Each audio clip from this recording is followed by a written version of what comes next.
Ladies and gentlemen, welcome to day number 3 of the Dead by Daylight Top Clans 2022 Winter Invitational DBDM tournament. Hotch Spice and Nello Mello here on the mic at your service once again. And I'm so excited because, you know what, the action never stops here at Top Clans. And Nell, how you feeling about today? Because we're going to pull a all-nighter, if you would. Like, it's going to be a long shift for us today. It's going to be a long shift, but it's going to be very interesting because we are in for a treat. The first two matchups are the battles of the champions from the previous rounds. They've been really dominant in the first preliminary stages, coming all the way. This is actually the next stage already. They've moved in. They've already sent two teams to the bottom. Now they are actually facing. So it's the winner versus winners. You can definitely expect that it might not even be a like a 2-0. Probably go all the way to BO3 because of just how the power is just so equal, Posh.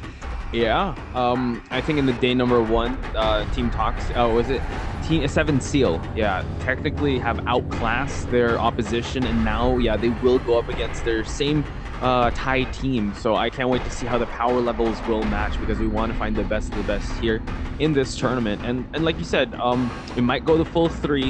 Who knows? It's really hard for us to predict because in this game of DBDM, you can't predict anything. Like, never say die attitude, and it's not over until it's over. That's true. I totally agree with you. Comebacks can always happen in this game. You can see no matter how far the killers push the survivors to a side, there's always the hash key. And we've seen I want to see that. Yeah, that was one of the highlights from yesterday. 2 hatch escapes. Shout outs to ROV for doing that. The survivor team. God. And also I think it was Common who brought out the pig. Shout out to the Foxy also who brought out the Legion. So they're one of the teams I'm excited to see in the lower bracket. They are fighting for their tournament lives, as well as ICI, we bid adieu to them. It is TDD that is also in the lower bracket that they're waiting who their oppositions will be. Yeah, like there's benefits of a double knockout, double eliminations format because you give chances for teams that have lost one tournament live to get fired up, come back, adapt, slowly climb their way through. So it's really anything can really happen. We've seen countless times how teams, they could even make it to the grand finals even if you're running in the lower bracket. So definitely excited to see what's happening there. But again, I think the highlights today are definitely the battle of the winners bracket. And speaking of which, now, the brackets are in front of your screens as we speak. AKL versus Teletubbies are going to start off the day. Afterwards, it's 7 Seal versus Toxic.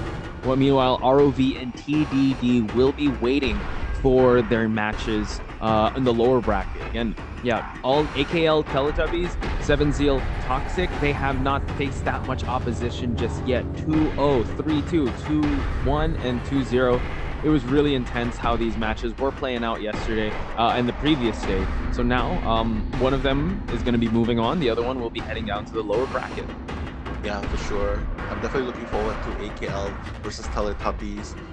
They both sport very, very strong survivor teams. And not to mention Toxic versus 7 Seals later on. But right now, we are going to see AKL versus Teletubbies. And I'm just going to introduce you guys to the lineups of AKL Esports. Well, Esports, I feel like this has been established for a very long time. So a lot of fans of AKL too. So I'm excited to see how they'll be popping off in the chat as well. Yeah, why don't you bring us through the names of AKL members? Yeah, one thing I do want to highlight is Aravol. Aravol is one of the stable hunters, if you would, of AKL. But AKL also having such a great survivor team in their lineup. You got Mao, you got Malsum, you got Du, you got Benz, Conan, Aravol, Bank, and Titon. Again, this team has barely faced any opposition at the start, 2-0ing them. They're ICI, I believe, and now they're going to be facing up against Teletubbies. Yeah, Teletubbies definitely, it's a cute name, but they can be really, really scary. We've seen Teletubbies yesterday in action, especially the killer. I'm actually looking forward to seeing if Teletubbies will be bringing out the Billy again. because Mm. the Billy game was actually really interesting. The dashes were really good. What's the hunter's name again? Can you refresh it for us? Yeah, so the hunter on Teletubbies side is Army.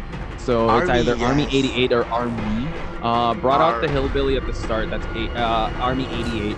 Army used the spirit throughout and used the same perk as Billy. And Army, also without the 88, had that plague match. So that's something that we have to look out for. Wow. Yeah, definitely. But do you think? Okay, here's one question. Since the hillbilly is so, I would call him overpowered. Like Mhm. he can cover distance, he can one hit KO, the the dashes, the gyro seems like he can just do a 180, 360. It's a, you would call it a monster truck that runs over anyone. So do you think it's a wise idea that the team should just ban him out for the rest of the tournament? Because Mm, I think you have a point there.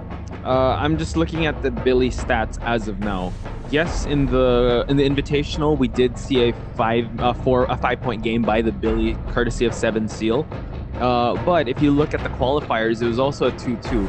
So yes, OP, but I think the survivors still are king in this tournament. So it comes down to the matchup experience. I think it was, Army 88 to bring out the Billy at the qualifiers, and Army 88 only got a 2-man kill. So to play safe, yes, but then if you ban that one out, then you kind of have to face Arvol's Spirit, and what else does he use? Yeah, his Trickster. So maybe I guess if we're looking at it, because it only takes one mistake, right, for the Billy match to go into the Hunter's favor. So I would say, yeah, play it conservatively and go with the devil that you know, go with the evil that you know instead of the devil that is a monster truck. But that's my 2 cents. How about you, Mel? yeah, I love what you said. Go with the evil, right? Yeah, this is Mhm. exactly what I think as well. Go with what you do the best. Mhm. But let's not forget that these are very strong survivor teams. So Mhm. my prediction for today is survivors are gonna be performing insanely, and I feel Mhm. like the killers are the ones that are on defense. But that's just Yeah. my thought, my pre-game predictions. Mhm. How about you? What do you think? Survivor sided, killer sided? Yeah, I would definitely echo the same sentiment, since one trend that we are noticing is that this is a very Thai heavy meta. The Thai teams have been the ones setting the pace and setting the gold standard for competitive DBDM. And even in the qualifiers, it showed that the survivors are the king of this game. So Hmm. yes, I double down on your statement. We will be seeing a lot of survivor sided matches, and rest assured, ladies and gentlemen, once we start to see a hunter-sided match, me and Nell will be freaking out because killers here, I think they kind of received the short end of the stick with the perks. I mean, I wish the killers had like 6 perks that they could bring, but no, it's only 4. Similar to all the survivors that could just double up on decisive strikes, dead hards, borrowed time, all that. So I would say that if we're gonna go in World Cup terms, the goalie is the the killer, while you see like 4 people charging straight at you, and you just have to defend as much as possible. Exactly. I mean, there's always pros and cons to playing survivors and killers. Like for survivors, hey, you get the advantage of playing with your teammates. You have Mhm. four cockroach, 4 players running, trying to achieve the goal together. You don't feel Right. alone. You have the perks to help your teams out. But the only downside is, well, you're the ones getting chased, and of course, your resources can be depleted. Medkits, Mhm. toolbox, everything can be depleted. Whereas if you're a sort of like a lone wolf kind of person, killer would really suit you guys. If you guys you enjoy the thrill of hunting people down, well, killer is very suitable for you. And I feel Mhm. like killers, one thing going on for them is, yeah, you're alone. That's the downside, or maybe that's a strength. But your resources, your skills always replenish. So I think that's the one thing going for the killers. Uh, Mhm. yeah, Yeah, I think it's also right. All the responsibility and the reward go to you as the killer. It's just all that weight, right? It can go exactly. really good or it can go completely sideways. So that's why in our other 1 versus 4 games that we cast and commentate on, there's a lot of pressure on the killer side. And I mean, even yesterday, YTH Shen, right? I'm pretty sure the weight of the world was on his shoulders, him trying to pick which killer to go with. And luckily, he found the Legion. Again, a moral victory on his end. He was Exactly. able to break that streak of just getting of unlucky matchups and unlucky killers that he picked. So it's yeah, all the reward and all the responsibility and accountability go to you as a killer. However, if you are on the survivor side, yes, you do have the morale by your side, you have the camaraderie. But if you're the one that gets knocked down in 5 seconds, rest assured, Nell will be typing in the endgame chat like, "What's happening?" No, don't rescue. Don't rescue. I mean, typically you do not rescue unless if the killer is not face camping, because sometimes the killer do camp. So if he's camping, yeah, you basically just repair gens. That's actually a very good. It's a very good progress if the killer is actually camping, because he's camping someone who died in 5 seconds. But killers usually don't. So I feel like I really love the system of DBD, where it rewards you for rescuing, rewards you for healing. So even if your random teammate does a pretty horrible job and dies in 5 seconds, it's okay. It rewards you. The system rewards you for helping. So it's actually promoting that kind of, that value, incentivize you. So even if you lose, well, you get points from all the good things you've done in DBD, even though it's a killing game. You gotta escape though. That's how you can Oh my get the God, blood no. points. If everyone dies. It's that's the game we play, and yeah, it does reward. And I like the. I mean, it took us some time, right? When we were studying this game, we were like understanding the ebbs and flows of the game, or how to respond in certain situations. And one of the yes, you can face camp too. However, that is very tunneling. But one of the most effective strategies is actually keep hitting, moving along, getting more survivors on hooks. And some community tournaments do incentivize that. But here in this one, I think with the rules that have been laid out, far camping and tunneling is still a good indication of you winning, because we're counting survivor kills or survivor escapes. In other tournaments, it's like 3 points per hook, and then like it depends on how many gens you pop, how many rescues. So they count those intricacies because that's how blood points are technically counted in the game. But here in Top Clans, ladies and gentlemen, we reward the kills or the escapes similar to the blood points. So that is what you have to pay attention to here. Yeah, I mean, it is a grassroots tournament, everything. We are gathering here for the first time, the first ever official Dead by Daylight mobiles tournament, courtesy of Top Clans, and of course NetEase Games. It is the first time that it's happening here, but I'm still really excited that this happened. So yeah, I think it's still I just back to the point where you're mentioning different play styles. Like the killers, more or less, they will keep hitting, breaking the gens, shifting from places to places, right? So here's my 2 cents. If they want to commit to this kind of playstyle, if the killer wants to make more impact with this playstyle, the one thing they can consider is probably bring an add-on which inflicts broken.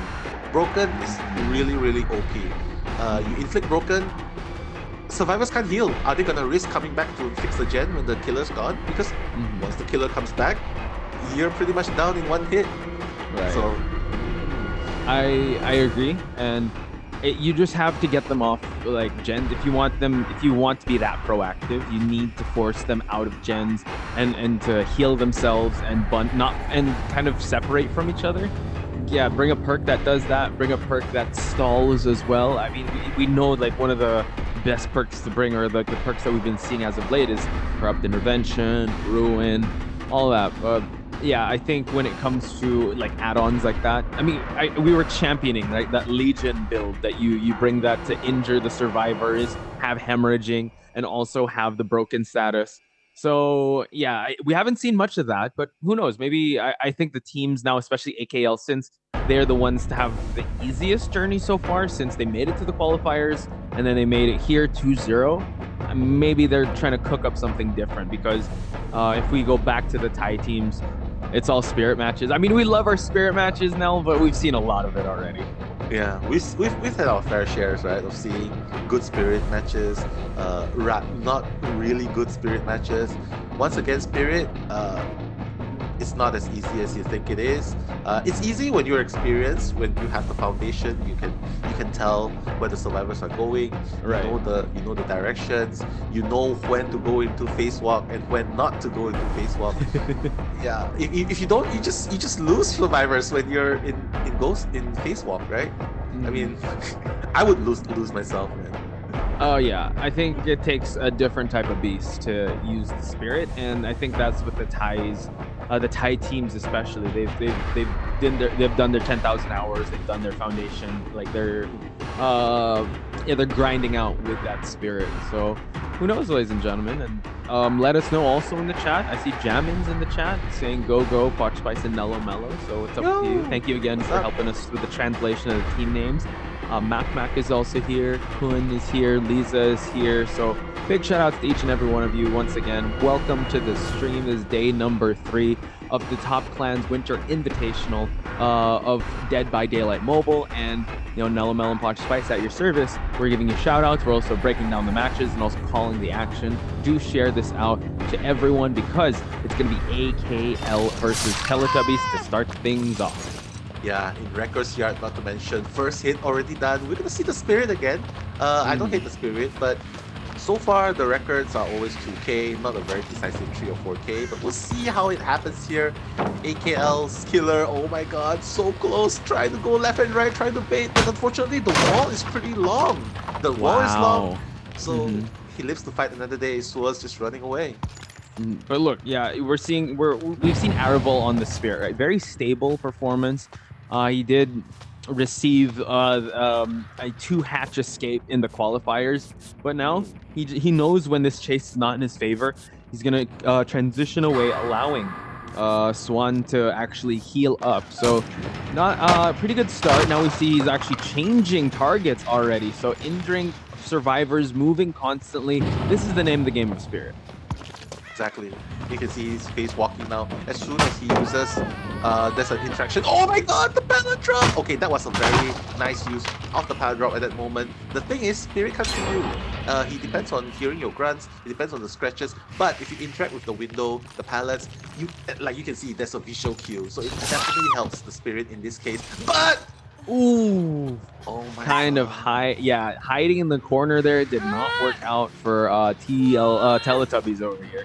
So again, it was good. Like the mechanics were clear. Oh my god, this is basement. We're gonna see a basement hook to start things off. So we've seen excellent rescues happen from basement, but early on in this match, yeah, they're gonna have to force themselves out of to rotate out of gens to position themselves for a safe rescue of this Fengmin. Exactly. Here's the thing. Usually when the killer goes for basement plays, they are not gonna rotate too far away from the shack. They're probably gonna focus on nearby gens, trying to scout out nearby killers. Oh my god! One slash.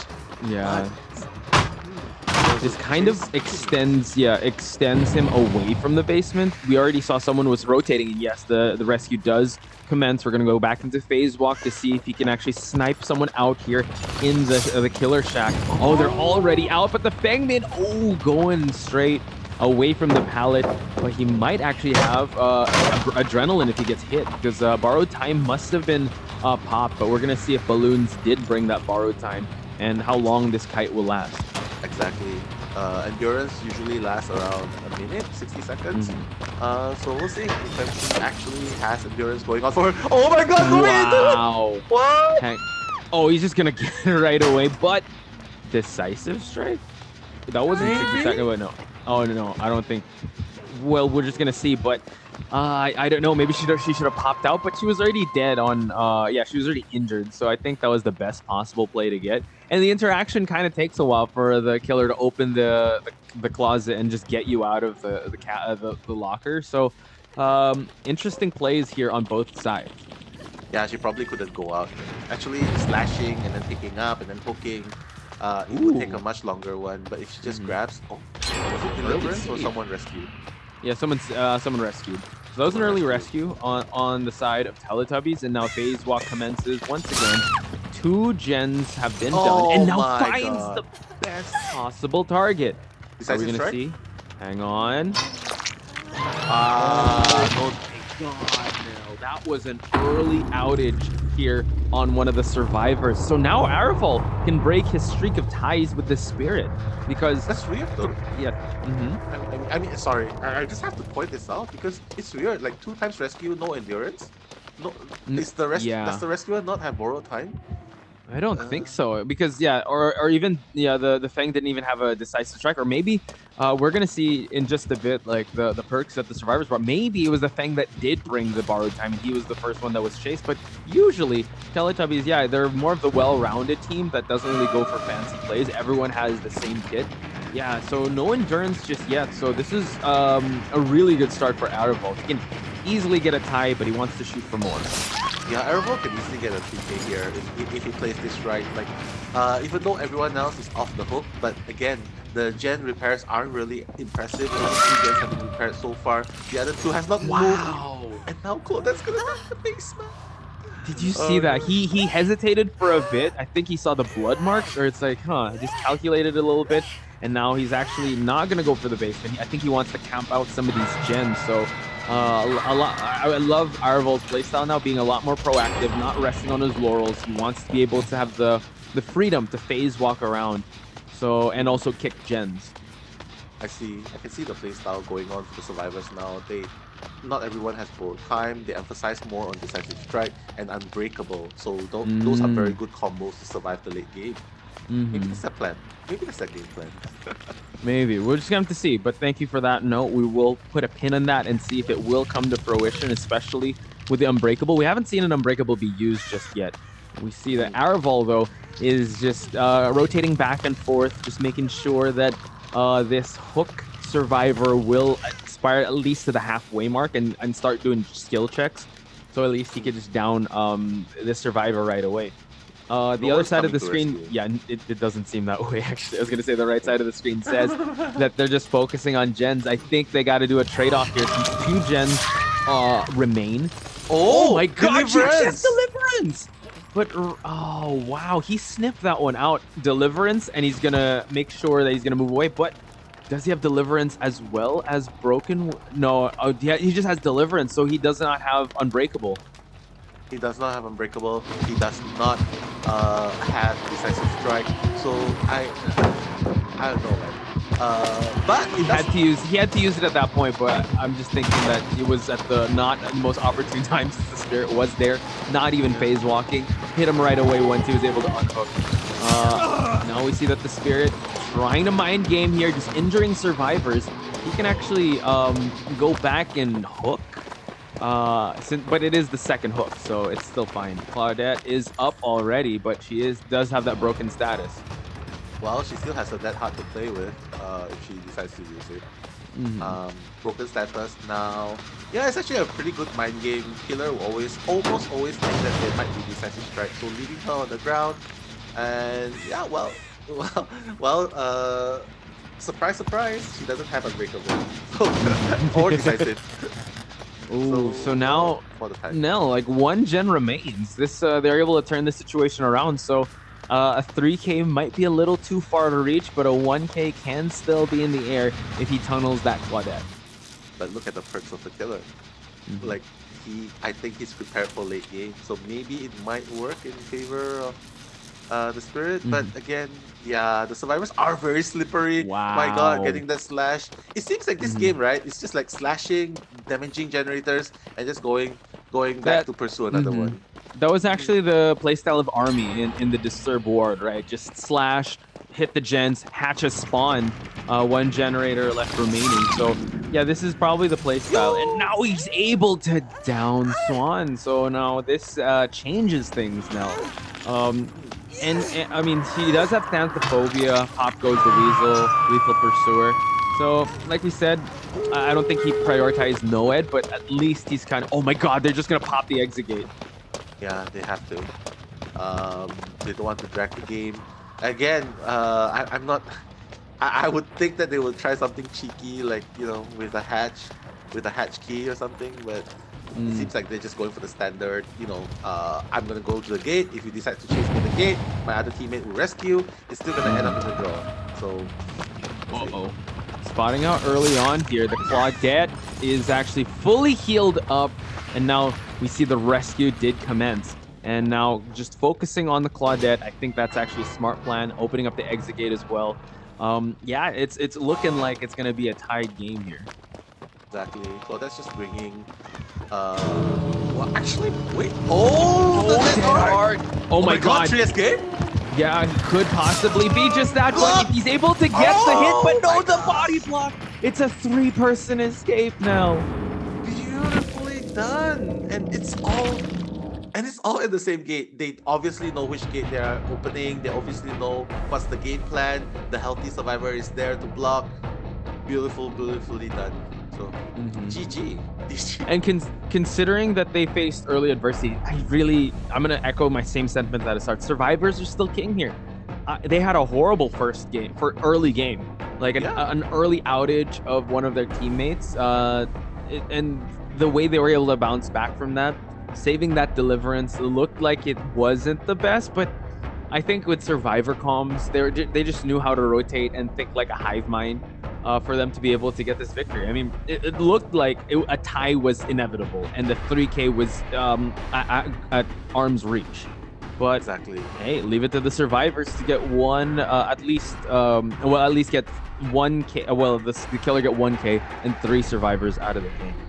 Yeah, you can see it as well, right? Killers, they mind game with going left and right, trying to beat up, trying to hit the survivors. But survivors this time, mind games with the perks and the Claudette not being picked up, that played a huge role. Because look at the score right there. People who escaped, yeah, more than 20k. But Tosakan, like what you said, early down, early out, 6,000 points only, but they managed to make it work. 4 gens remaining, 3.5 gens remaining. They played with 3 players, and they still got the 3 men out. It's safe to say, Posh, Survivor side. Yeah, it's survivors. The game. survivors are the king and the law, and they rule the land here, while the killers are just playing defense. Arval at least got 1K. Great start, but I think the mind games, like you mentioned, kind of played the better of the situation for Teletubbies to be able to get the 3 survivor escape. Arval played it pretty conservatively. I would have to say great start towards the middle. I think one of the domino effect moments there was not picking up the Claudette because of the decisive strike that was imminent, and also just being able to rotate around the map and kind of overextending led to the 3-man escape. Well, if you guys think that it's really interesting, more mind games after this short break. So don't go anywhere, guys. We'll see you right after this.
Oh.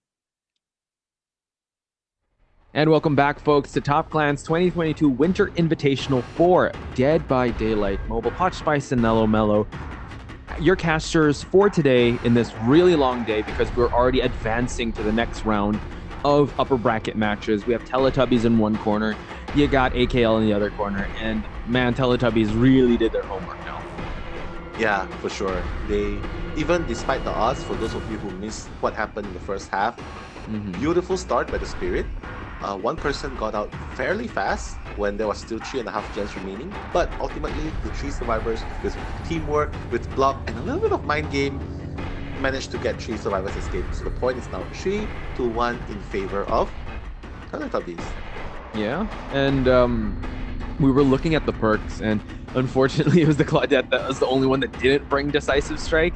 And if only the Spirit picked up the Claudette, could have been a different scenario. But I think that's the mind game that the killers have to work with. So if anything you want to take away from today, folks, respect your killer mains out there, because they're dealing with so much and they have to make split-second decision making that could turn the tides of any situation. And I think the survivors now, the mind game is actually the perks that they use, because if we look at the way that the Spirit played it really well. Like, was downing survivors, not really long kiting sessions, knew when to change targets, but it's really the perks that were able to kind of intimidate the Spirit into playing a little more aggressive for him to at least push for a tie game.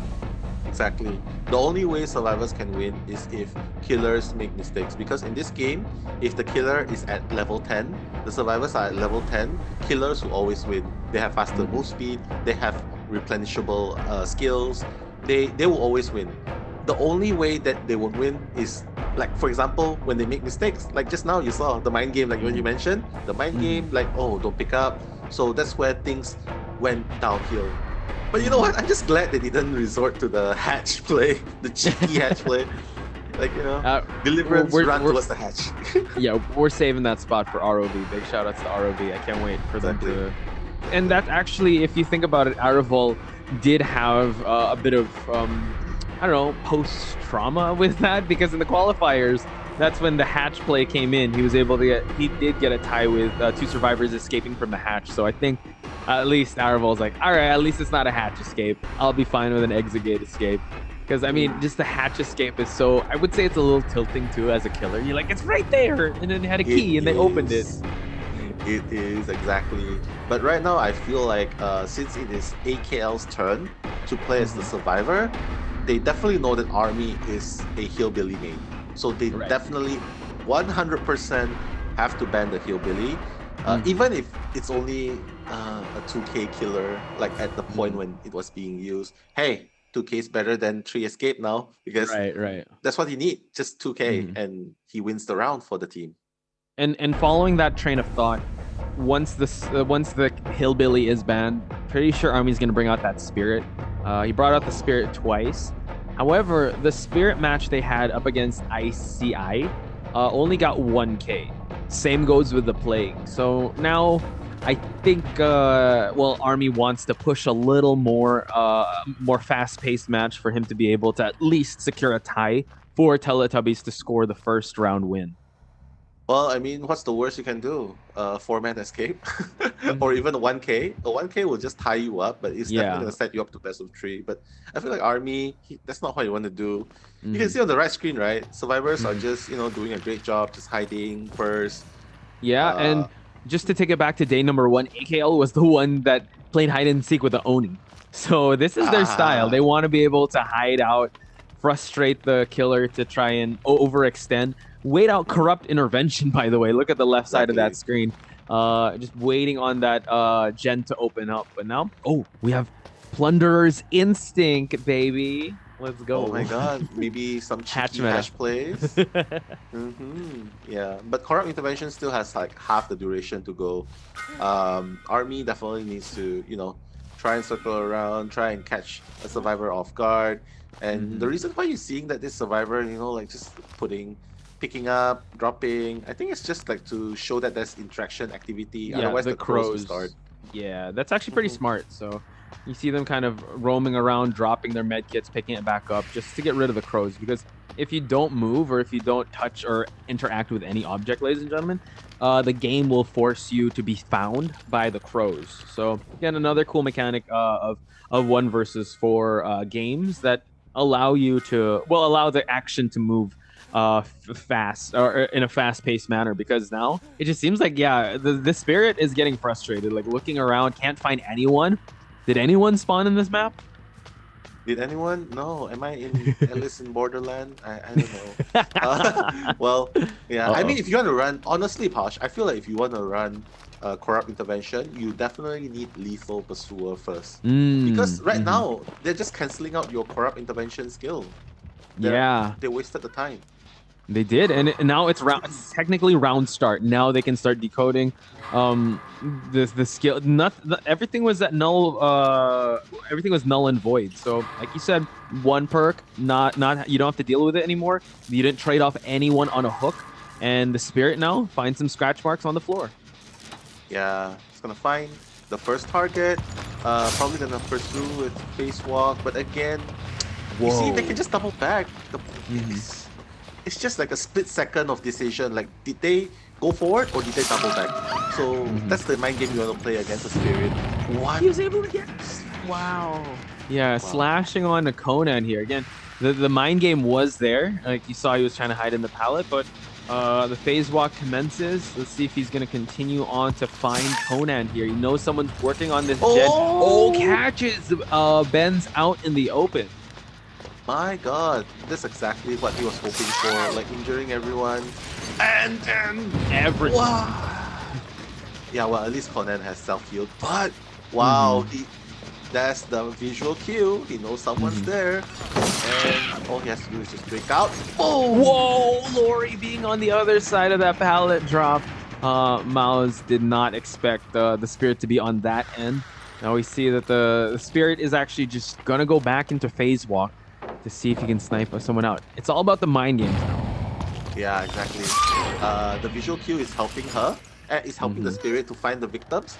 And after the visual cue of palleting, of vaulting the pallet, he knew exactly where Dew was, and Dew's the first person on hook. So, looking decent on both sides. This is the first hook. First gen was already done. Everyone is healed up. So now we see that Lori, oh my god, running out in the open here. Will he choose to pursue? It seems like he will. Yeah, actually there were 2 survivors around. Oh my god, imagine if he, instead of like, damaging the generator, he went and just hit them first. That would have been game-changing, man. True. Oh my god. Let's see. Oh, getting caught out in the open. Ben's eating that hit, probably opening up an opportunity for the rescue to happen. Dude is off the hook. Ben's, oh wow, that's actually great. Yeah, use up the endurance status just to continue on the chase here, just to waste the killer's time. And now it seems like he's not going inside the shack. He's gonna pursue Dew. Tunneling. Yeah, he's tunneling on Dew now. Is that his strike? That should be have? right. There it is. There it is. Of course. How can you leave home without it? Yeah, exactly. It's like your everyday carry. You always have the shard to be able to hit the killer with. So now this just buys enough time. If the endurance doesn't do it for you, the decisive right will. Oh my god! Oh, the lunch. But that was beautiful though. The mind games going on there. This is a top tier spirit player as well. But also the mind games coming from Dew. Well, 2 generators remaining, but it's okay because he's tunneling, right? So if he's tunneling, it's a higher chance that he can get rid of Dew much faster. And in the end game, all he has to do is eliminate another survivor just to get the. And now we see that Ben's being caught out in the open here, allowing the survivors to rotate to rescue Dew, but we'll just see if that will be the case. Yes. Seems like Dew gets a good rescue. I wonder if borrowed time was in effect with that rescue as well. So now it sees Lori out in the open, and this the pallet has been broken inside the killer shack. Oh gosh, Dew is right here. There's not much to work with here now. There's not, but there's still endurance. I feel like there's still endurance, but should be kited out already. Like it's already almost a minute. So by the time he hits, I think he should be down. Oh, Mao's gonna take that fall. maybe don't pick up, just go straight for Yeah, you. Miles would gladly take that hit just for Deuce to move on away. See scratch marks on the floor here. So, is he the right target? Because there were actually two survivors there. It's only, I think it was Conan. That's the only one that's working on a Oh, generator, and Dew falls just pick up. down. Yeah, no more decisive strike, no more Mm. endurance. It's way past the 60-second mark. You will be the first person out. But again, on the survivor side, only 20% progress left, Posh. So, Mhm. So except for the, Jens the on the front. win condition for the Spirit is to get one more, and we've said that it is doable, but now it's not looking like that because he has to deal with so much odds. No one has seen the hook yet. Hatch has already spawned, and he still has to work on a new survivor unless he finds Ben's first, and he's already Oh my injured. god! The gift from He the was gods. camping the pallet. Yeah, he was Mhm. camping the pallet. Not I something they really want to do, Yeah, especially he was when you're camping half and injured. healing, right? So now I think the call here for the Spirit is to just camp, like even face camp. There's nothing wrong with that. Just secure the tie for Teletubbies to get the first round victory. That's totally fine. Because it seems like they're not working on gens. They They're might be opening not. up a hatch. They're Oh thinking my of hatch god, play it probably. might be. I mean, there's Plunderous Instinct, right? And the hatch is just Yeah. right ahead. Maybe that's why they're just leaving the gens to deteriorate. It's already at 37% now. Maybe that's why they Hmm. don't care about gens anymore. The Spirit also knows. That's why he's not camping. He just wants to damage as many survivors as possible. Right. Oh my god, he really needs to Uh-oh. tunnel onto this one. Yes, he needs to go for Ben's, since he did see the first time hook.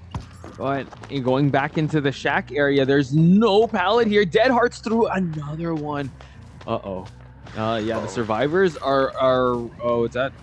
Adjusting accordingly, but now just letting go of Ben's. This is an interesting choice by the Spirit. No one's doing the gen so far, but of course we are the only ones who know that. The Spirit Mhm. doesn't, so he's actually torn between three things. Are they gonna go for the gen? Are they gonna go for the body block? Or are they just gonna go and play a cheeky hatch play again? So very stressful being the killer Uh-oh. right now. Boy. Oh, nice movement. Goes through the window and now forces the chase to go on foot without the phase walk. Can he go through the pallet? Oh my god. Benz sees the hook for the second time. Yeah, can go through, but not without getting slashed from behind. Yeah. Title of every killer story ever. So Nell, I believe they don't have they don't have a hatch or hatch play in mind. Drop the med kit for Laurie to go for that heal. They need to go for this rescue while Benz does some skill checking. So they're just positioning themselves. Saw But that. if the Saw that. Spirit can secure this victory, that will be awesome for Exactly. Teletubbies. Exactly. Conan probably trying his luck with Plunderous Instinct. Maybe get a hash key or something. Would be amazing if he actually did. Okay, rummage. Oh no, toolbox! Oh, he's just Toolbox. gonna Wait, rummage. yeah, you gotta rummage. You gotta find something else. While I think that's gonna be the trade-off. The least that Teletubbies, AKL can do is just go for a tie, right? Just go for that hatch play. Oh my God, Lori is here to go for the rescue. Hang on. Oh, not quite. Oh, forces the hit to happen, and now the rescue commences. Is he gonna go? Oh, yeah, he's gonna have to hook. He just has to hook, yeah. Well, better hook because endurance is still in fact, so might as well hook in Yeah. case that's unbreakable in play. Yeah, chase on foot. But now I'm thinking, did he find the key that he wanted? Oh, it seems like Dew is hiding out here. Oh, dude, actually was in the same area. Now the rescue is gonna commence. Yeah, and he rescued as well. So right now, both of them are in danger. Mhm. They're just leaving the Claudette to do whatever he wants. Dude's just hiding at the same place. But my God, I think he'll be able to spot out. No, he won't. Oh, You say? yeah, I think so. He sees scratch marks, but who is this scratch? Oh, who's the person in the immediate vicinity in the killer shack? Lori. Now we see that Dew is actually working on the last gen. They have not found a key yet since they're working on gens. So hatch play is kind of off the table unless they find a new toolbox to open. It's Lori. It's Lori. Yeah, Benz was the one hiding.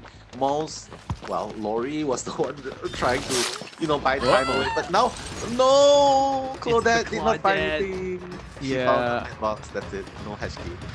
But the thing is, Claudette could easily take another hook here while Benz and Mao's kind of just heal up. and work on at least getting that tie. So, oh Oi! my God, right straight into him. Conan falls down for the first time, and we'll see the hook.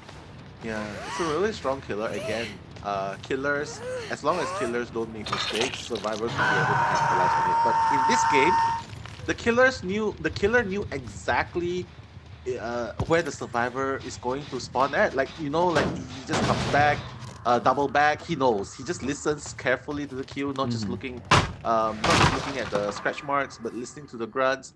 And just like that, the double They're back healing up. failed, and he died. Yeah, I think this is a great job on their part since Conan is still on the first hook. Mao's and Ben's have been healed up, so it's going to take 2 hits to knock them down. Ben's working on that gen, I think, because borrowed time is still in effect for Lori. So, yeah, it's still up in the air with how this is going to play out. The Spirit needs to get one more to secure a victory for Teletubbies, but now eats the hit.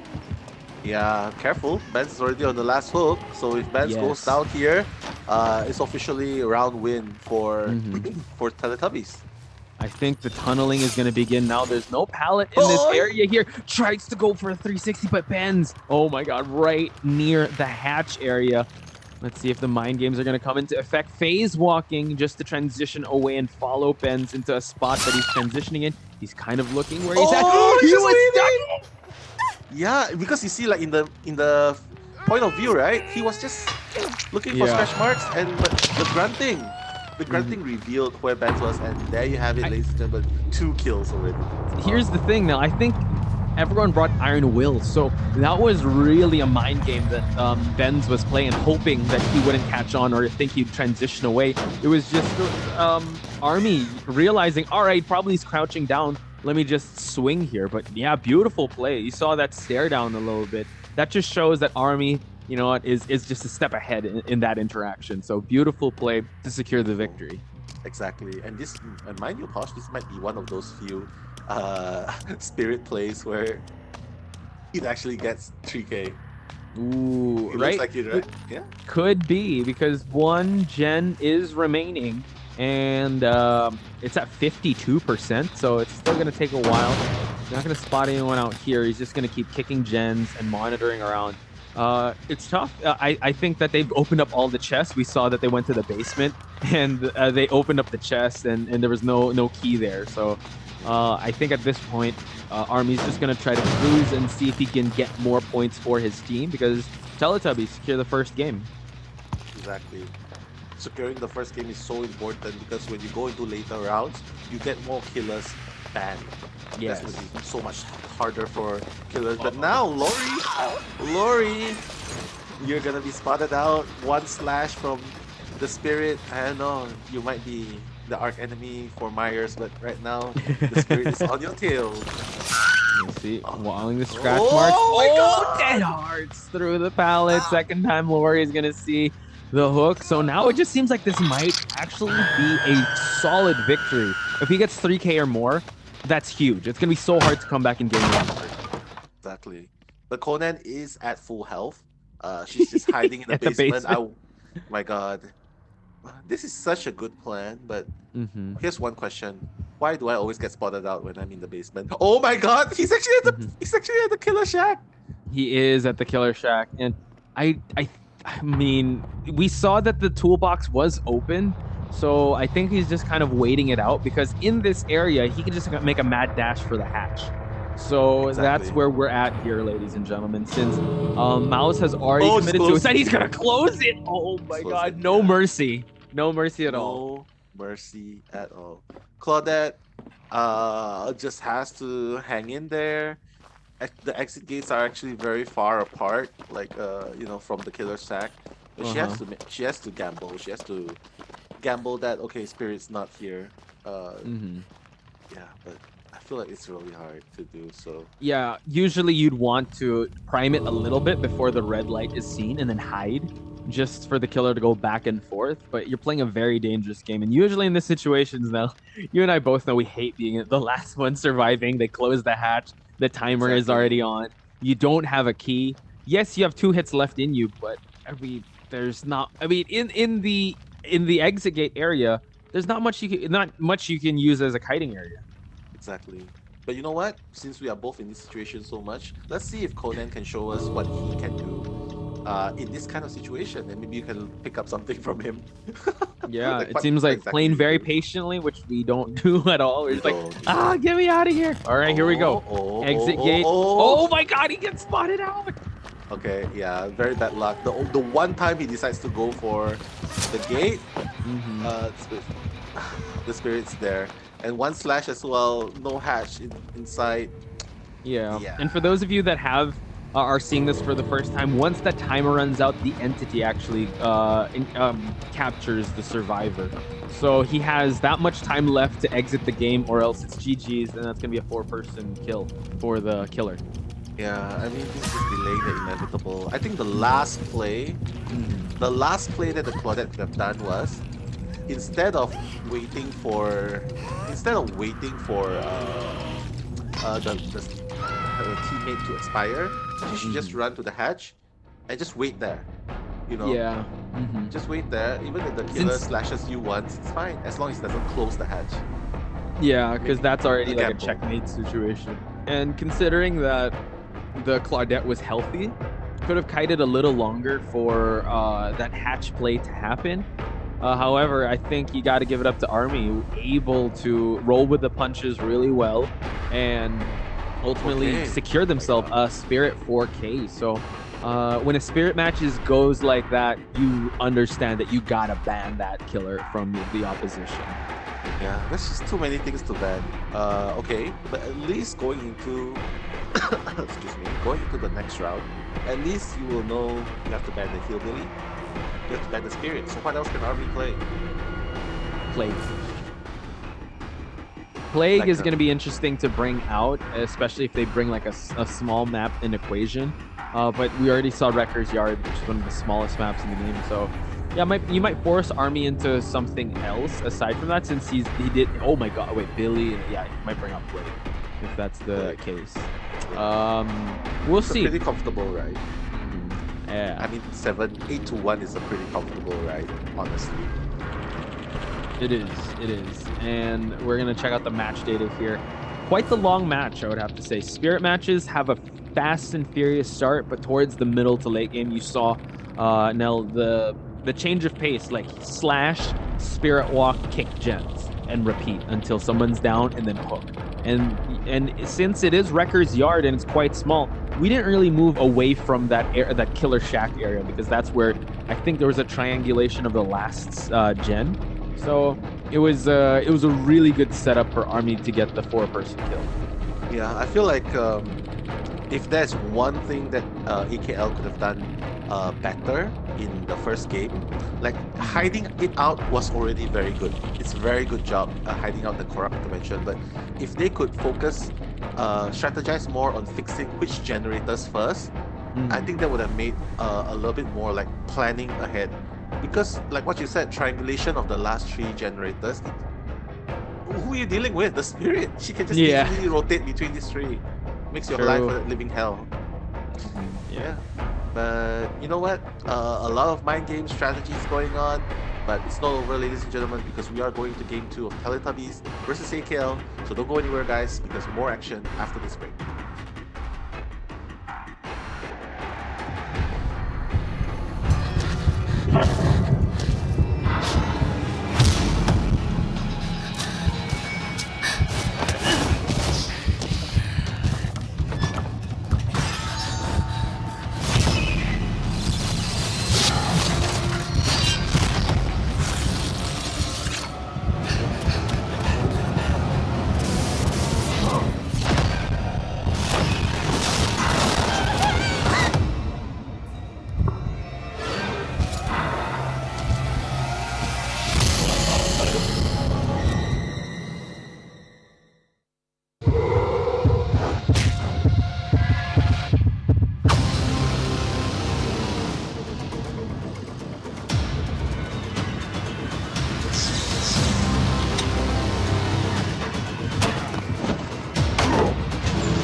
Welcome back, folks, to Top Clans 2022 Winter Invitational for DBDM. We just had an amazing first match between Teletubbies and AKL, and Teletubbies did get the victory in emphatic fashion. What is it? 8-1? 8-1. Exactly. That's a lot. That's a lot. Now, give us your thoughts on the match that we just saw. 8-1. Again, a recap with Nello.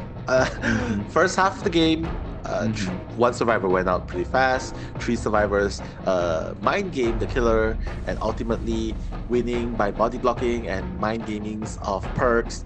So they got the 3-man escape. Whereas in the second half, the unthinkable happened. Teletubbies made it work. Spirit 4K, I believe. Spirit 4K for the first time ever in this tournament. And ultimately, the triangulation of generators, it was too close. So he picked up on it. Break it, injuring the survivors until the end. Claudette was all that's left. And, well, the hatch is closed. All hope is gone. And she was sacrificed to the entity. So, the end. The end. Follow for more for part 2. Like and subscribe for Nello recaps, ladies and gentlemen. So thank you, Nell, for catching everyone up to speed. Again, this is the upper bracket matches, so both these teams have not faced adversity yet. AKL looking like they had a perfect run so far. Since their first match, they did get a 2-0. And also, AKL having it was a pretty back and forth match they had in the qualifiers, but now they really put through adversity courtesy of Teletubbies. And if you think about it, Arevol versus Army, the 2 spirit matches, and Army comes out on top with an emphatic 5-point game. So now the question is, coming into game number 2, like you said, ban the Billy, ban the spirit. What else do they got to offer in BO3? Myers? I would. Okay, so we were kept championing Legion. I want to see more Legion games, but now Lane. Okay, it's happening. It's happening. This Myers too. Yeah, let's go. It's gonna be a Myers match. Watch. He's just gonna be watching you through the window. I hate that when that happens. It's like, why is my spine chill up? Let me look around. Then he's like right next to you, like just breathing. Like, hey, let me just get my tier bro. 2 up. Hey, bro. Yeah. But I totally agree with you. They definitely need to ban Teletubbies, Spirit, and Hillbilly, because the Spirit, they think they could handle the Spirit, and they're actually very equipped. They have the experience to handle a Spirit, but unfortunately, even with Iron Will, the grunts are lower in volume. But the Spirit, he just knew. He backtracked the backtrack. He planned ahead. He was one step ahead of the survivors. He knew the survivor was just gonna move, leave the scratch marks, and then just stop in the middle of the scratch mark. So that was a very, very good, game plan and skill, individual skill and awareness by the Spirit. So I feel like if they take away Spirit and Hillbilly, well, go for the Plague, I guess. Plague in a map like this, though, it's gonna be a little. There are those gens that are in the center, right? So you can just keep vomiting right there just to mark their territory. Exactly. So yeah, Plague would be good. It sounds like a mark the territory. Sound like a beast. Yeah, true. And when you were talking about the mind games being played, have you heard of the term Yomi in Japanese? Yomi. Yeah, Yomi. It means the knowing mind. So Yomi in Japanese term means knowing the mind of the opponent. So it's used a lot in fighting games. Like it's a good like rock paper scissors. It's like, I know you're gonna throw this, so I'm gonna do this. So it was a good Yomi game that the Spirit played, and Army came out on top because the counter to that situation was, all right, I'm gonna crouch so you don't see me, but like let me just wait for a bit to wait for the grunt or to see where things are at. So Armin really assessed the situation well, and he played that Yomi well in that regard. And like you said also, yeah, the grunts might be softer, but I don't know if it's also the spectator view, but we also see visual cues in mobile, so it's kind of easier for the Spirit to find its target. Definitely. And I totally agree with you. So there you have it, ladies and gentlemen. Army is officially Japanese because he has Yomi. He's not Thai. Army is Korean. Army. Oh my god. But I like the term. Yeah, thanks for sharing this term with us, Yomi. So a good understanding of rock, paper, and scissors, like knowing what your opponent's trying to go. So is it safe to say it's like a battle of Go, like Could an be. intellectual Go? It could be, Go. yeah. The logic behind it. Okay, well we sound like those characters from anime. Go this. Yeah. Okay. Yeah, So, one match is gonna take one whole season before, like, in the next episode you're gonna be like, oh, should I go this? Should I do this way? You know, those slam dunk animes, and like, oh, like just one free throw takes a whole freaking episode because he recalls the first time he was able to do a free throw. oh my god. I will tell you. Yeah. Army's gonna end the game with like saying, next time I'll tell you how I did it with Spirit. Yeah, it's gonna be to be continued. So oh god, you gotta love Top Clans for setting up the tournament like this, because it's like an anime tournament arc, man. I know yesterday you brought up like Dragon Ball. You see like a lot of power levels changing, so I feel like that's what's happening now. You know, just like the different counters, counterplays, the character growth that we're seeing. So I think now, yes, best of one. All right, it is Teletubbies to score the victory. Now, kind of a reset, and kind of like we're gonna erase the spirit out of the choices, hopefully, because I wouldn't want AKL to face that same spirit again. Maybe their pride would want to do it again, but I mean, that was an emphatic 5-point game, so I think maybe you just want to ban that because you can't think of anything else, because you'd rather roll the dice with Plague. I see. I see, and I totally agree, and I 100% think you're right. Spirit should be banned. Hillbilly should be banned. So those top two are definitely gonna be banned. They have two choices. They have two choices, right? So they're definitely gonna ban two of these killers. So ultimately, I feel like, I don't know. Honestly, we only see these two work so far with Army, but who knows? He might surprise us, like how Gotchi surprised us with the 4K Huntress, or the 2K Clown. So the nurse and the nurse, the teleported on the ground. This is why you love the best of 3 format, because we started things out with best of 1, and we didn't really see a good roster of killers on both sides. But now you're kind of forced to dig deeper, try to look for more. But personally, let me ask you this now. Knowing if you had to pick, if you were part of this team, or you had to coach them, or if you had to give them advice, between the two, would you rather let the Billy loose, or would you rather let the Spirit loose in this map? I would rather let the Spirit loose in this map. Yes. And simple reason, because you've done it before, you're gonna do it again. So being chilly. Just chill. Just use whatever you're comfortable with. Chill. Use whatever you're comfortable with. So I feel like that's my opinion. But what about you though? Would you rather let the Spirit loose or Hillbilly loose? I'm just thinking, there are good spots to kite the Billy, but there are horrible spots to kite the Billy here too. Like if you're in the house, like those tiny hallways, he could run into it, great. But if you're left out in the open in the backyard, or those alleyways, or even at the center.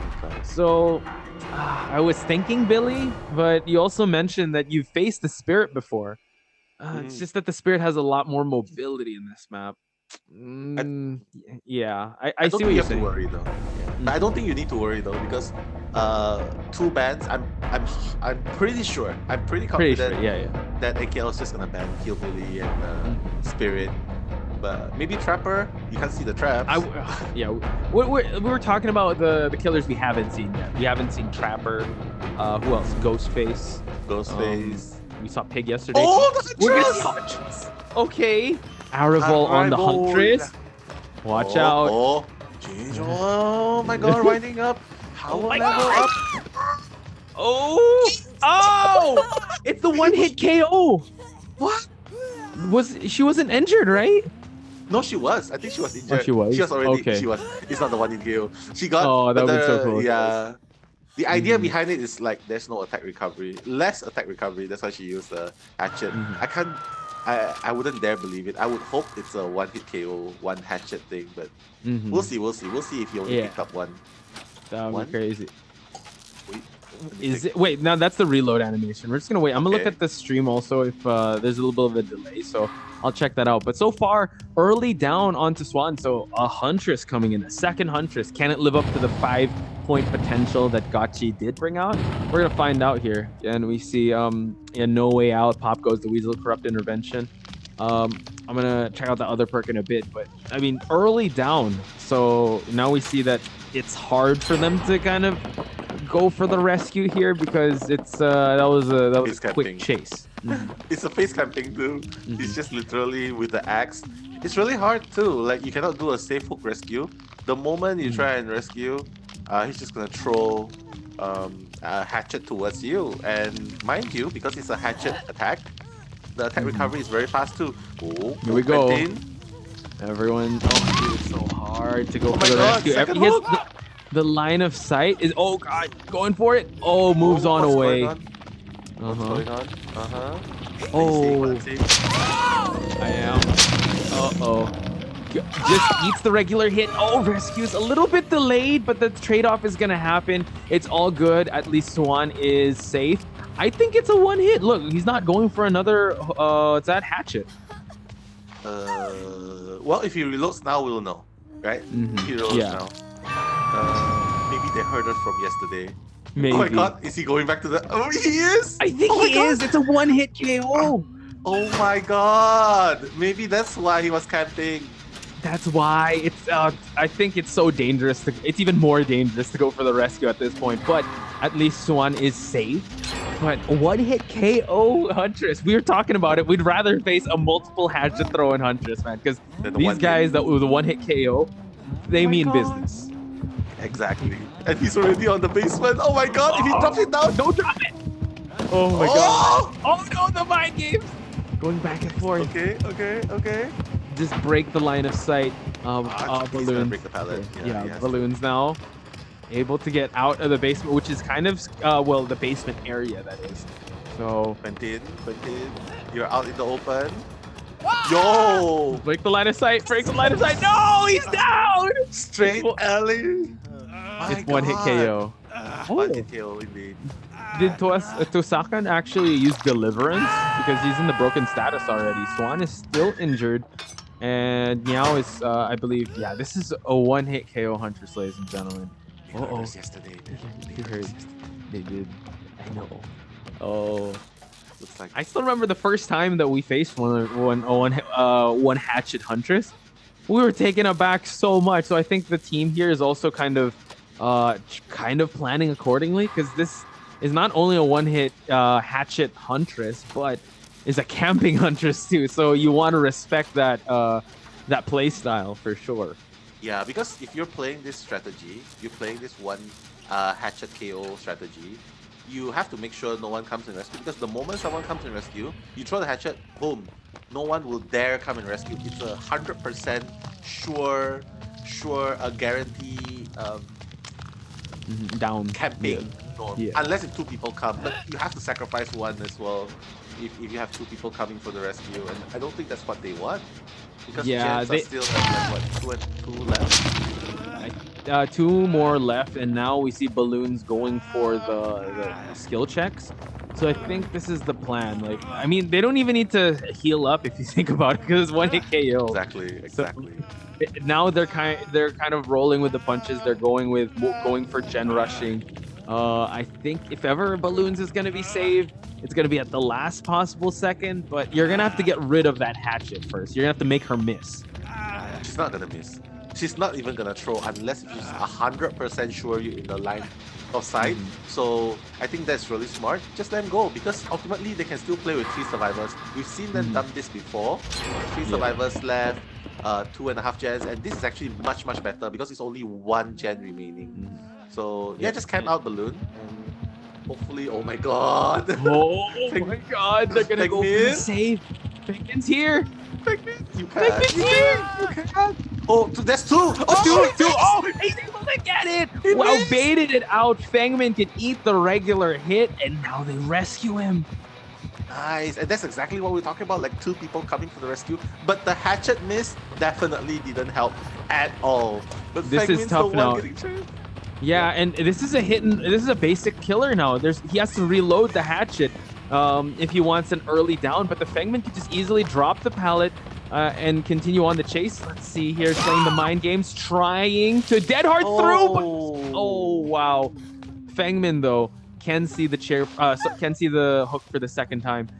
And Yeah. I think they could just pop and get out of the game. Like this is Yeah, this they is should. too stressful to deal with. Yeah, I think the Hunters had the add-ons where not only does he have the one hatchet KO, he probably has the other Ultra add-on, which is without hatchet, your move speed is faster. So maybe that's what he has as well, because he seems to move a little bit faster at that point, catching up to Fengmin. But like what you said, Posh, they're just gonna prime the gens, exit gates. They're gonna head towards the exit gates. Uh, Unfortunately, Fengmin's the one that's gonna be hanging for dear life on the hook, and Huntress Yeah. at this point can't do anything. Yeah, she's gonna have to just secure this survivor. They're not gonna even touch the exit gate that is close by. Even though the Hunters can catch up, he could probably best possible bet is to down balloons, since he one hatchet. So Yeah, now, maybe he could. Yeah, I think that was his best chance at that point. Throw like an ultra far Yeah. hatchet throw towards the other gate, and who That's knows like a if I full hit? court basketball shot. Let's go! And then it Steve lands. Curry. Boom. Yeah, Steph In the Curry, let's go. From the bleachers.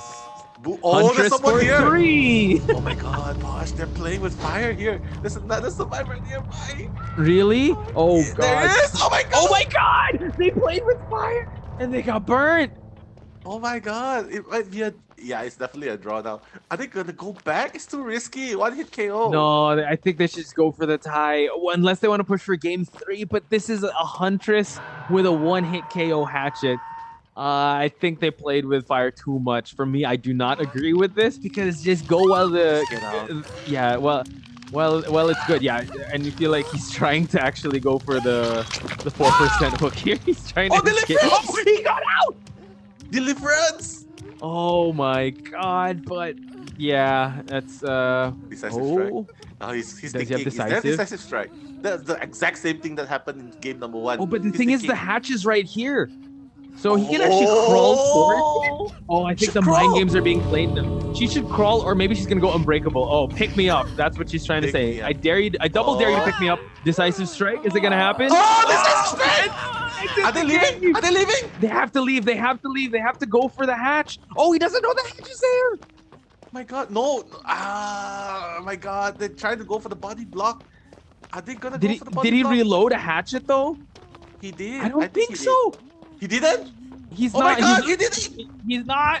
He Are did. they gonna go for the body Oh, wait, block? wait, Oh my god. Oh my god! Oh, Oh my that's yes. And now they go for the kill. Uh-oh. This is someone new. It's gonna be a tight game. Yeah, Oh. it's a draw. Very nicely played. Very nicely played. I think the hatch was worth the gamble, but yeah. I don't think they knew it was there. I hope it's so cool. If they exited the game, the hatch was there. That could have been the 3-person game.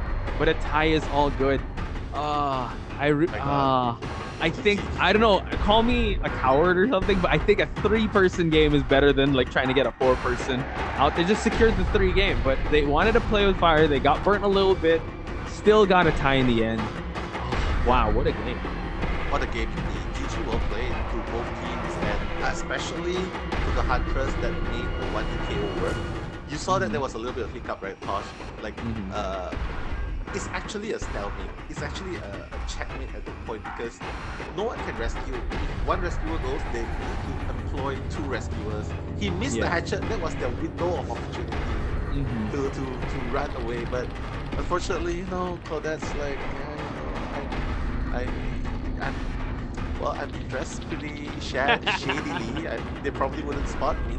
But no, she got found. She very exciting deliverance. Very exciting deliverance, decisive strike. But I think the hatch was honestly, they should have just left. The hatch would have opened immediately. Yeah. At that point, when he picked up, they should have just left the hatch. They should have just left the game. Right? I agree. I thought that's the game they were going for, but then again, at the observers here can see that the hatch is there. So maybe again, the heat of the moment, it didn't quite work out well. But leave it to Teletubbies to really gamble it and really go all out. I mean, I'm a big fan. I was a fan of them before. I'm a fan of them even more now, for them to be able to go toe to toe with a 1 KO Huntress hatchet. and for them to, you know Exactly. what, kind of risk it all there. And it was just an incredible showing. And also, big shout outs to Arivol, bring out the Huntress. We were just speculating, right? Yeah, like maybe someone's gonna bring it out, but Maybe they brought it out. they made it work. Yeah, maybe we should suggest something even wilder, and maybe one of the Hmm. killers will respond, right? So maybe you should go with hey, Michael Mhm. Myers unlimited tier 3 add-ons. Jesus Christ, Oh that's my god. crazy. I know it's crazy, right? But you know what's crazy? That Mhm. is how fast it is to break now because, ladies and gentlemen, we are going to be heading to a short break. And after this, we're going to be heading into the second half in Lambkin Lane. So don't go anywhere, guys, because more action right after this break.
Welcome back, folks, to Top Clan's 2022 Winter Invitational. Poch Spice and Nello Mello giving you the commentary action here in Lambkin Lane.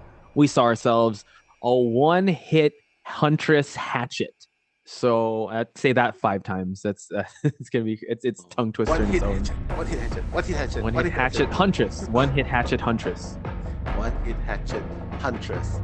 Wow, that's one hit, one kill. So I guess living up to the popular chant, one hit, one kill. So that's exactly what happened too. Except for the one miss. So his accuracy 80% so far. Yes. That's a solid gold, or like what's the rating for that hunter on accuracy when it comes to gold, DVD? Oh, gold. Gold for sure. 4 out of 5. One missing the hook. 4 out of 5, but 5 out of 5 for the casters, because this was an incredible showing. Again, we were speculating yesterday. It's like, yeah, maybe we're gonna see like a Huntress that brings this add-on to make it one-hit KO. Exactly. Apparently, Aravol took that challenge. He's like, here, hold my water. I'm gonna do this real quick, and he got a tied game. Now it's gonna be Teletubbies' army that is gonna have to go above and beyond if they want to negate a game number 3. So this is tough now because Army, for sure, you said Billy is going to be banned, Spirit as well. That leaves open the Plague, but in a map like this, can work, but at most, the Plague only got 1k. Again, Army could prove us wrong, but what are your thoughts on Plague on this map? Plague, I feel like Plague is also good, but it doesn't really create pressure to the survivors. Like, if you're on Vomit, but you're not getting chased, well, technically you don't get injured. You just vomit a lot. You technically just vomit. Yeah. You just keep coughing a lot. You just vomit. And technically, if the Plague didn't take take the red buff. Oh, but going for the nurse instead. Army has a nurse? Hang on, wait. Oh, there Everyone needs to master nurse at some point. And looks like we're in for a treat. Army nurse. Oh my gosh. Okay, the last time we saw a nurse, it didn't pan out so well. I think the nurse main here is I3IE. So now we see that the teleports are coming out. And oh my god. Okay. Army means business here. Business as usual, because that was the very end. Oh my god, what? Holy smokes. Like you said, the very end of the teleport. 2 for 2. I think he just looking for the best possible target. Finds one right away. That's in due. And my goodness, now first hook, and no gen has popped just yet. Yeah, 27%. He has corrupt intervention. Does he have corrupt intervention? Yes, corrupt intervention. Pop goes the weasel, tinker, and also Thanthophobia. So, man, okay, Army, you're one of my favorite hunters now. Look at that. Brought out a Plague. He was keeping this nurse, and now at the tail end. Ooh, that could have been it. Missed, but yeah, could have been a little bit longer on the second blink. Would have caught up, but I feel like the duration's not enough. Yo! What? He needed just one blink. Wow, the instincts. Yeah, the instincts on Army. Oh god, gonna swing before exhausted state. Oh, ladies and gentlemen, it looks like the beginning of the end, because nurse, yeah, when you play this kind, we are convinced that this is not like an experimental play. He knows what he's doing. Like what Posh said, it's business. He knows exactly what's going on. Now he's just popping back up. Is he popping back up? He is. Yeah, what? Look. He is back and forth. Look at that. Just that alone takes so much practice, but he was able to do it there. Just monitoring the basement gen. And now he's gonna try to look for anyone that's in this vicinity. Oh, he finds Oh my god! Yeah, but yeah, okay. Oh, that was so scary. But yeah, it could be the beginning of the end. But mind you, he's gonna have to get more. Well, the survivors, they just need 3 out. A tied game also would grant them that game number 3. But you know what? Survivors are still king here. Oh my god, almost getting that. Yeah, he just went. He's just crazy on his blinks at this point. He's just going left and right, trying to hack as many people as possible. But it feels like the survivors of AKL are slowly getting the hang of it, because right now gens are finally starting to progress. Oh, Okay. Conan Right back out from in the the back. open here. And that's the thing also, when you use the blinks, there's no indication, right? You have to go by complete feel here. And now we see that he's just running in plain sight. Oh wow, he tried to go through something. It didn't quite work out well. Now the chase continues. So this is what we're saying. You know what? Survivors, they're constantly going back and forth here, healing up. Tried to go for a swing there, missed, and now the exhausted state is gonna leave him on the ground. While Kate is gonna be kiting. Oh, not anymore because the nurse did change targets. Huh. Yeah, she's trying to heal up, but then she realizes she might as well heal in the building Mhm. itself.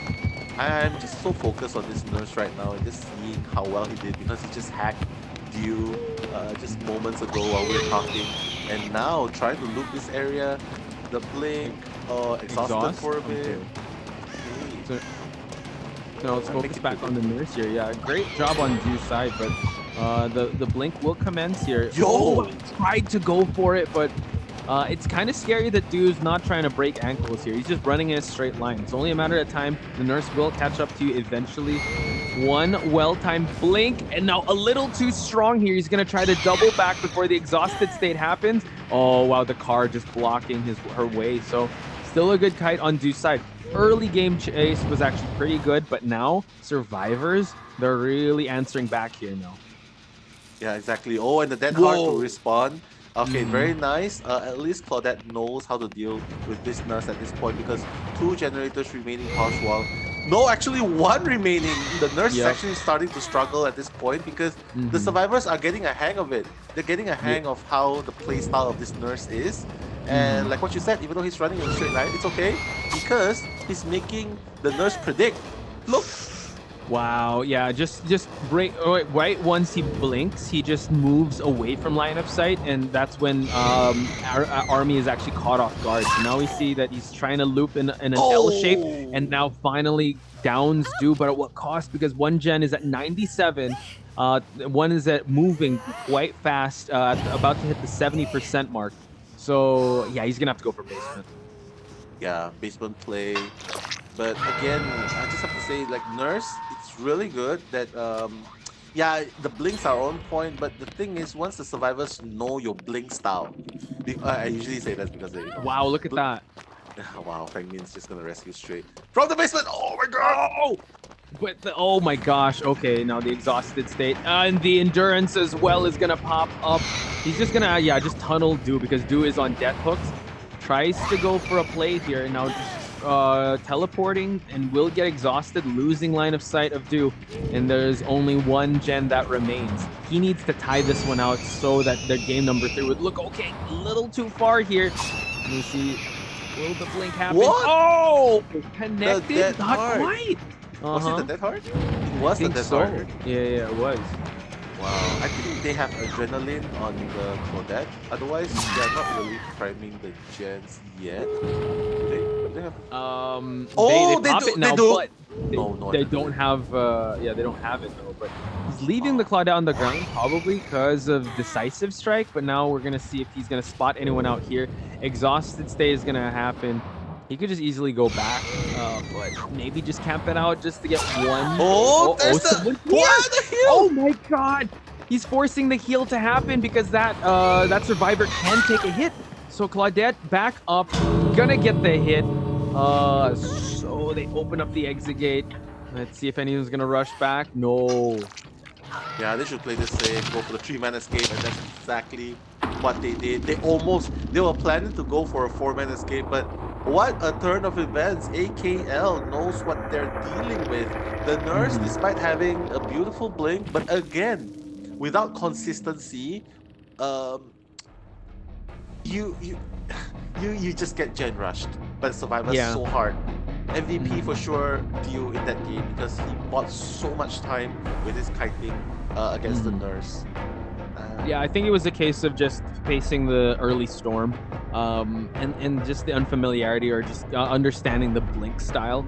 Because yes, the first early chases were good, and we were saying it's the beginning of the end. But yeah, that's not the case. This is AKL we're talking about. This is survivor-sided game, and There were a few inconsistencies with the blink there, not as fast as you'd want it to be. But you got to give it up to Army. Just he knew that the Plague matchup might not be well in Lampkin lane. Just going for a nurse. Again, you have to respect the nurse mains out there. And you can see that Army has dabbled with the nurse, and the blinks at the onset were really good. The blink hits especially. But once he was chasing Do, I think Do just understood where his kiting routes were, what the distance that was happening. He was measuring the distance pretty well, and he wasn't doing anything too fancy, right? He wasn't like stopping in his tracks and making a beeline. He was just running a straight line. So he was actually making the nurse kind of hang herself with her predictions. Exactly. You can see that the average hit is only at 10. So he's not really hitting a lot of people. The 5 knockdowns, 2 of them is just from the end game. So it just shows how little pressure he's created for the survivors. Not to mention, no chances at all to damage the generators. And he's spent all of his time tunneling onto chasing survivors. And that is the reason why 4 survivors were up and running during end game. So, but Posh, here's the scenario. The scenario has been set. First game has been won by Teletubbies. Second game has been won by AKL. But in the last game, it's going to be a death match. It's going to be a death match. No more points counting. They're just going to go for the round kills first, right? Yeah. And with that being said, ladies and gentlemen, I cannot wait for that death match to happen. We're going to take a very short break, but when we come back, it's going to be game number 3 between AKL and Teletubbies. So don't go anywhere. More of Top Clan's 2022 Winter Invitation when we come back.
And welcome back, ladies and gentlemen, to Top Clan's 2022 Winter Invitational. We are at game number 3, the death match between Teletubbies and AKL.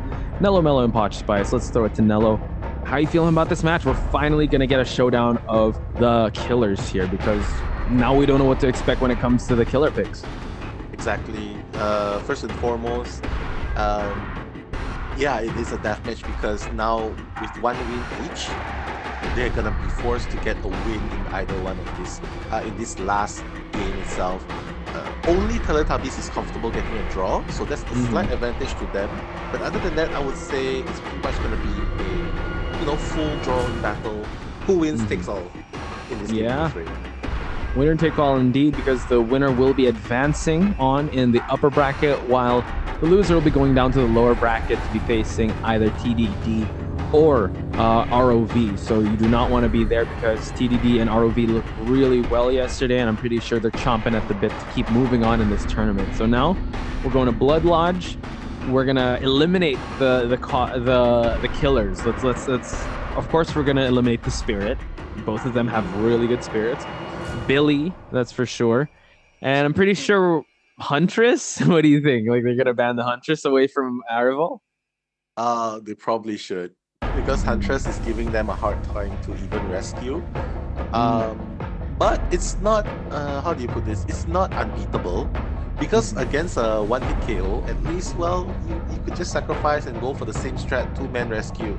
You can easily make it a 3-man out. But the question is, do you want to risk that kind of gameplay? Because if the Huntress is not camping, rest assured that one-hit KO is going to happen to everyone else, and it's just gonna slowly demoralize everyone, because I can't even use that hard. You can't even use that hard because you're just down straight away. So yeah, we'll see. The only time you can use dead hard is to just transition, right? But you can't use it to absorb a hit because you'll be knocked down. So yeah, I could see they're respecting the Huntress here. So we're just gonna see if he's gonna go with the Myers. Oh, Myers, let's go. He's stalking. Yeah. I mean, no choice. His Hillbilly is banned, the Spirit is banned, the Clown is banned actually by AKL, so the only thing left is Myers. Here, he doesn't have to prioritize one-hit KO. Basically, he just wants to stop. He just wants to get to tier 2 at least, so that it will increase his move speed. Then he can start whacking people. You can see that's what he's doing at this point. He sees the survivors. It's almost red, right? That's why he changed, because it's almost at the maximum stock. Which you see with good Myers players, in the middle of a chase they'd stalk, but right now you saw they stalk and then change targets, stalk and then change targets. But now I feel like he might be zoning in here. He's trying to find someone. He knows that they're breaking that line of sight, which can be tough. Still keeping him. Once you see that knife go up, by the way, that's when it gets real scary. Yeah, exactly. I'm just seeing how patient he is. Try to tunnel, but now it feels like, I think he's going straight for tier 3. I think he wants the KO. Yeah, he wants the. He's been his for so knife is long. up. There it is. His knife this is up. so deadly. No. Exactly. His knife is up. One hit and it's gone. 2 ways. You have to make him miss a hit. Then it will cancel off at least. At least that's what I remember. Oh my god, he's actually in the locker. Oh, he finds out. This is. I mean, it's still same technically, thing, right? Yeah, this is, and you're already on his back, so this is, it's the same thing. And I think his knife is still up, so this is very deadly for anyone that's in the immediate vicinity. Because Myers can actually not even camp at all and start looking for people, and he could still kick gens. His knife is still up, so I think this is Army's way of showing like, yo, I mean business here with this Myers pick, and now he finds another survivor. Exactly. It's just unfortunate we can't see the timer on his tier 3, because again, it is not unlimited. It is not unlimited. Oh wait. Oh my god. I think he went down. Oh, that was so close. So close. If he didn't kite that long, that would have been another KO. But we see that someone did get rescued, and now Myers might go back to that stalking mode, because we still haven't seen like a kill yet from that one hit KO. Yeah, I mean now he's just gonna go back and stop. Unfortunately, it is gonna be Conan, and Conan, as you can see, the outline is already red, which means he's already near his max capacity of getting stopped. So maybe that's why he's not really focusing on Conan anymore. He's just moving on to another survivor. He wants to make sure that he maximizes the stock as much as he can. Yeah, trying to do the mind games around here, but as Mm-hmm. you can see, it's really taking a toll. It's really taking a time to build up. But yeah, once you get the presence up, you get the tier 3 up, it's a Mm-hmm. pleasure. One hit kill people. Yeah, and now I think he's just gonna. Oh wow, there. Yeah, just once they drop the pallet, just stock for a little bit, right? But this is buying Exactly. so much time. Actually, being in this spot alone is really tough because the walls here just make it hard for Myers to actually bring up the presence. He's trying to stock, but it's a little too far. They've already created that much distance, and now he's buying a little bit more stocking points here. I'm looking closely now at that knife. Once it goes up, he means business. Yeah, I don't think he wants to stalk any further. He just wants to go for the one hit now. Just injure her and then stalk the Mhm. next survivor and Mhm. instantly getting the one hit KO. I think that's his plan at this point.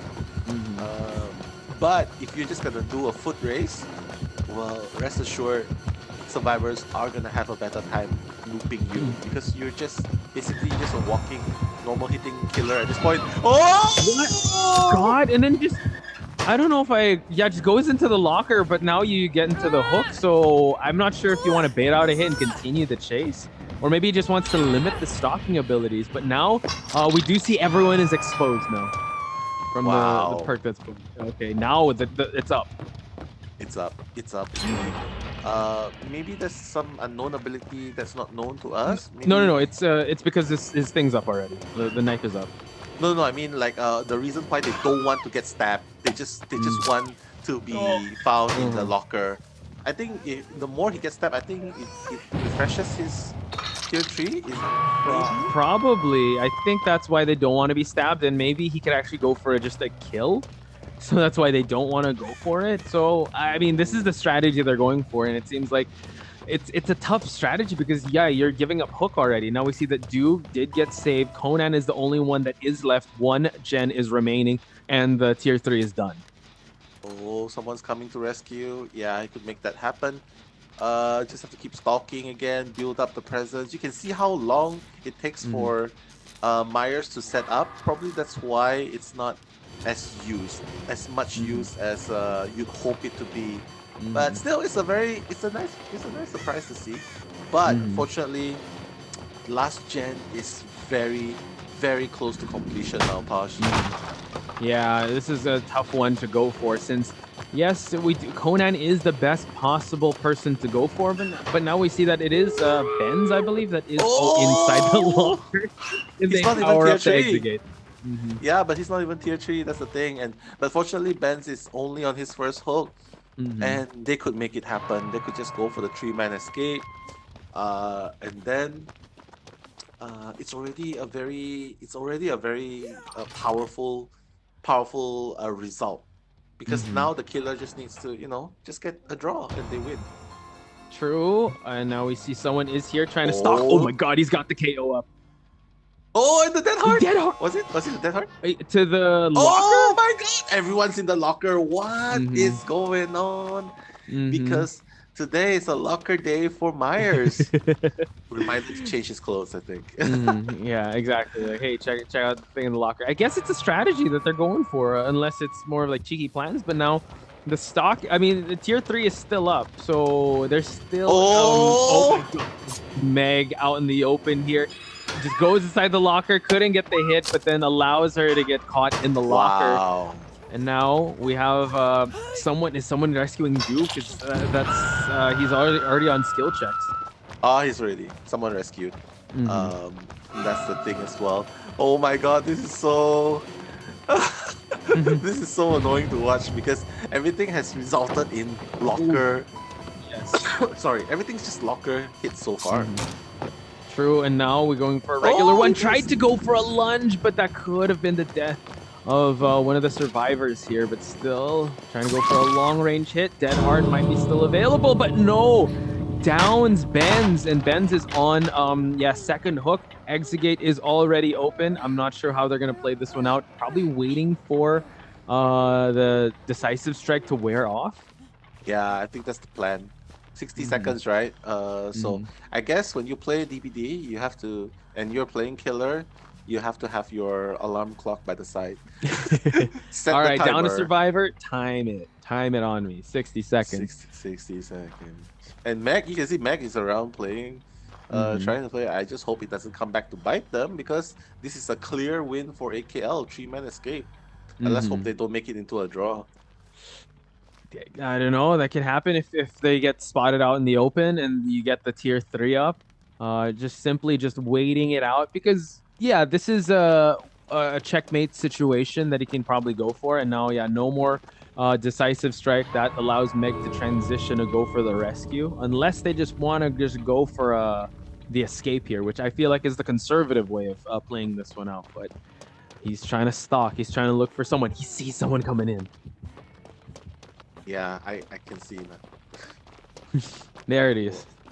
Okay, I can see it now. Yeah, well, I think they're just gonna head with their plan. Go away. You can see Meg and Nia heading towards the exit gate. Yeah, I think that they don't want to risk it. They have to be. Yeah.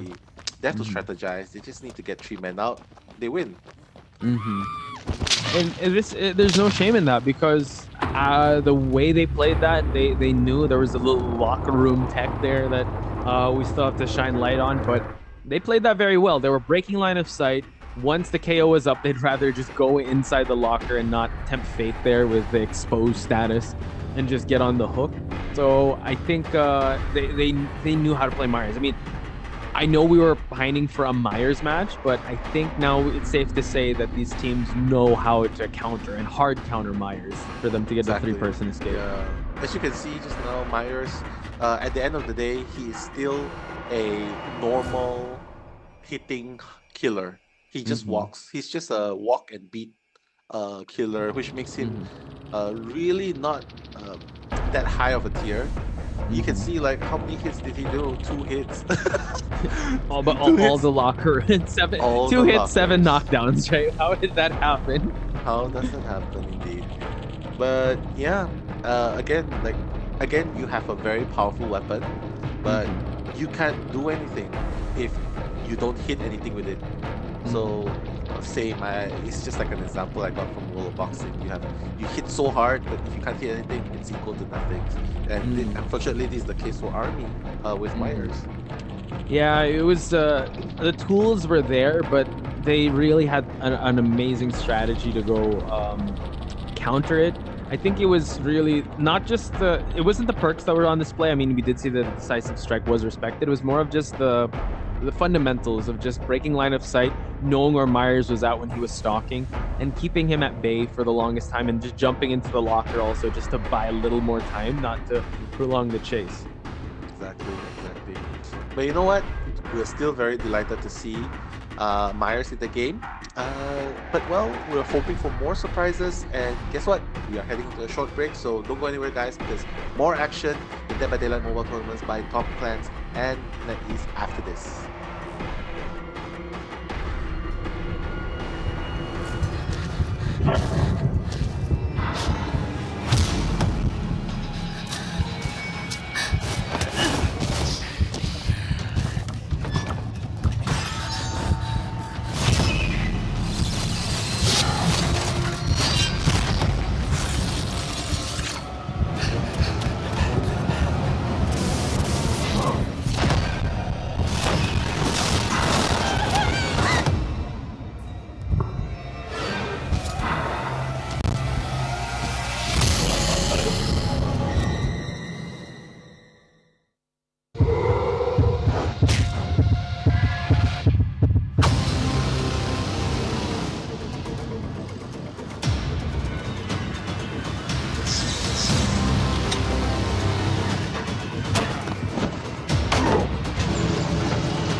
And we're back with more DBDM action here at Top Clan's 2022 Winter Invitational. Hot Spice and Nello Mello once again at your service, ladies and gentlemen. We have seen a Myers match. If you guys are playing Killer Bingo, we can check him off.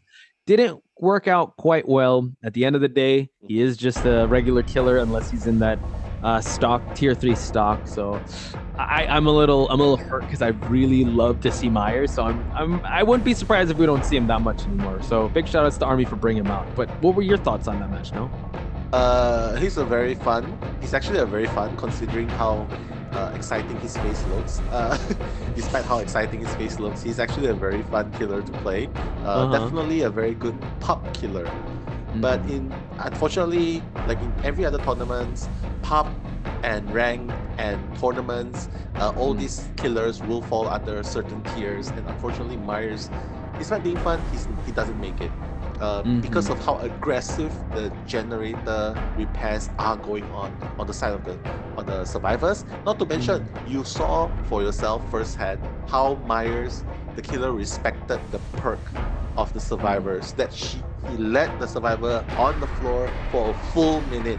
So it's just so much to deal with, and Myers is definitely not someone who can share the burden of what you are supposed to accomplish as a killer for your team. Yeah, But it still was fun. rough towards the I mean, we were so excited to see Myers, but in this setting with a coordinated team, gen rushing, bringing the perks that you need, it's tough. I think when it comes to like casual play, maybe even ranked, if you're going up against random survivors that aren't that coordinated, have thing on the spot, it can work. Mm. But now we're gonna head to the next match. We're gonna see a Oh, clown. the clown. Okay, clown is a little bit better in the sense that he can one hit KO people in the cloud, in the fog. Yeah. Correct me if I'm wrong. But the slow in itself by the toxic concoctions is already an upgrade, makes him a better choice than Myers because it slows, it covers the vision, it blurs. True. So yeah, we'll see what happens because now Nia's the first one injured, but most efforts are being done at this Yeah. point. Ooh, and belated Merry Christmas, because I feel like this is the Santa skin of the clown. Going back in fourth into the Killer Shack and outside, the pallet has already been used. Dead Heart just to create a little more distance. And we see that the concoctions are still being as we speak as a trade-off, Nell. Yeah, you got to give it up to the survivor here, not staying inside the purple haze too long, because we know that you can instantly get knocked down if he hits you with the bottle and you're inside the haze. Oh god, basement party. Basement party indeed. And unlike in the first half, this second half actually makes more sense to put a survivor in the basement because right now, he's 100% sure that someone will definitely come and rescue survivor in the basement because they need a 4-man escape to win, right? So they Yeah, they definitely have to do. rescue. So he is 100% Well, confident he can just camp. a 3-man would also do it, because right, you said if they get a tie game, it's still gonna go in favor of Teletubbies. So he just needs to secure a tie. Yes, that's true. That's true. For Arivol. So yeah, they're kind of forced to go for the rescue unless they want to trade off here. We just have to wait on what the team will do to answer this basement hook. Because early pressure could definitely shake any team. But we see now that someone is just stalking. I can't believe a survivor is stalking the clown. The survivor is stalking the clown. Like, basically, he's body blocking. Yeah. This is a tough. One of the rescue before half. Someone's already here. There's 2 survivors that are actually going to go. Oh, you have to rescue now. Oh my god, it's already past the half mark. Oh, he canceled it out. And now the hit is going to happen. This is another basement hook on Claudette. So it's just a tough trade-off. Yes, it buys a little more time for one person to work on the gen, but now the Nia has to get out of dodge. Yeah, very unfortunate. This is what we call a half hook rescue. After after the first half of the hook rescue, which means that he'll die. Nia will die on the next hook, and this is looking so good for the clown. Probably laughing. The clown. Oh my god! At the purple haze, Feng Lin just falls down, but oh my god! Actually, the Claudette has deliverance. So that was all good. All good, all good. He rescued himself. I feel like that's the trait that they are running through. So the next time you see Teletubbies with Claudette, you can, like in this tournament at this time, you can be almost 100% sure that's the trait they're gonna run. Deliverance, more time, coupled with probably Plunderer's Instinct, if I remember correctly. But right now, danger is not over, Posh, because Claudette is the next one getting chased. And Claudette is on the second hook. Ooh, Dead Heart's through, but to nothing. The pallet was already dropped. It's going to be cleaned up. Claudette being on her second hook. At least all the survivors are out and about. And Nell, 1 gen remaining. 1 gen remaining. I honestly feel like we definitely need to do our research after this. Like, how long does it take for 1 gen to pop? Being solo. Maybe they have great skill checks too, right? Maybe. Because when we play, it's never that fast. We feel that way, right? Like we juke forever, and once 1 gen pop, I'm like, that was a 30-minute. That was a 30-second. Oh, a 30 minutes. That was a really long time, and we only pop 1. They're just really good at gen rushing. Look at that. It's almost done. It's already primed. And they can easily just pop it. Yeah, they're just going to go for the exit because they they have to avoid a tie to continue on in this tournament. They want to get 3-person escape, and they can do that now because the clown is a camping hunter. Like, it's hard for him to be able to traverse the distance here. God. So is anyone gonna go for the rescue? I don't think the clown shouldn't be camping at this point. Because again, even if you get a draw based on points, the survivors of Teletubbies are gonna make it through. Yeah. Oh, and we saw someone. we see. Is he there though? Oh my God, he saw someone! Bangman! Oh, double rescue. They're gonna try and go for it. Exposed! Oh, they're sharing hit. They're all exposed. This is not going the way they want it to go. Do they have Unbreakable? Oh, he has endurance. Yeah. What's that? Dead Heart. Yeah, the Dead Heart. But is that Noed that I'm seeing? That's not right. Well, that's Noed. They sorry, apologies for that, ladies and gentlemen. Yes, we should have built up the Noed even more, but they were not focusing on totems now. I think, does he have Oh, he's got to crawl his way out if he has Unbreakable, because it's exposed. They gotta clean some totems so that they won't be exposed that long. Why? Okay, here's my question, Posh. If you know you can win by just drawing this game, what logic makes you come back and to do this sort of like trade 2 survivors for 1 survivor? What's your logic? Right, two for the price of 1. That's not what I would like. I'm pretty sure the clown would love that. Already spots 2 going for the rescue. This is so risky since Claudette is on her death hook. She's not even healed up, and she's gonna try and go for the save. Dead Heart's through. Oh, Claudette is down. That's gonna be it. Claudette is already gonna be dead. But we see oh my God, no borrowed time. It's all falling apart, but it's all falling into place for Araval here. Yeah, we'll just have to see. I think he sort of knows Claudette doesn't have decisive. Claudette doesn't have decisive. I think if he pays attention closely, he will know that the first 2 games Claudette does not have decisive. Only brings deliverance, probably Dead Heart, and plus borrow time, and that's about it. Yeah. And just like that, from a 3-person escape to a tied game, now this is where Teletubbies need to go for the rescue, because it's all or nothing now at this point. They need to get 3-person out, unless if they do not, that means AKL will be moving on to this tournament. So yeah, from at grasp reach, maybe they didn't assume that Noed is in the air. That's why they wanted to go for the 2-person rescue. But now that they know everyone's exposed, it's a little too hard to call here how they're going to play this one out. Yes, go for the heals. It seems like Balloons is going to go for the suicide. And I think it's going to be a tied game. Yeah, they still can't find the Hex Totem. Yeah, now they're deciding to leave. So I feel like... yeah, I still don't understand the logic. Like, first game, Teletubbies have what? Teletubbies have 8-1 advantage, and even in game number 2, even if AKL won, the points weren't that great of a difference, right? It was not. I think if they played this a little more conservatively, tied it out 3 escape to 1. They if we compute the points, they would have definitely won, but now they have to settle for a tie, which means that AKL will be the winners of this tournament, or will be advancing at least to the next stage, while Teletubbies are going to have to play in the lower bracket match. Yeah. I seriously can't. Okay, wait, let's just try and remember. Game number 2, Survivors got a draw, right? And then now you're playing around, you don't want to jump through the hatch. Like, what's your intention? You know what I mean? Like, you want... I honestly feel like playing around too much has cost them the chance to stay in the winner's bracket. Of course, it's not game over for either of these teams, but what a way to lose the advantage you have.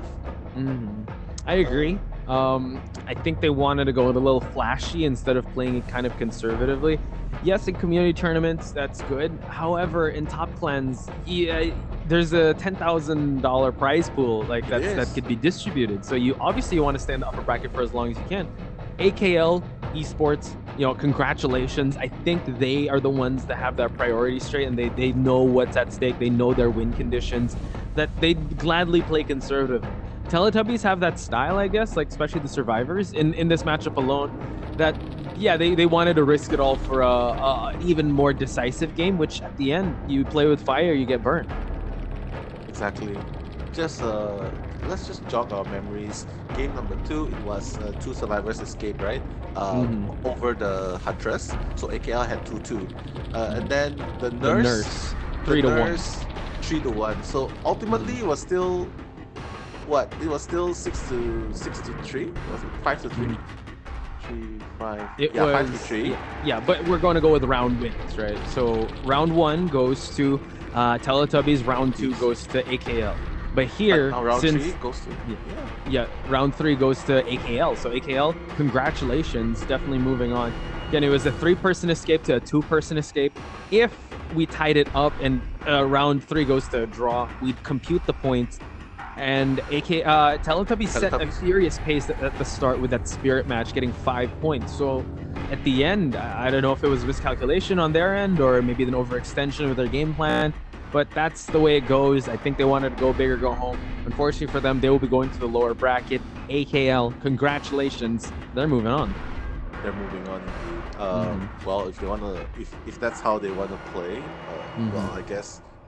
I don't know. Seriously, this is like this is the comeback that AKL wants, but I feel like this is something that everyone can see from a mile away. Like, unless if you're bad with numbers like me. But even still, come on. Yeah, I mean that, there's a reason why we're here, and they're the ones competing. So maybe that's the logic that they want. Maybe they want to take the scenic route to get to where they are. So we'll have to stay tuned to Teletubbies' journey. But for now, we got to congratulate AKL Esports for getting the victory here in the upper bracket match. They will be moving on, ladies and gentlemen. So big shout outs to them, and big shout outs to Anderson Manlana. Big shout outs to you, mga idol, pa shout out. So shout outs to you, sir. Nice. The low day. Mga Lodi. I love that low day. Nice. Idol, right? You're practically Filipino. Yeah, practically. Salamat. So for those of you just joining us now, again, what? Sorry. Sorry. Just putting an idea that I know a little bit of Tagalog. Of course, dude. Yeah. Masaya ka ba? I hope everyone is masaya in the chat, and we are 700 strong, 700,000 strong. 700,000. So please, again, shout out your favorite teams. You can also give shout outs here, AKL. Congratulations, moving on. Teletubbies, we will see them in their next match once the updated brackets are going to come in. It's either they're going to face ROV or TDD. So this is going to be an exciting one. I see. Yeah, well, we've come to the conclusion of the first matchups, but guys, don't go anywhere, because after this, we will still be seeing another upper brackets matchup between Seven Seals and Toxic. So I'm really looking forward to it. We are all looking forward to it. So don't go anywhere, guys, because we are going to see you right after the break.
And we're back, folks, with more DBDM action here at Top Clans 2022 Winter Invitational. Nell, we just witnessed AKL cement their spot in the upper bracket match while Teletubbies falls to the lower bracket. And I mean, we still have more matches ahead of us, but what would you think would expect with this next one? Because 7 Seal on one corner, Toxic on the other. How you liking this matchup? Whichever team makes it through, I'm sure it's still gonna be a very good game because both of these teams are really good. But I would say, personal preference, I would think that Godji has a slight advantage. But I can't say the same for 7 Seals because again, the only thing I saw from 7 Seals was just a one-sided stomp. So we can't really tell yet. But hey, we're just gonna be acquainted again to their lineups. Global, Folk 9, The Nurse, OAJ, IAE, I3, 1E, but I like to call it IE. So that's the lineup for 7 Seals from Thailand.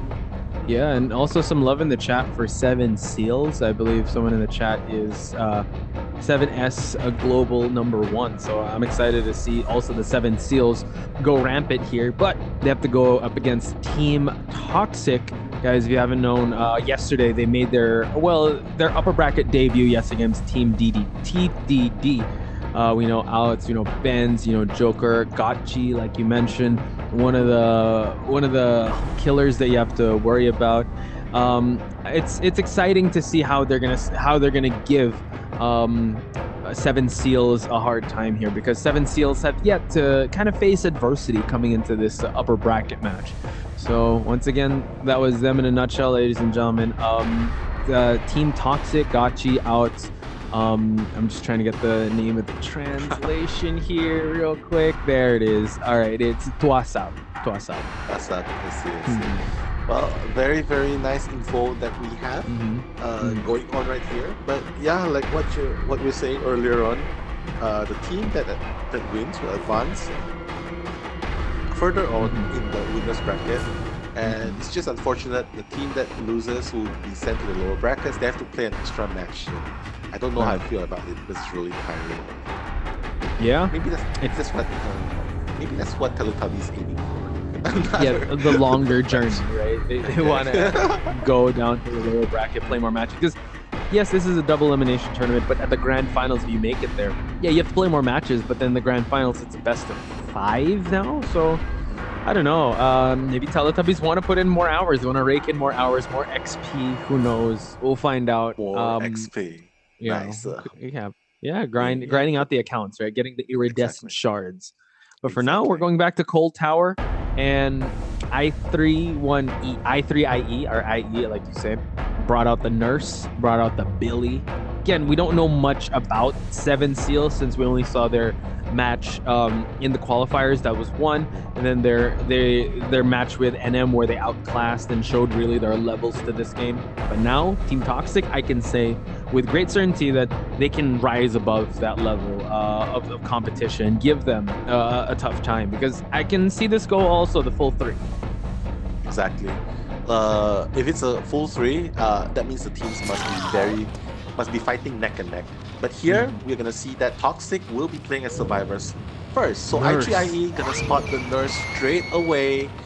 Wow, the Nurse plays. He's already got Lori with 1 injury, so he just needs to get 1 more to get her down. But the Blink, he's forcing the prediction! Oh my god, the 360 but hit!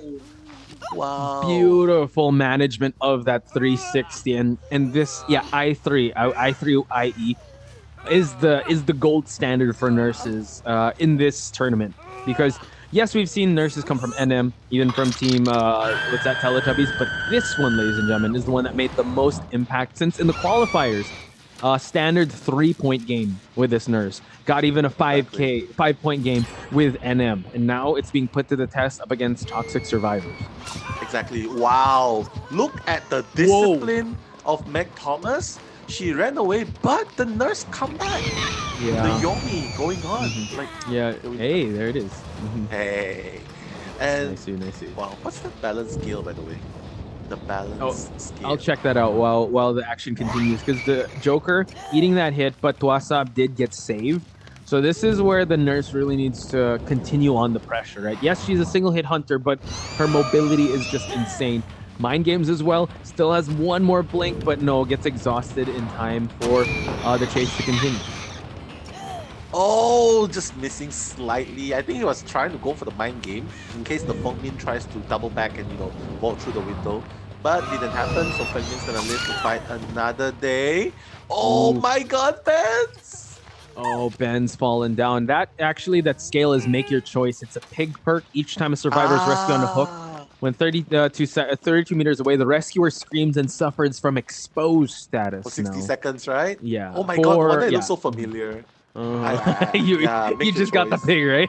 I did. Yeah, it looks so familiar. Yes, exactly. And that's why Ben's got down straight away because of the exposed status. So yeah, right now I think it's still going pretty well. One gen has been done. Nurse just trying to search around, see if there's any sneaky locker plays. Yeah, but ultimately he's just gonna be camping a little bit and then just blinking left and right, trying to find any nearby survivors, trying to repair the gens, and it looks like he might be finding the next target. Oh, Out in the open. Wow. Yeah, you see the control, the difference, right? Like of the nurse of I3IE and the rest. Like he was not phased by the back and forth jukes. The mind game, the Yomi was so important there, and he was able to get the hit onto the Meg. And now we're only at one gen pop. Like the closest gen is at 30%. So this is a great pace that I3IE is putting Team Toxic survivors in. Yeah, I think at this point they have to hide first because the survivors that are exposed need to wait until the status is removed. Otherwise, they're just gonna be like getting one hit KO at this point. So, oh my god! Oh, nice! Okay. Didn't consider doubling back. Nice. Yeah, still continued on, looping around this structure, so it's still all good, but now we see that oh my god, he double backed and he saw him out getting a hit, and yeah, I believe they need to recuperate here. Yeah, just get rid of the expose. I'm pretty sure it's gone already, but with a very proactive nurse like this, it's hard for you to hide when he knows where you're at. At least another gen's gonna pop. Exactly. But well, at least they've got there's only 3 gens remaining and everyone is still only on the first hook. Benz is gonna take another hit, but well, everyone else is relatively safe, I figured, even Claudette.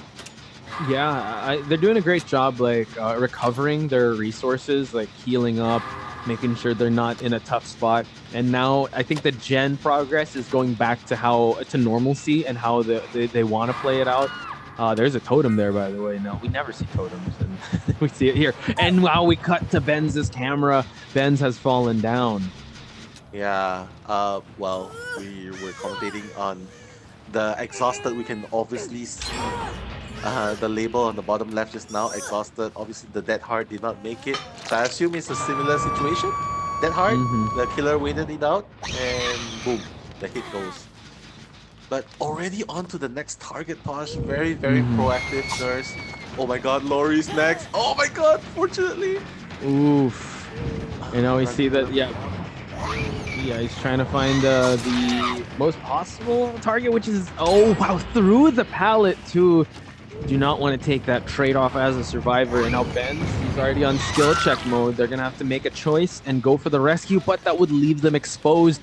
And now the trade-off begins. Twasab is going to be downed, while the rescuer of Benz is going to be exposed and also detected. And also, one of the perks that he brought, the Floods of Rage, the Scourge hook. So now, random hooks are actually Scourge hooks, meaning that once a survivor is unhooked, he gets to see where they're at. So this type of build really builds up information for this killer. Benz. And now Benz, he's dead on hook. Yeah, he's dead on hook, but he's not going to pick him up just yet.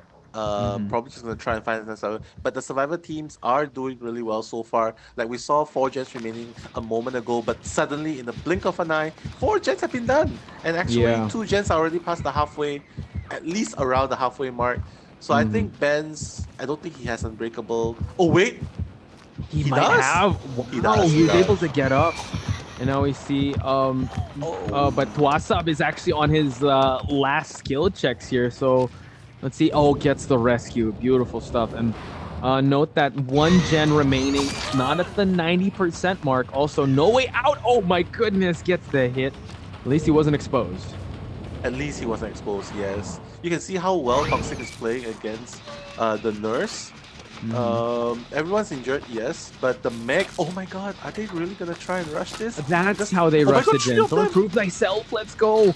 Oh, this is gonna move by real quick, and this is Benz's last hook, so they have to pop this gen. Benz is already dead on hook, and No Way Out is also gonna activate. And there's a lot of survivors that were hooked, so depending on the level of it, this could actually prolong the end game here. Exactly. But it looks like a really good start. Like we talked a storm about i3IE's nurse with the 4K, but again, this is a top tier team in the form of Toxic. Toxic knows what they're dealing with. They've seen the nurse before, and well, it seems like a very strong draw. But again, without the expose effect, it's really hard to get down instantly. Oh my god, he just doubled back. He did. Just running towards nurse. Oh my god. god! He might That was real close. Yeah, and now he's gonna be able, if someone's touching the exit gate, he's gonna get notified because of that perk No Way Out. So I wonder if he's gonna change targets. He has his 2 blinks on ready, and let's see if he spots anyone out here. Yeah, he's not gonna spot anyone. That's the thing. Like nurse, when you can't see a survivor, you rely a lot on game instinct and prediction. But oh my god, Claudette! Trying to hide. He's beast mode. His sniffing is so good. Like he knows. Wow, he knows. Oh, okay, that short blink is going to cause the exhaustion state to pop up for Alex. Luckily, this Claudette has not seen the hook just yet, so he'd gladly take this kite just to secure that tie, but oh my god, he still has one more blink, and now with the blink hit connects. Yeah, it's totally fine though, because right now the survivors are already at the gate. Unfortunately, just going to be forced out. Oh my goodness. Lori's on death hook, by the way, Nell. Exactly. Oh my god. Lori shouldn't be the one to Prediction? Prediction. Oh! What? My god. That blink. He's slugging them on the floor so far. He's not even gonna pick. He's not gonna. Is he picking up? Escape open. Okay, he's priming the escape. The exit gate. So we're just waiting to see where we're at. Odds. Oh, he's hooking odds first, and then he's gonna go back to Tuasab. Exit gate's already open, so he knows where they're gonna be running towards. So now it's just a mind game of where the nurse is at, because Meg Thomas's heart is palpitating. He just walked past the nurse. He did. Oh my god. Oh, but this is gonna leave an exposed status. Oh, gets the hit. Oh no. Oh my god. Oh my gosh. Meg. Oh no, no borrowed time, and now the Meg is exposed, I believe, due to the perk. Is it really? Can you actually hit through? Like if you're exposed, can you hit through the borrowed time? I'm not sure, Yeah, but now I think close. But that was yeah, because the make your choice, the one that rescues is going to be exposed. I believe no, he's not exposed anymore. There's no exposed status, so it didn't quite work out. So he can still try and go for to pick up odds, but I think it's a tough game here. I think that you want to cut your losses and just try to escape, because now odds is slugged out. I know. Yeah. But he can't find Aliots. He can't find him anymore. He's trying to. Oh, he's right there. Oh, he does. Oh, he can. Yeah. He's actually nearby. Yeah. He's waiting for the Meg to come in. Just go to the hatch. Yeah, I think that's where he's trying to crawl towards. But he's cleansing the totem, but he doesn't really need to. So I think Meg has a tough choice ahead. I think just escape. Yeah. Well, he has to. I think he has to wait until the very last minute. Yeah, he's just gonna pick up Ayots. Probably gonna hook him back even further. Meg can go again, but without the borrowed time, I don't see how he can get that far. He has to get it. Oh, he's gonna hang him over here, and now he's tempting. Yeah, it's too far for the exit gate and too far for the hatch as well. So Meg is gonna have a tough time here, because he actually can cleanse the totem, but he doesn't have any hex totems out there. So it's only just probably for blood points. So I think it's a safe bet that yeah, go for the escape. But that's Yeah, the nurse that we're dealing with here, ladies and gentlemen. exactly. I3IE. What a performance. Yeah, I think this is the first one of the few times that I've seen a killer making an impact in the late game. And the Mhm, nurse is one of the killers that can do that because of the ability to blink far away, right? mhm. So because usually like there were three men walking around when the exit gates have been powered. So to be able to get two down Mhm. when endgame has started, has proc, I feel like yeah, that's the strength of the nurse, and I3IE just made that work perfectly. So 3K. Okay, so we're just getting word. I apologize. It's a Babi. The I3IE is a B. So it's Babi. So Ah, I see. Bob, that's apologies, ladies and gentlemen. Gentlemen, thank you for the correction there. So Niao and Bobby of Niao of Toxic and Seven Seals Bobby. Man, what a terrifying killer. Yeah, please excuse us because we don't read Thai language, but we're trying our Mhm, best. And 1-3-IE, it can be anything. It can mean mhm, anything. Honestly, for me, it's just numbers. But yes, B. mhm. Babi means a totally different thing in my language as well. So yeah, that's the beauty of language, right? Mhm. But GG, well played. Is Babi. like Bobby.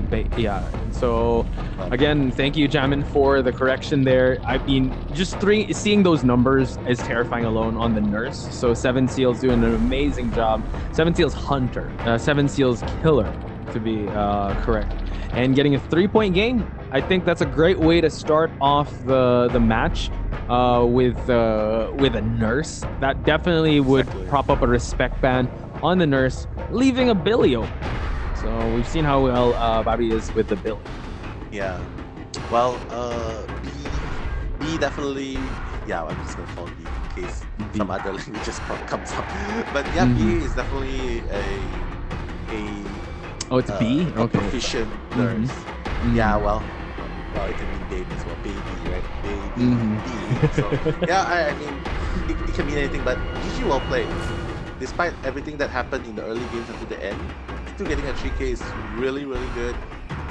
But we're gonna put a pin onto the excitement that we're having so far because next up Mm-hmm. is gonna be Seven Seals. That's Mm-hmm. gonna be Survivors. So don't go anywhere, guys, because we are gonna be in for a very exciting match. See you then.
And welcome back, folks, to Top Clan's 2022 Winter Invitational for DBD and Pot Spice and Mellow Mellow. Calling the action and also looking at the chat, and it is B. My apologies, ladies and gentlemen. Shout outs to Jamin over there telling us Yeah. that it is pronounced as B. We're reading it as it is spelled, and it is just B. So there we go. So B, a very terrifying killer, getting the 3-point game for his team. Yeah, B's nurse is definitely really very impactful, especially since she's the nurse is the first killer that actually made a huge impact in the late game. Usually in the late game, you see like, oh my god, the killer cannot even get a single person, but here he got two. So two survivors down during B's nurse. I have to say, definitely very good gameplay. Approved. Nurse approved. Yeah, for sure. When it comes to how B was running amok in the qualifiers, he also has a hillbilly you have to worry about. And who knows, if this goes the full 3, you have to worry about the rest of his killers. But his nurse is terrifying enough to respect ban. And the survivors are kind of playing it well, but I think compared to the previous nurses that we've seen, clearly B has solidified a name for himself as one of a world-class nurse in DBDM. So not to fret though, we still have the killer of toxic to come to the table. So Gotchi can come in. Maybe he has a nurse, right? He did bring it out last time. Yeah, but I don't recommend it. I would still recommend him bringing the Huntress because that's the one that got him the 4K. But it seems like Seven Seals is gonna ban Gotchi's Hillbilly. So maybe there's something about his Hillbilly we don't know. Maybe they know about it. They don't want to risk running against a Hillbilly. But hey, Gotchi has done 4K before, so let's see if he will be able to put up a fight in this game number 1 second half. So we're about to head into the match, and we have a clown. Okay, so Gotchi, we know he projectile-based killers, right? Projectile. So he's going with a killer. He's going with a killer clown. Killer clown. Yeah, it's really good. But if you don't break the walls, it's so hard when the survivors just vaults in the window. You can't catch up. So he has to rotate. He has to transition away. We're seeing that almost every killer brings corrupt intervention, and yeah, and Gotchi is one of them. Oh my god, what? Wow. Able to get it down this early on. Mind you, has fast breaking pallets. He also has enduring, corrupt intervention, and also bamboozled. So an early down could actually spell a bit of a hard time for the survivor side of this team. But then again, we've seen team top. Oh wow, okay, he's going around there. Yeah, we've seen we've seen Seven Seals kind of bounce back from well, this is actually the most adversity we've seen them face because they look kind of flawless in their previous performance. Exactly. Well, we are about to find out what Seven Seal survivors are made of because right now, Gotchi with the killer clown, managed to get the first hook up while wow, one generator has been repaired in that duration of time. You can see that the power of teamwork really works in this game. Oh my god. Sneaking in. But be careful because he's just tossing these bottles left and right. He's got bottle service, reloading them, and he knows someone is coming in for the rescue. My god, it seems like the camping is the name of the strategy that he's gonna use this time. Oh my god! Oh my god! Getting hit! Oh, but it's a double rescue though. Oh my god! Okay, at least so close. Yeah, that could have been an early down, but that's 3 survivors in the vicinity, meaning that the gen rush is not happening in that moment, and we have handheld already on the hook. Wow, it seems like the clown is made to play defensive as well. Like during camping, just throw the purple concoction, the toxic concoction, and he managed to get one down almost instantly. And you can see that's why they have 2 survivors rushing in case one fails. But so now we see that, oh my god, another down, early down on here to the survivors. While one is injured, another one is down and about to be hooked. This is a very proactive killer, Nell, and the survivors got to be thinking SOS at this point. I see. My goodness, I definitely was a doubter before, but it feels like Gotchi is just a monster, regardless of what he plays. Right now, we can see that the clown making a rotation is gonna chase his next target. Just the survivors just trying to loop around a little bit more. Loop the second time, but not gonna work this time because right now, one slash onto the survivor. Four survivors on Team Seven Seals are already injured. But it seems like Feng Min doesn't even bother getting healed. She's just gonna continue fixing the gens, which I feel like it's a little bit risky because right now Terror Radius, my god, the teammate has actually brought the killer near towards Fengmin. Let's hope that it doesn't backfire because Nia's gonna dead hard through. And that's exactly what we are seeing at this point. The Dead Heart making it through. She needs to make it to the building though, because the main building, at least the killer will give up on her, I feel. But Nia, oh, beautiful lunge right there, ladies and gentlemen. The killer may be huge in size, but he's definitely not slow. His swifts are fast, and just like that, slashing down the Nia. And Nia already on the hook. Reloading, taking the time to reload the bottle, and just smashing gens left and right, just trying to reduce the progress of the survivors so far. So I don't know about this Posh because it Mm-hmm. looks like like one survivor's already on the death hook. Right. He's practically there. Everyone else is injured, and oh my god, Like, another survivor speaking down. of injured, the dying state is worse than being injured. And yeah, just echoing the same sentiments. Gens aren't moving as fast as possible since Handheld is on his death hook. F9 is going to be on his second hook. And just the proactiveness of Gachi is really showing. Yeah, and I think the secret behind his success is also because he downed the survivor pretty fast, actually. Mm-hmm. So because if the chase was a little bit longer, I feel like the survivor's gen would have been fixed much earlier. You can see Feng Min rushing that third gen. Oh my god, Mia! Jesus. Okay, just getting caught out in the open here. They cannot afford to get more injuries or more hooks because, yeah, early to mid game, Gachi is just showing the pressure that this clown can bring.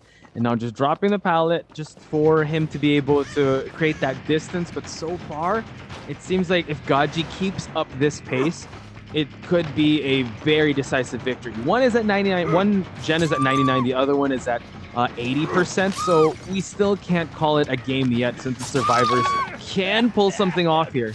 Ooh, but not like that. But that's the last you'll see out of Mia because that's the death hook waiting for her. As soon as she gets hooked up, yep, the entity is gonna claim her. And Posh, 99% yes, or maybe they're trying to create a false sense of security, like there's still 2 gens remaining. But if the clown finds that secret gen, be careful. Oh, he's just he gonna might kick it, yeah. Yeah, he's just gonna kick it. But I think they just finished it.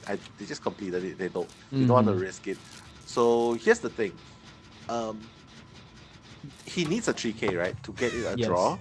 So judging by how fast the last gen is going, I feel like I feel like it might actually turn out into a draw, which might not be. It could, yeah. Oh, but he's chasing out. Oh my god, Global.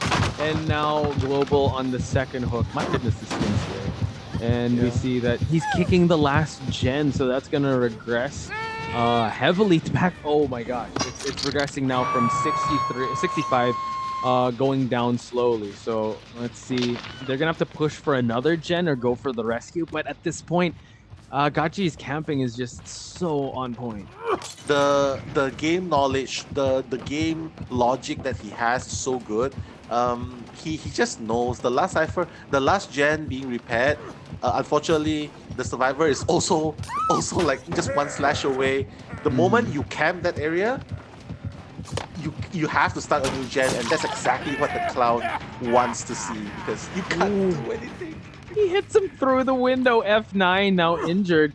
X Global in a tough spot. He's going to try to make sure he's going to catch some of these survivors by throwing these bottles. Yes, the game sense is just on another level with Gachi, right? Even though a clown is considered not really up there in terms of tier list, but he's making it work. And now he finds out that someone is in this area.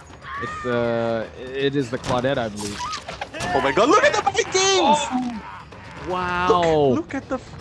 Oh my god, I'm just surprised at the the game logic, the mind games by God G, this is Mhm. definitely very, very top notch. But again, the thing is, they are playing it safe. Survivors of Mhm. Seven Seals are considering healing each other up first. I feel that's Mhm. what they're trying to do because the gens are not being touched at this point.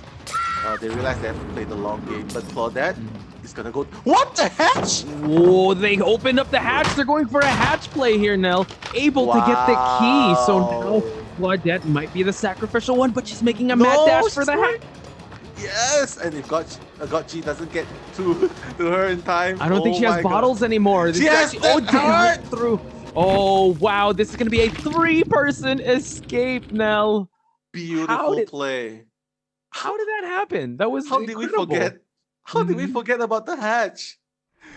Oh I my mean, god. I think Gachi also forgot about the hatch. He was kind of tunneling the survivors left and right for him to consider, like, okay, this is looking like my type of game, but leave it up to the hatch plays to come in. You'd think it'd come from ROV, but no. Leave it to Seven Seals to bring it out. So Seven Seals in a huge lead by a big margin here up against Team Toxic. Exactly. I think they were also kind of inspired by ROV because hey, hatch could actually work. Mhm. Last gen is being camped. Killer probably is tunneled in onto Claudette, tunneled in onto the last gen. So why not try and make the hatch work? They got extremely lucky though. They got extremely lucky. They Mhm. found. Oh wait, let's see. Mhm. Oh, no perks, unfortunately. Yeah. But they Well, they found a mhm. key, and that helped them got the 3-man escape. Yeah, I'll try to rewind the stream and see what the perks were because, yeah, finding a key, it's really a gamble because we saw in the previous match of Teletubbies and AKL, they were trying to find a hatch, but they could not just get it. So for them, I think the stars really aligned for a 7 seal here for Gachi. Amazing performance of the clown. If the hatch was not in play, that looked like it was at least a solid tie, if not a three-person game. So Exactly. nothing to take away from Gachi, but yeah, that was a very good Deus Ex Machina getting the hatch and letting Exactly. the killer come in for the sequel here. So again, Seven Seals showing us that they have a lot of tricks up their sleeve and showing us that they can face that adversity and champion on for them to win round number 1. Exactly. And the amount of confidence the two teammates have for Claudette, because Claudette was basically the only one left to fight off the clown and make a rush towards the hatch. But you know what? A huge advantage for Seven Seals in game number 1. But all is not over yet because we are going to head into game 2 after this break. And if this game has taught us anything, nothing is over until it's over. So see you guys after the break.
Welcome back, folks, to Top Clans 2022 Winter Invitational for DBDM. And Nell, we were looking at the chat and I taught you some Filipino here. We gotta give our shoutouts to yung mga Lodi Cakes sa chat, mga kababayan. So what do you want to tell them? For sure. Shout outs to all my Filipino friends, mga Yeah. kababayan. Hope that you are masaya always. There we go. I try teaching in chat, but yeah.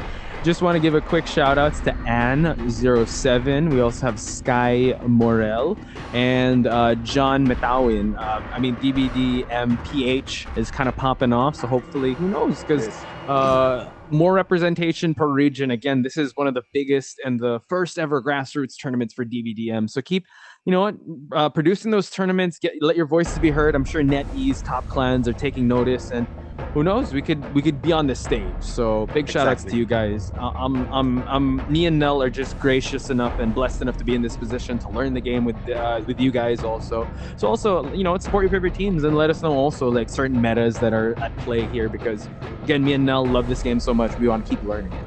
Exactly. Never too young to play, never too old to play, never too short, never too tall, never too pro, never too noob. So there's everything for everyone. So that's the name of the game. As long as you have friends. Well, if you're gonna play for fun, we'll have troll friends. If you're gonna play seriously, well, you can always have us. Yes, I like that. That should be a shirt. Never too young, never too old. That's a Nello Mello saying, ladies and gentlemen. Let's go. We again, big shout outs to everyone. If you guys want some shout outs, let us know too. We are 300,000 strong on Facebook, YouTube, Twitch, on TV as well. So let your voices be heard. Big shout outs once again to NetEase and Top Clans for putting this all together. We're at match number 2 now. And again, we're still at the upper bracket of this match. If you guys are just tuning in, it is Team Toxic versus 7 Seals. Exactly. So just a little bit of Nello recap. Yes. What went on in the first half of the game? Number one, the Nurse had a pretty good start. But unfortunately, the survivors were having a little bit of a head start. They were looking very strong because when the gates were powered, there were still 3 survivors running around, 1 survivor on the death hook. But the Nurse, with the comeback, went for an additional 2 down with the expose effect, and just like that, he got a 3-man elimination in the first half. So in the second half, well, unfortunately, the hatch play came into play, and well, let's say the clown wasn't happy, and he got 3-man escape from him. Yeah, Santa Claus was not happy, or I think he was using the killer clown skin. Again, taking us aback because it seemed like such a killer-sided game for Godji, and he wasn't doing anything wrong. He was actually playing that to a perfection, but he didn't account for the hatch play, which came in clutch, leading to 7 Seals, kind of leading with 1 round and a huge margin of points. So Team Toxic really have to, strap in and try and win as much as possible round 2 and 3 for them to stay alive in the upper bracket. And let's talk a little bit about that Nurse. You brought it up, Nell. This is the first time we saw a killer maintain control until the end of the game. Like end game Nurse by B. I hope I pronounced that correctly. Was B. Yes, B. Okay. Was so good. Yeah, I mean, when all has been done and said, well, you've seen for yourself firsthand, ladies and gentlemen, the power of the Nurse in the hands of someone masterful. In this case, B. Well, you can easily make the comeback because of the ability, the mobility to traverse from the middle of the map to the gate, back to the middle. So I guess that was the strong point of a Nurse game, seen it so many times. But I don't feel you can do this with any other killers. I feel like this is the only killer. Maybe the hack, but you still need setup. Nurse doesn't even need any setup, so I think this is the strength of the Nurse coming in.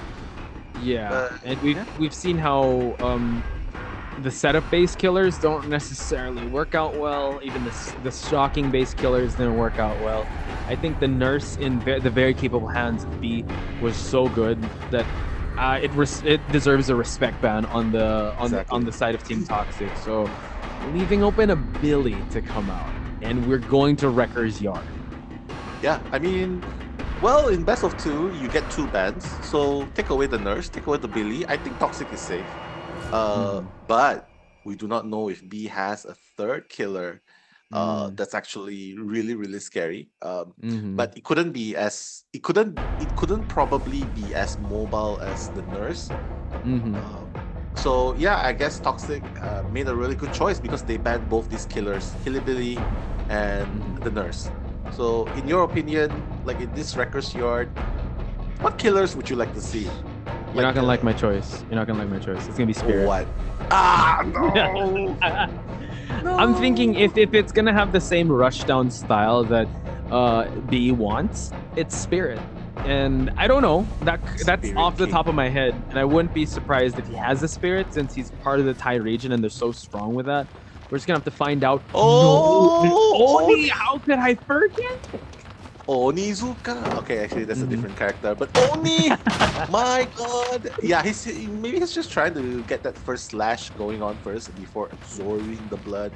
Mhm. Yeah. So Oni, very very surprising. Also a one-hit KO killer, especially when Mhm. he's powered up by the Fury and powers up the Mhm. Demon Dash plus Strike. Okay, first strike, first blood. There And you have now it. the blood, the droplets will power up for the demon dash. Yum I yum love yum how yum. he's like not too, he's yeah, just tunneling the survivors, cutting them off, not necessarily following the blood trails too much. When the demon dash comes in, that's when B can really be unlocked. Good patience there, not dropping it right away. But now we see that the blood is being drawn. He's gonna absorb enough to possibly almost get to the demon dash mode, but we're gonna see him try and tunnel the survivor known as Aox. Yeah, oh my god. I think he should have the Fury available after this. But yeah, He, so far, Aos doing an amazing job. I spoke too soon. he But doesn't still, need the Fury if he's gonna he mind doesn't. game. So Yeah, B, exactly. I think now once he hooks, that's when he might possibly activate the Demon Dash. So the Mhm. survivors have to be very careful with not getting caught on gens. There we go, activating the Demon Dash. One hit KO, ladies and gentlemen. So be Exactly. very careful. Yeah. Dong, dong, dong, dong, dong. Oh my god, he got. My god. I eat your soul for dinner. Mhm. And he just bashed you in. He just bashed the survivor in. And oh my god, Toxic is down to two survivors. That means Oni go another person bonk, has to man. roll it. Oni just bonks whoever's in front of him. Two on the hook. This is a tough situation to be from. Benz and Joker now have to make a really tough decision because I think, yeah, the Demon Dash is still in effect. So, oh man, yeah, they're Oh my tiptoeing. But god. now Heartbeat, spots him out in the open. And no Demon Dash. It's going to be a regular Oni that is just patrolling around the two hook area. Yeah, I think what the Oni is doing now, he wants to make sure that the rescue happens after the second hook. But no! Oh my god! After Mm-hmm. being rescued, he actually went for the rescue instead. And now he's Mm-hmm. down. But Mm-hmm. at least that gives Ayots time. Oh wait, is that Ayots? No, the Aots is the one that is not being chased. Yeah, because he's injured, and now Demon Dash is going to be ready. Aots, that is the obsession. Note that also No Way Out. We also have Sloppy Butcher and also Corrupt Intervention here. So, just some controlling perks. Kind of a well-rounded build here. But now Demon dashing his way. Imagine this is a nursemaid with a Oh! control, and he finds out. Yep, Meow is. Oh Decisive my strike! God! Is that long enough? It was 58 seconds. I mean, that's my guess. 58 seconds. My But guess is oh as my good as god. yours. Hmm. Uh, but again, okay. Despite the amazing start, we've seen this. This is not the first time we've seen this, Posh, because now it's back. It's back. It's being reset now because of decisive Hmm. strike play. Now he lost. He lost the lorry. He has to use the rage again to demon dash, and not to Hmm. mention, there's only 3 gens remaining. I believe it's 2.5. So I think there's still very much in it. Toxic. Yeah.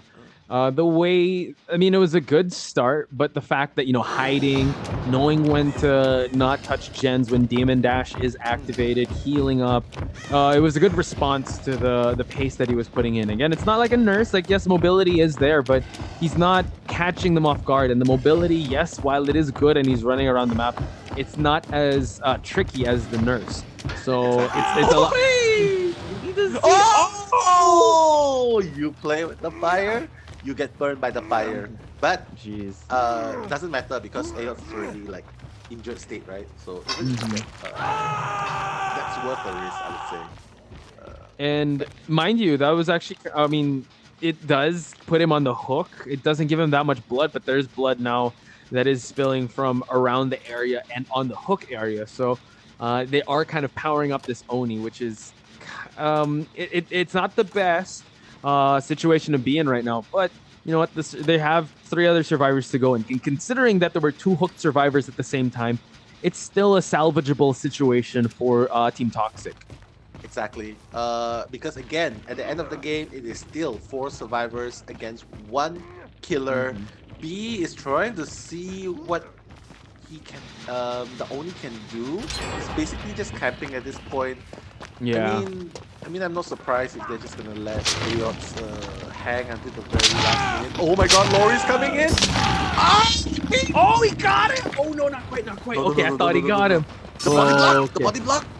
But oh no, Lori's Lori, gonna go down. okay. He knows that the double rescue is gonna happen, but the Lori trade-off is gonna happen, and now we go for another demon dash. He's going after Nia at this point, so he's just going to sharp turn, but no, Joker falls down. Benz is down too. Ayots is out since he's on death hook, but now we see a hooked Joker.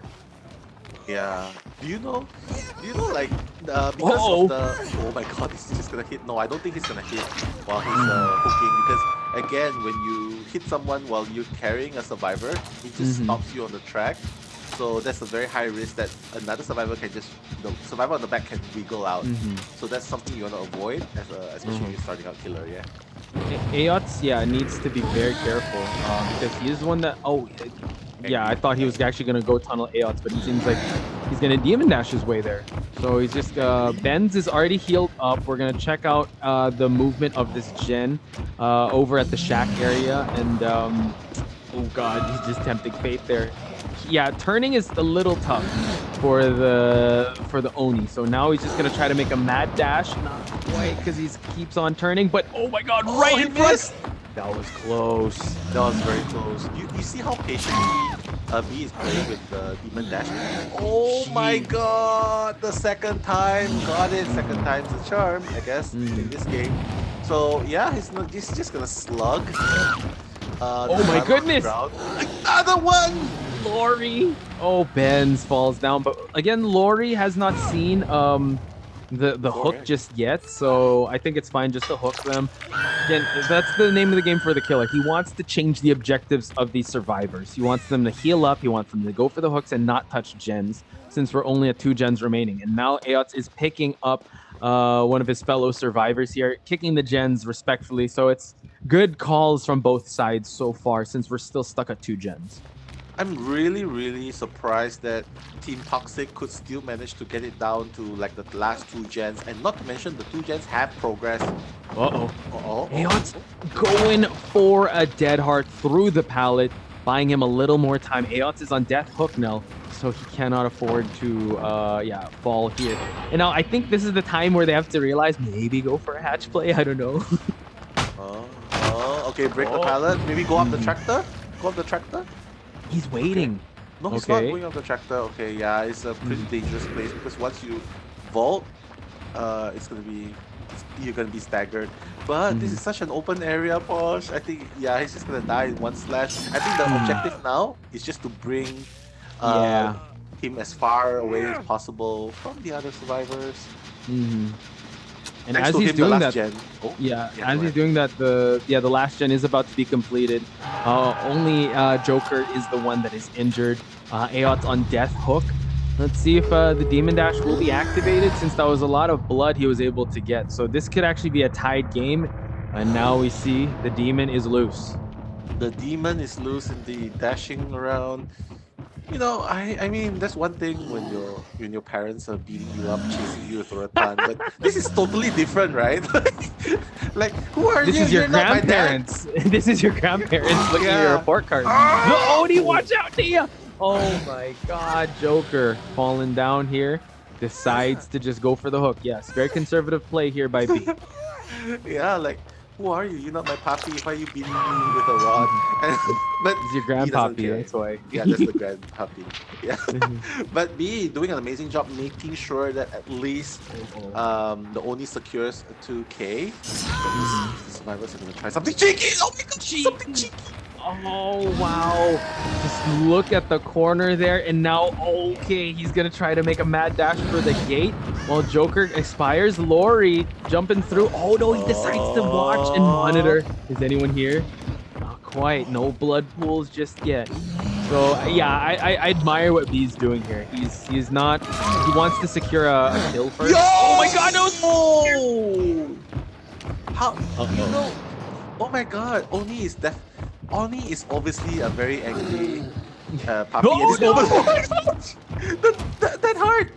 Yeah, he dead hard through, and he still have the demon dash going on. Can it last long enough? He's trying to dash through. Oh, wow. Lori's still holding on. Actually, doesn't even need the demon dash. Can go for the regular hit, but now we see that Lori is going to have to play this one real close to the chest. Nice swing and a miss there. Lori still trying to buy enough time for his team to make a play here. Wow, beautiful play by Lori. There's still one pallet in this shack, so I feel like it could help him buy time. But oh my god, Oh, why? Benz is up. Oh, wow. Meow falls right next to the exit gate. And I think, yeah, he's going to just slug him on the ground and go for Benz. Yeah, he's playing so good at this point. Yeah, I feel like Nurse is not the only thing that Toxic team needs to worry about at this point, because this might be the second 3K. Yeah, be very consistent with his killer performance so far. So one of the top killers that we have to look out for. And I love the placement of the hook right towards the middle area to try and tempt the rescue from happening. Wow, he's actually waiting for the hatch to open up? Or is he actually going to try to go for the rescue here? He's leaving pools of blood, so he's going to know where Lori's going to be at. Uh-oh. Here he comes, and Nell. He can hear too. Oh my god. Oh my god, a 4K maybe? Oh, the death horse! Maybe now he can rush towards the hatch? I think he can rush Possibly. towards... Oh no, can't. He's still hanging. The teammate is still not dead. Oh my god, he's just gonna break through the pallets with his strike. Oh my god, the gate's not even open, Posh. I feel like it's a very strong 4K. Hang on. Oh, but Lori, never say die. He's already about to expire. The hatch is already here. The demon dashing, though. Yeah, you want to make him make sharp turns. He could just close the hatch. I think that's one thing that maybe that B has to take note of if he wants to get a solid 5 points. But now he sees that no one is here. Oh my god, he's going to close the hatch. Yeah, he doesn't want any more cheeky plays. I think that was a beautiful Dead Heart, but I think without Dead Heart, it's really hard to just go back to the, just to gamble and dash towards the gate. Towards the hatch. But now Lori is still trying to fight, not gonna give up until the very last moment. But Posh, the killer of 7 seals, it's no fluke, man. It's definitely top tier plays here. We thought that the NM match was kind of an outclassing of levels, but this is, Toxic is one of the teams out there that is one of the strongest out there. Another Dead Heart through the pallet. It's only inevitable, fighting the inevitable, right? And then Lori's gonna get struck down. Exactly. The timer was already not in her favor, and not sure. Yeah, I don't think he has decisive strike, but did have unbreakable. So back to the matter at hand. B, what a menace! Like, yes, he did, with his Billy, with his Nurse, but now a solid 5-point game. God G has to rise above and beyond that. God G has to change his name to God G. In order to... You see what I did there?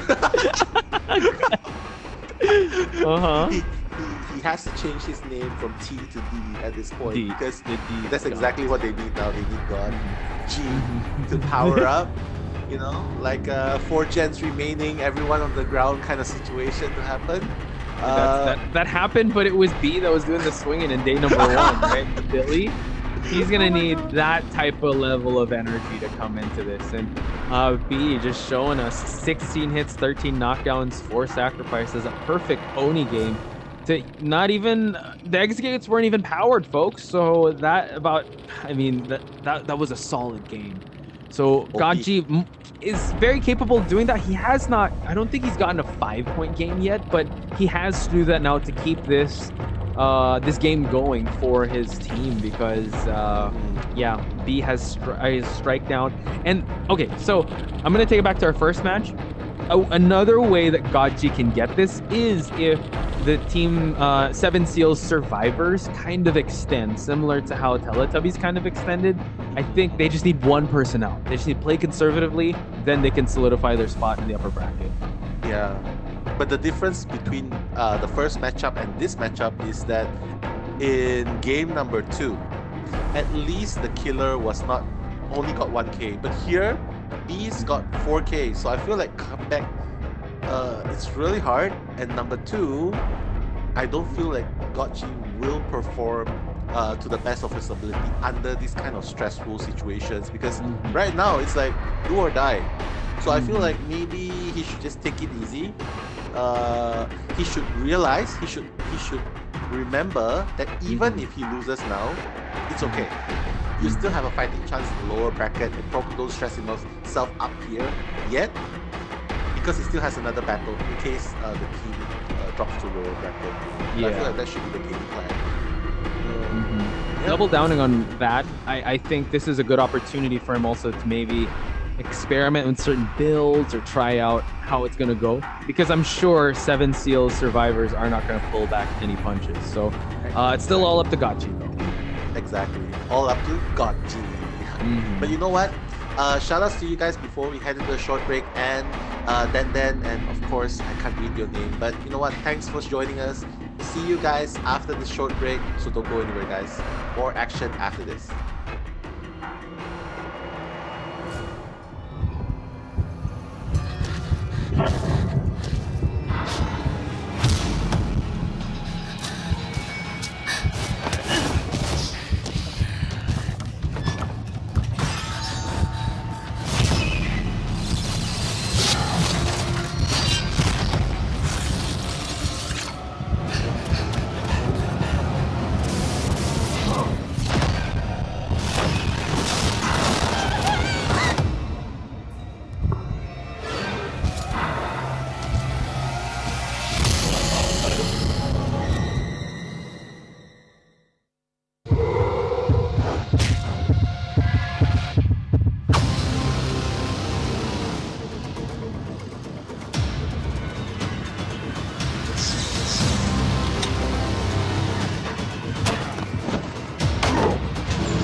And we're back, folks, with more DBDM action here at Top Clans 2022 Winter Invitational.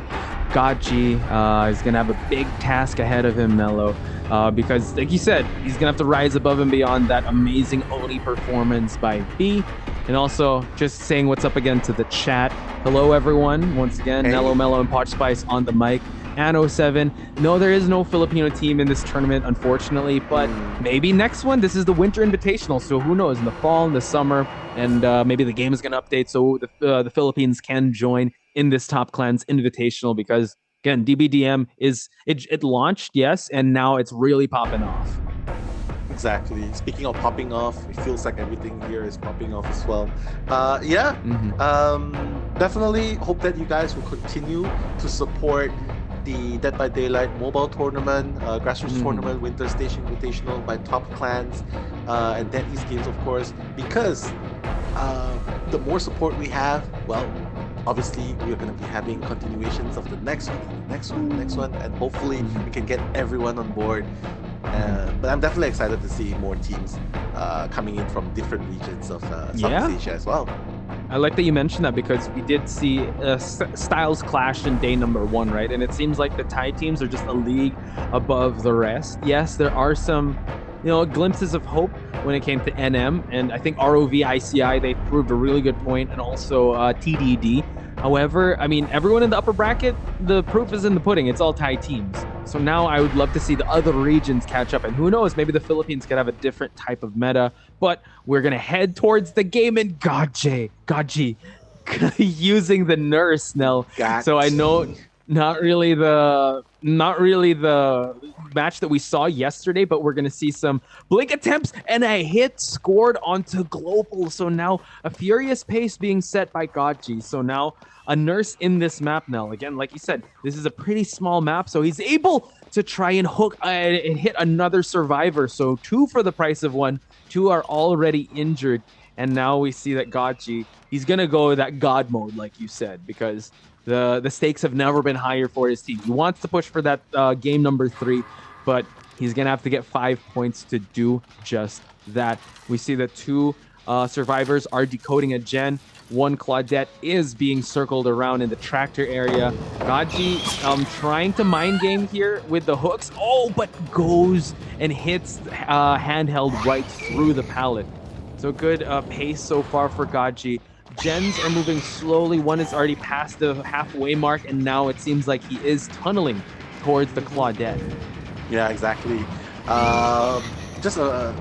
has a lot to prove with this nurse pick because it didn't went well the last time he did it in Lamkin Lane, but hopefully this open area will help him get more hits that he wants. Oh my god, the dead heart going on. I don't know, man. I feel like it's a little bit high stakes, but well, he has to keep trying though. Gosh. Wow. Oh god, got away from the Claudette, and look at that. Again, 7 Seal, they go up against B here, so they know the exhaust state of the nurse, and now we see that the Fang did get that hit. So you see that they're just standing there kind of baiting out a reaction, and the dead heart just to move on away. The exhaust state allowing the Fang to move on away. So 7 Seal clearly have a foothold in this match. 2 gens already popped. Gachi trying to find a good prediction here, standing by the pallet, allowing them to rotate accordingly. Yeah, I mean, at this point, it's also going to be roughly the same thing because right now you're trying to do so many things at the same time. It's very important to keep your focus. Make sure you don't tunnel in on one survivor. If that survivor is having it's hard to catch, then chase another one, like what he's doing now, because he just got it down in like 5 seconds. So that's a very good one. But he's just slugging. Yeah, he seems to be. I guess he wants to control the gen rush because he knows that if he plays the hook game, the nurse technically has the far camp to try and stuff the rescue. So this could be something that a strategy he wants to work on. Yeah, the slugging strategy, going for the Fang in the tractor area. So a little unorthodox, but let's see if it's gonna work out. Ooh.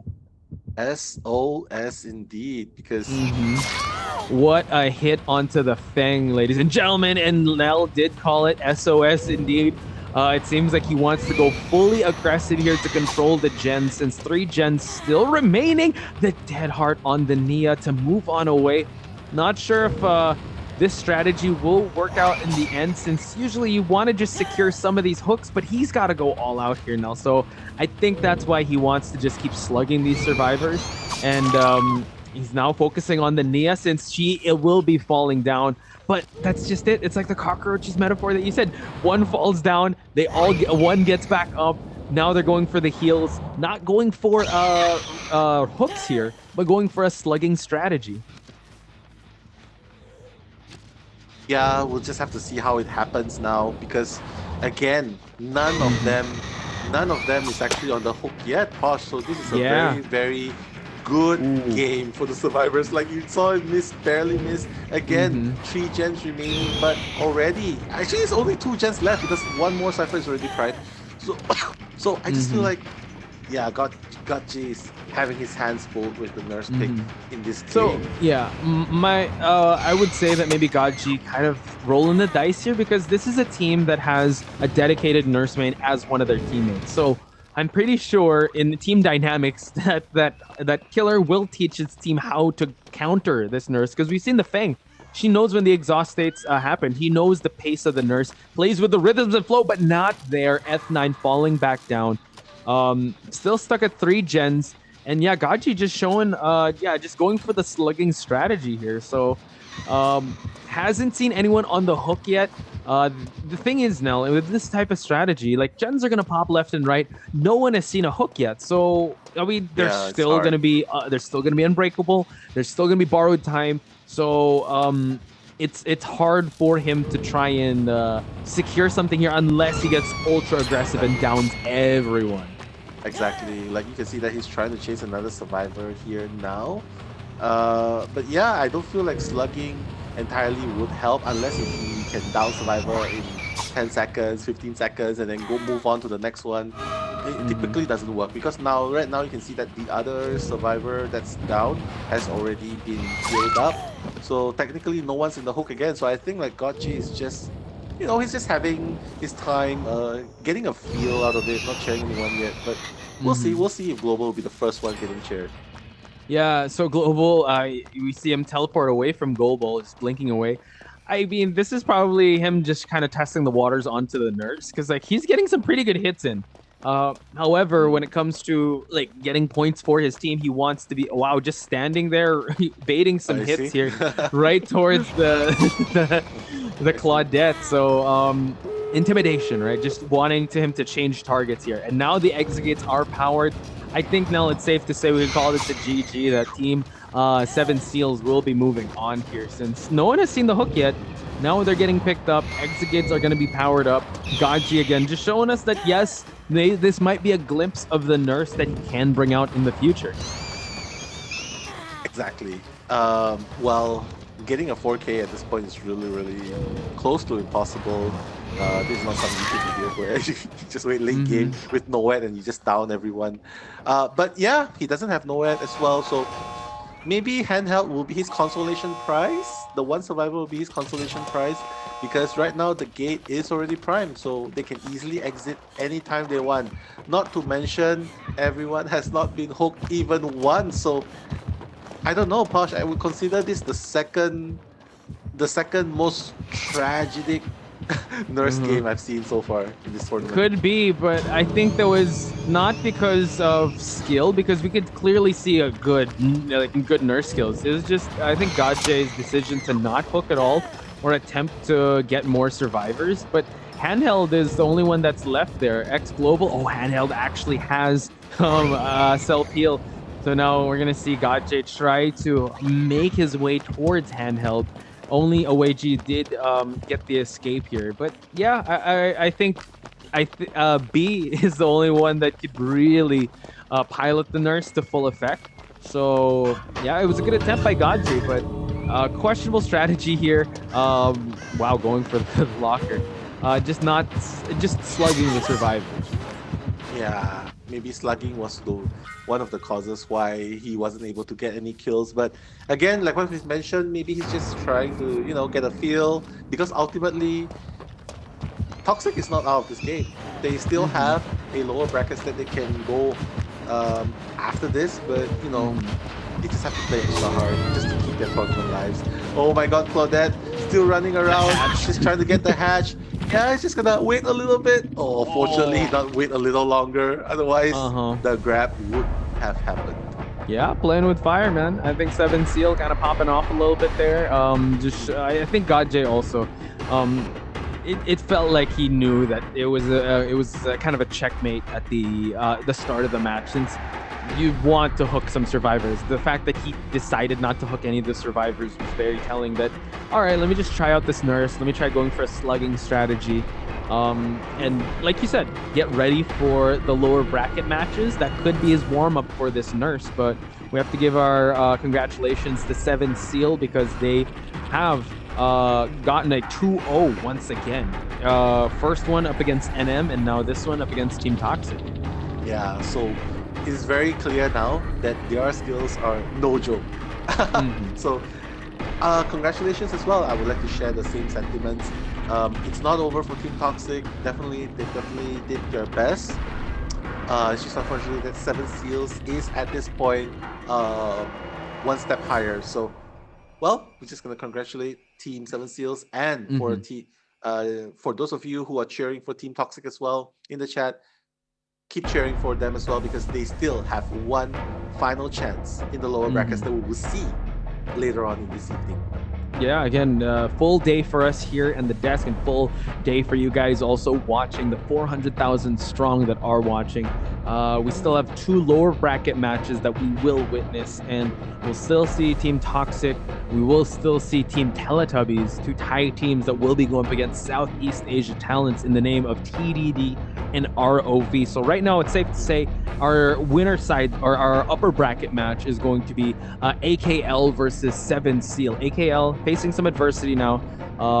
Did really well, like played very conservatively. I would say possibly one of the most logical and very conservative survivor team out there. And Nell, Seven Seal, they have yet to face opposition to put them in a tough spot. So I can't wait for that upper bracket match that would, I think, happen tomorrow. Yeah, right now they are looking really, really strong. It Mm. would definitely be no surprise at all, since they are already, technically we can say that they are already in the top four, right? So Mm-hmm. yeah, so AKL versus Seven Seals, definitely a Mm-hmm. match not to be missed, but that is not going to be today. It's going to be the day after today, tomorrow at Mm-hmm. 5 p.m. GMT +8. So don't miss it, guys, because there's a match not to be missed. But before that, we still have match 9 and 10, Posh. Mm-hmm. ROV versus Teletubbies. That's going to be an amazing one, a barn burner, if you would. And rounding out the day with TDD versus Team Toxic, a rematch where Toxic actually got it 2-1.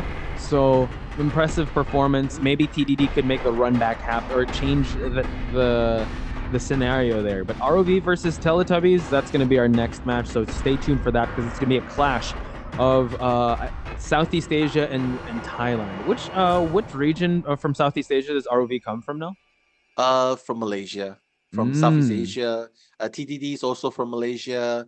I believe they are the only two Southeast Asia teams remaining in this tournament. Wow. Yeah, so that's Mm-hmm. that's four teams from Thailand. So they're still keeping everyone in. Yeah, but everything might change depending on what happens after this match 3 and match 4. Yeah, but we definitely have to wait and see what's gonna happen after this. But before that, we're gonna go into a short break. So time to grab your drinks and your snacks and meet up back here later on. So don't go anywhere, guys, because we are gonna be back after this.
And welcome back, folks, to Top Clan's 2022 Winter Invitational. Nell, we are at match number 3, and this is actually a lower bracket match. What's at Mm. stake here, Nell? What's at stake? Well, chicken steak, lamb I knew steak it. I knew for it. the team that's gonna pull through, because this is do or die. Winning team is definitely gonna be celebrating pulling through another night, whereas, well, unfortunately, losers bracket. If you lose again, you're gonna be going home and probably ordering takeouts. So yeah, so that's what's at stake. That's what. Yeah. And for these two teams, we've seen Teletubbies on the upper bracket. They were sent down here by AKL, but we've seen ROV face the same adversity. They're actually sent by the same team, AKL. So I'm pretty sure they both want to have a rematch with that team. But ROV, I would say, very creative with how they play their survivor and their killer. Foxy in particular, bring out the Legion, bring out Onryo, bring out different killers that just push the meta to different heights. Mr. Stress, Common, and the rest of the survivors. But let's reintroduce Teletubbies. Teletubbies, well, the name they have here is actually kind of different from the ones they have in the game itself. But hey, we have the usual. We have balloons. We have men. Correct me if I'm wrong. We also have Conan. Yes. We have Conan, and then of course we have Army. Who could forget Army, right? Like Army 88. Yes. Army 88. Yeah, I mean 88 is a really lucky number. Maybe he's holding on to that. Yeah, well, we're gonna get to see his hillbilly again, unless it gets banned. Oh, sorry. So it's Tosakan, San Diego, Swan Club, Balloons, Army 888, and Army with 2 E's. And we also have Tuasap. Wow.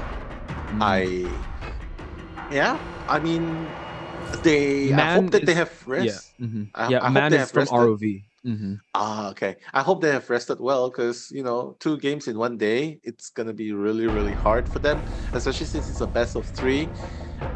So yeah, I think I would give the slight advantage to ROV, because they are the ones coming in with they're rested.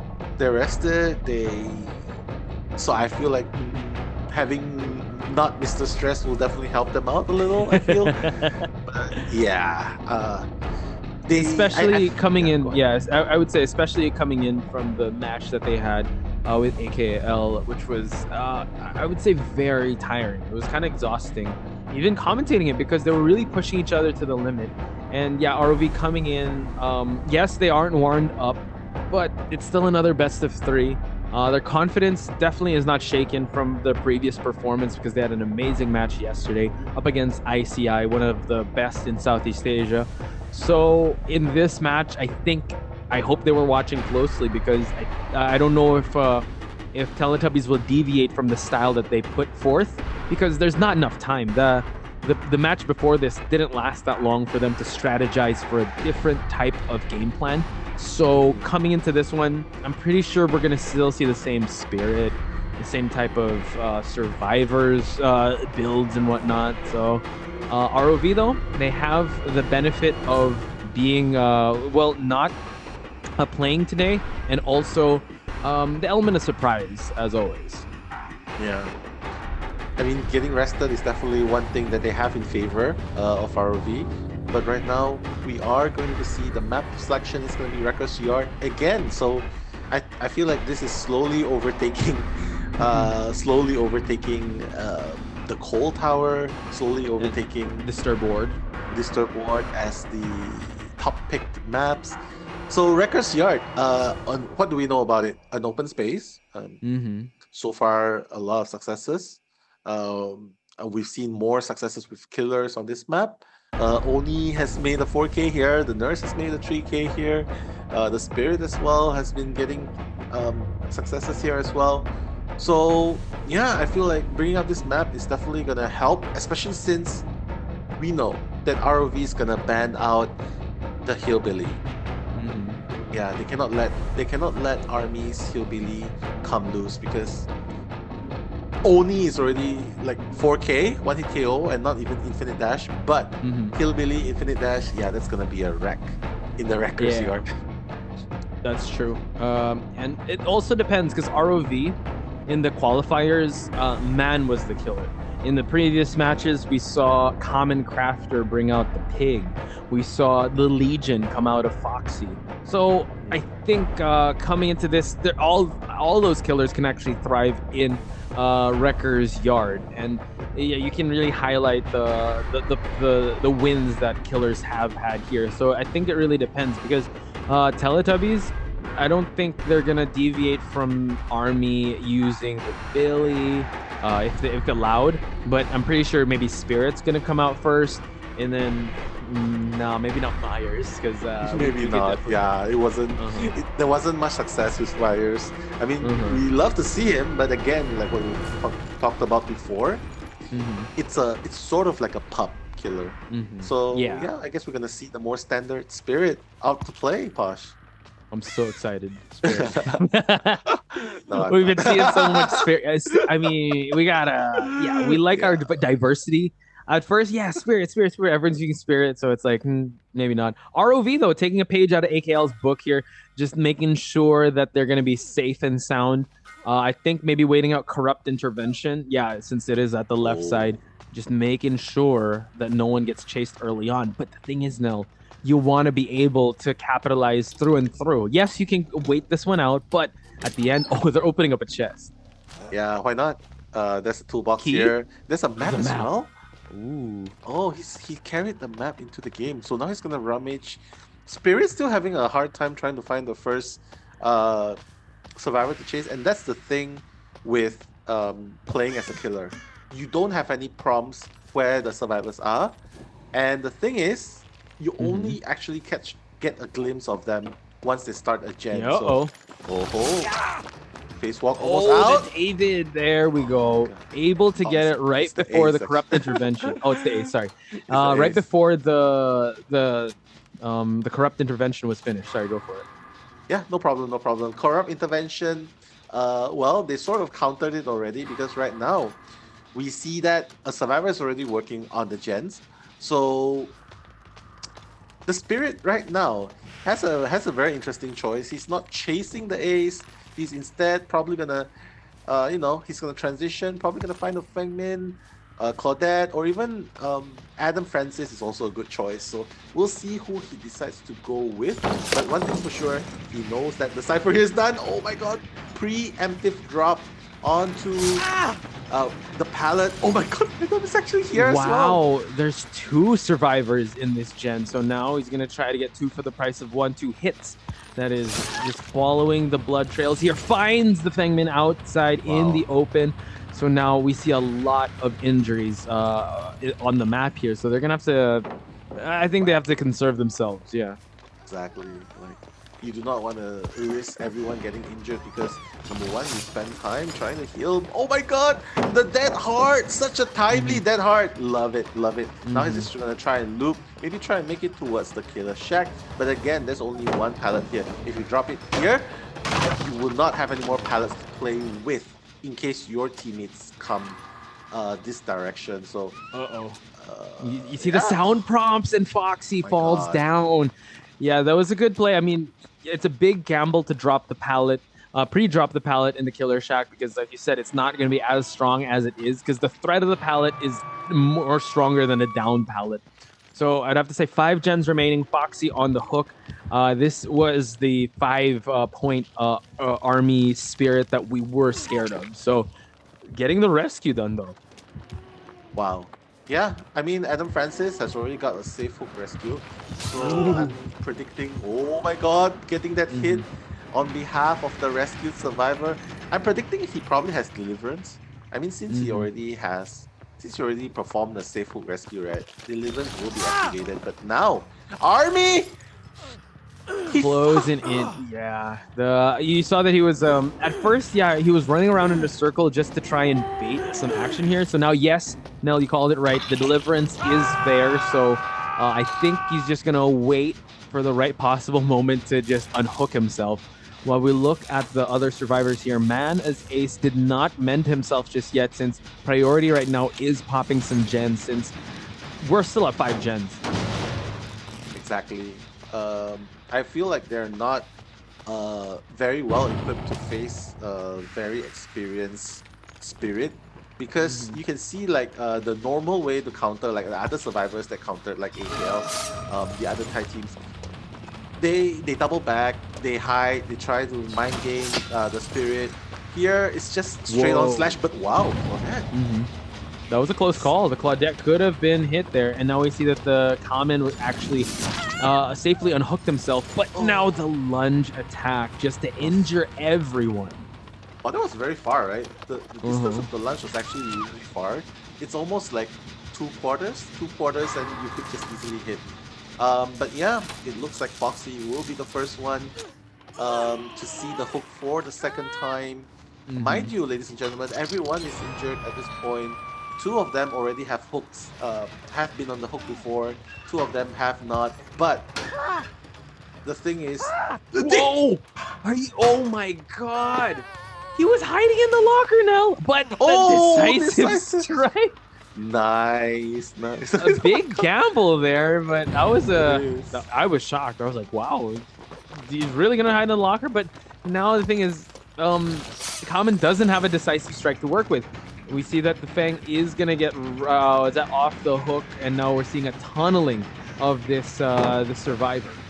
Wow. Yeah, they're just gonna keep dropping pallets, and when you're a spirit, you have to be very happy seeing the survivors drop pallets left and right, because the interactions onto the pallets are gonna be available. It's gonna provide visual cue, and it enables the spirit to track you even better. Adam Francis, oh my God! Same story, different chapter, Posh. Again, caught while interacting with the pallet. Deja vu all over again. Now, no more deliverance, no more decisive strike for Common over here. Man's still working on another. He's actually the only one that has popped a gen. So it's looking like the gens have been stalled with this pace that this aggression that the spirit has put forth for Team ROV. And now the Claudette. Oh my goodness. Yeah, this is a massacre at this point. 2 gens are completed, but like 2 survivors are already on their death hooks. Not to mention now a 3rd survivor is going to be joining his team on the hook for the first time. So I guess it's only really Man that's alive and well. But okay, getting spotted out really early. Yeah, this is not what you really want to happen, especially when you just got a teammate hooked so near you. Yes, and now the prompt is happening, the visual cues of the blood pools and also the scratches, but at least Foxy was able to get out of the line of sight. There is a little bit of a beating happening, and now the rescue was safely done. Man's still trying to push a gen here, but we see that he is already transitioning away. At this point now, they're playing defense. It's too risky for them to even touch gens. They need one solid kite, but Man falls down. This is exactly why you don't really want to drop the pallet in the shack, because now the exact same situation we talked about.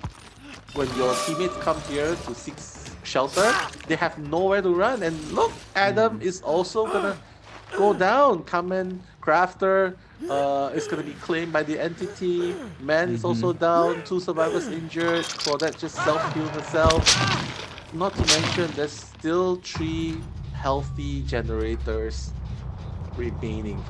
Not repairing. Yeah, it's a tough pace that the spirit has given Team ROV at this point. If there's a dungeon, if the dungeon can pop, it should pop now for them to be able to have a little bit of safety, because now it just seems very unsalvageable at this point. 3 survivors left, 3 gens left. 1 is already at the death hook. 1 is already at a hook. Azard's the only one with the healthiest looking survivor, but we all know that the spirit is gonna try and target Foxy. So going back to the phase walk, and yeah, can I just say Army's spirit is just so incredibly terrifying to go up against, because this is round 1. up against ROV that's kind of been on ice for a bit, but you know what, they're ready to go. He hasn't skipped a beat yet. So it's just an incredible showing that this team facing a heavy match at the start can still bring it till the end. Yo, the Dead Heart. Oh my god! Ooh. He had the idea, trying to bait it towards the pallet, but unfortunately, well, the 180, the wide area slash got to the Fangmin as well. Yeah, so I guess two survivors are already out, and mind you, Tosh, they can't even do the cheeky play with the hatch because they need Yeah. to have one gen remaining. And right now, I feel like it's just they feel like it feels like they're lambs waiting to be slaughtered. Yeah, at this point, Yeah. yeah, man being on the ground. Now we see it's Claudette that is the only one that is left standing. Mhm. We are seeing Army again.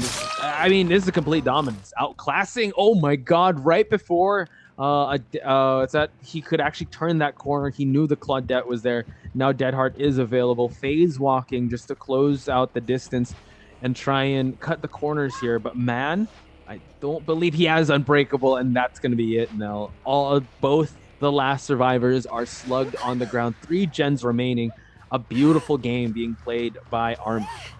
Yeah, I feel like the survivor teams of AKL, of Teletubbies, Seven Seals, they make it look easy to Mm-hmm. escape, to dupe and kite the spirit. But in reality, it is really, really tough. We can see Mm-hmm. it right now, especially with this high level spirit play. Yeah, just getting everyone down. No opportunity for hatch plays. No Mm-hmm. unbreakable for man who's just slowly crawling on the Yeah, and floor. look at the perks. It's appraisal and plunder's instinct. So maybe he was trying to go for a hatch play there, but Mhm. unfortunately, that did not happen. Oh, did he miss, man? Yeah, there we go. He finds him again.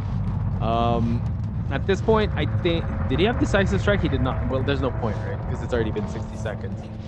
There's no hatch as well. Oh wait, the hatch has Mm. spawned. Yeah, I think he was just trying to be really, really careful. But the thing Mm. is, how is he? Oh wait. Yeah, I think that's gonna be it. They're just gonna call it then and there because I don't think that's a winnable situation. He didn't have Unbreakable. He couldn't crawl to the hatch. I think he was gonna bleed Mhm. out in time. So I think the organizers just called it then and there. Beautiful performance by Army. Just the way he was able to control that match from bell to bell was just something to behold. And yeah, maybe you want to bring out the Billy at that point because Yeah, his spirit is just too overpowered. exactly. I mean, if he has such great control with spirit, I hate to think what kind of control he will have as the hillbilly. So I feel Mhm. like, yeah, it's like pick your poison really at this point because again, the strongest, the strongest have moved on. The strongest team, the upper bracket teams have moved on. Really, it's just a matter of weeding out those who are not capable of keeping up at this point. But again, Mhm. really, really good job. At least ROV has put out that fight of their life, give the fight of their life, and even though it was a 4K, yeah, at least they managed to complete 2 gens. Just very Mhm. unfortunate they couldn't go for the cheeky play because again, 1 gen remaining is the condition, to Mhm. get the hatch spawn.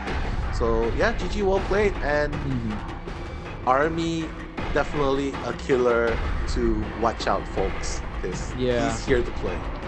Yeah, and Army knew also that they are very capable of the hatch play because he didn't hook or the man that was crawling because right once I believe it was Azard that did expire, and then the hatch spawned and then he was just slugged on the ground and it was pretty much GG's at that point. So Army 88, we were questioning like, does Teletubbies have something left in the tank to continue? And it turns out they do. I feel like maybe their last match kind of lit a fire under them.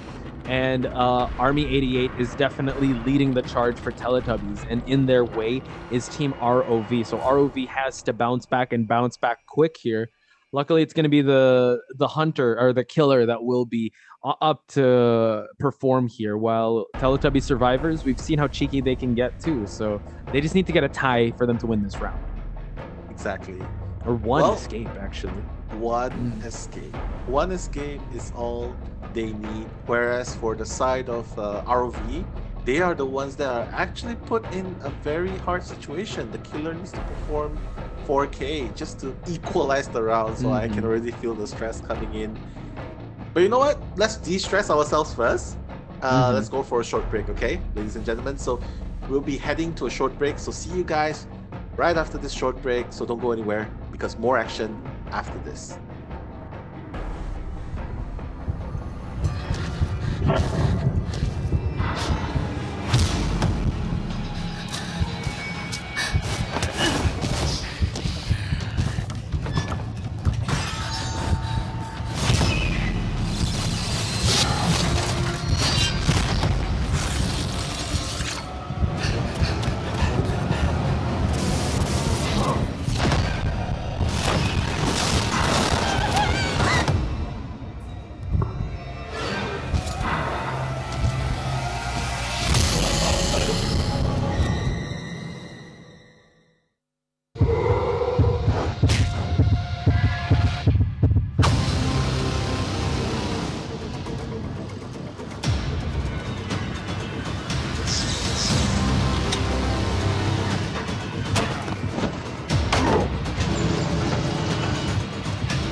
Welcome back, folks, to Top Clan's 2022 Winter Invitational for DBDM, Potch Spice, and Nello Mello, the very electric, the very captivating Nello Mello. On the mic here, we just witnessed an incredible match, an incredible showing once again by Army. We were saying that killers that can do the same type of performance, definitely no fluke. You want to ban the Spirit away from him, probably the strongest Spirit player that we've seen in a while. So something to consider come round number 2, but now we're gonna push it back to the second half of round number 1. I don't know who we're gonna see as the killer for ROV, but how are you liking the odds of them coming into this match? I think Teletubbies didn't research ROV much. I feel like they've done their research mostly on their Thai team counterparts. So they researched the other Thai teams, but maybe towards ROV and also towards TDD, maybe they didn't do much research because they banned the Spirit. But we'll see how it goes. So I feel like ROV still has a chance to surprise and upset the balance that's going on because, well, they don't know, right? They don't know what the main killers are going to be. It could be a Legion, it could be a Huntress, and those are perfectly capable of getting. Oh my god! Oh my god! Twins! Wow, they're just out to have fun, man. They're just out to have fun. Well, who knows? Common did bring out the pig, and he did really well. So we can't call it just yet, but I would have to say, for those of you that are new to Dead by Daylight Mobile or Dead by Daylight in general, Twins is a killer that you'd never really see because he's kind of regarded as one of the tougher and least rewarding killers that you can have because once you throw that little twin of yours, they can just kick him. So Let's see how this one's gonna go. Yeah, but right now he's just chasing on foot yet.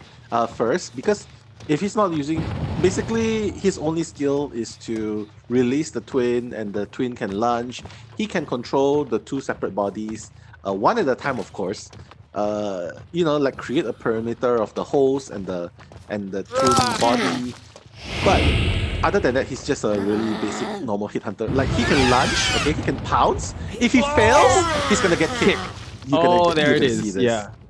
That was close, actually. He was about to get that pounce going on, but you see the risk and reward, and I think, maybe Teletubbies didn't do their research, but I think they played this game enough to know this is how you counter a twins matchup, and it's just the risk and reward, and unfortunately, the risk kind of outweighs the reward in that scenario because you're back to chasing. Everyone's still all healthy, and without using your twin counterpart, you're just a basic killer that could just hit and then move. Nothing really special when it comes to walk speed, and now we see a pallet being dropped. Exactly. You can see that the gens are being rushed at this moment. One gen's about to be popped really soon. Basically, at this point, it's just an individual kite at this point. But really smart, not tunneling towards that one survivor. He's gonna get his first hit. Probably gonna smash the gen a little bit. Oh no, unbind Victor, release the baby. Release the baby. Uh-oh, out in the open here. Can the lunge happen? He's gonna wait. Wasn't able to get it. The kick. Are we kicking? Oh, backing up. This is gonna. He did it. We're in the pound. Oh, he dead hard through the pound. Get kicked this time. The second time. Yeah, that's the thing because he charges in one straight line. Yeah. It doesn't matter how close you get. Survivor can just just make huge turns. You miss and then get kicked. So far, Posh, 0 out of 2 times. Yeah, I think a lot of... Oh, there we go. We're going to release the baby once again. But I think, a lot of people were clamoring for the twins to get adjusted, to have a much more aggressive or faster pounce, because you saw there, Teletubbies have a good grasp of the timing and the distance and how long it'll take for you to charge up that pounce. So this baby got kicked again, Posh. He got kicked again? Stop kicking the baby! Oh my gosh! Baby abuse coming in this game. He's just gonna drop the pallet here. He's gonna make loops. This is my favorite spot to loop, especially if the killer does not break the pallet. You can just loop infinitely. See what the mech's doing. Amazing job so far. Oh, missed. Yeah, a little too soon with that swing, but now catches the Meg out in the open. Let's see if he's gonna unleash Victor. Okay, because usually, yeah, you want to go for a hit and let Victor do the cleanup here. But okay, he's gonna have to time this one well. But Meg going back and forth here. He's gonna have to predict it well, but no, hits the wall. The kick is gonna happen. Oh, that's 3 for 3. The abuse of Victor's coming out. I don't think I can watch more of this baby abuse. This is they're kicking a baby. Oh my god. Kicking the baby. I don't pro-choice, but I don't. You have to survive. That's the thing. You gotta kick it. I don't know. The devs. Here we go. Another Victor deployed. This is a tight spot to go from. He's gonna go. Watch out. He's crouching. He knows. Uh-oh. Going back and forth here. There it is. Oh, baby. Smash. The baby's holding up the twin. Yeah, he is. And now this is when the twin comes in hot. Oh, wow. Can he hit another one? Again, yeah, the baby gives a broken status. So he's going to have to mend. He's going to have to heal himself up. Now we see the Fang getting hit. So a proactive late game for this twins match. Yeah, but again, four gens have been repaired. The last one is already almost at 60%. The dead heart? Okay. Beautiful, plus the pallet drop, but gosh, I feel like he's just getting gen rushed at this point. Yeah, it's an inevitability. Look, 1 gen left. I mean, that was hype when the baby Victor was able to land that hit, but it just you see why the community does held twins as one of the harder and least rewarding killers out there. You got to give it up to Common for bringing out the twins, but in this setting, you can clearly see the Teletubbies have a grasp of this situation and they know exactly what to do once Victor is out. Victor's still out, by the way, so he's still riding the. Still riding the babysitter. Mm-hmm. Oh my god, it's so funny watching the baby hold on to it. Oh. I'm telling you, man, it's like Attack on Titan. He's piloting Titan right now. And now we see piloting him trying to zone in and finally gets the hit. I think the safest bet here is for him to just camp this one out. Just go for 1K. And just try to mitigate the points and reset in round number. Oh, basement play? They're going for the basement play. He's betting. Kamen Crafter is betting on the ego and tenacity of Teletubbies to come and rescue. He's betting on that. We'll see if that really happens. But I don't see any point for Teletubbies to come and risk we've seen that before, but no, they open up both exit gates actually. But the rescue did commence the dead heart. Oh, but look at that. Yeah, Balloon going down once again. Oh, Deliverance, right? Yeah, I think. No. This is Balloons. It's the second time on the chair, so I don't. The decisive strike might be in play while we see he's actually hanging around this pallet. So yeah, Common has to play this like 20/20 vision. Like he needs to be very clear that he just wants one while everyone they want as much survivors out as possible. But he's up already. Oh my god. And then he's gonna try and heal Balloons to full again. He's gonna get he's gonna get one survivor up on the hook again. But again, if the team can just rescue the teammates out of basement, I don't see much hope here. Oh wow, eating that hit. They were able to get the rescue. 3 injured. And now let's see him try to tunnel and try to go for more hits here. But everyone is out of the exit gate. Victor is going to try to ride one of them to the exit gate. Can he make it in time? Oh, the baby! Baby! Baby! Okay, I want to see what happens when I don't think he can. Yeah, you have to get rid of it. But eating the hit. He's able to get at least one though. Oh, not quite. He did. Oh wait, he didn't. No, he did not. He did not. So hatch has opened. They're at the hatch.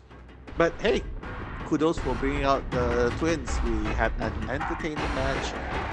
But unfortunately, like what you said, I feel like a little bit of tweak might have to be commenced to make the twins more aggressive, playable. I would say more viable, right? In a competitive sense, maybe. The lunge should be quicker because you saw how long that bar was It taking. is. But that's just me.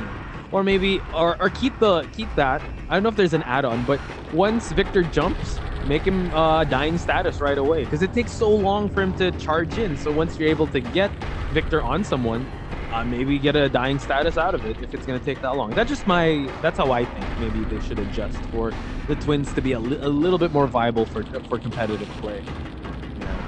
I feel so. Anything but the current status. Something needs to be tweaked. Something needs to be changed because, yeah, it's not Or maybe you have to kick the really. baby twice because that just feels like it's. I mean, come on, man. Wow, the Kicking baby's a suffering baby. enough, Posh. The I baby know. is suffering enough. Don't make it two kicks. One kick is enough. But I totally agree with you. Maybe remove the lunge. Mhm. Like for example, the pig also has the lunge, but the lunge Mm. takes uh, some time to charge up, and even then, the survivors will be long gone when you're done winding up your lunge. Mm. And it's Mhm. not even a one hit KO. But at least the pig has the traps going on. Like Yeah. the reverse bear trap going on. But for Victor, what does he have? He has nothing except his parent, His host, right? his The one that is host. hosting his body. So, yeah, Exactly. I'm open to talking about more of those adjustments now. Exactly. Well, this game is so interesting. So many more to talk. But you know what? More of this to come after we take a short break. So see you guys after this.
And we're back, folks, with more Top Clans 2022 Winter Invitational. Potch Spice and Nello Mello on our third match of the lower bracket. We're already here. Teletubbies versus ROV. And I would have to call a spade a spade. Teletubbies having a dominant performance so far against ROV.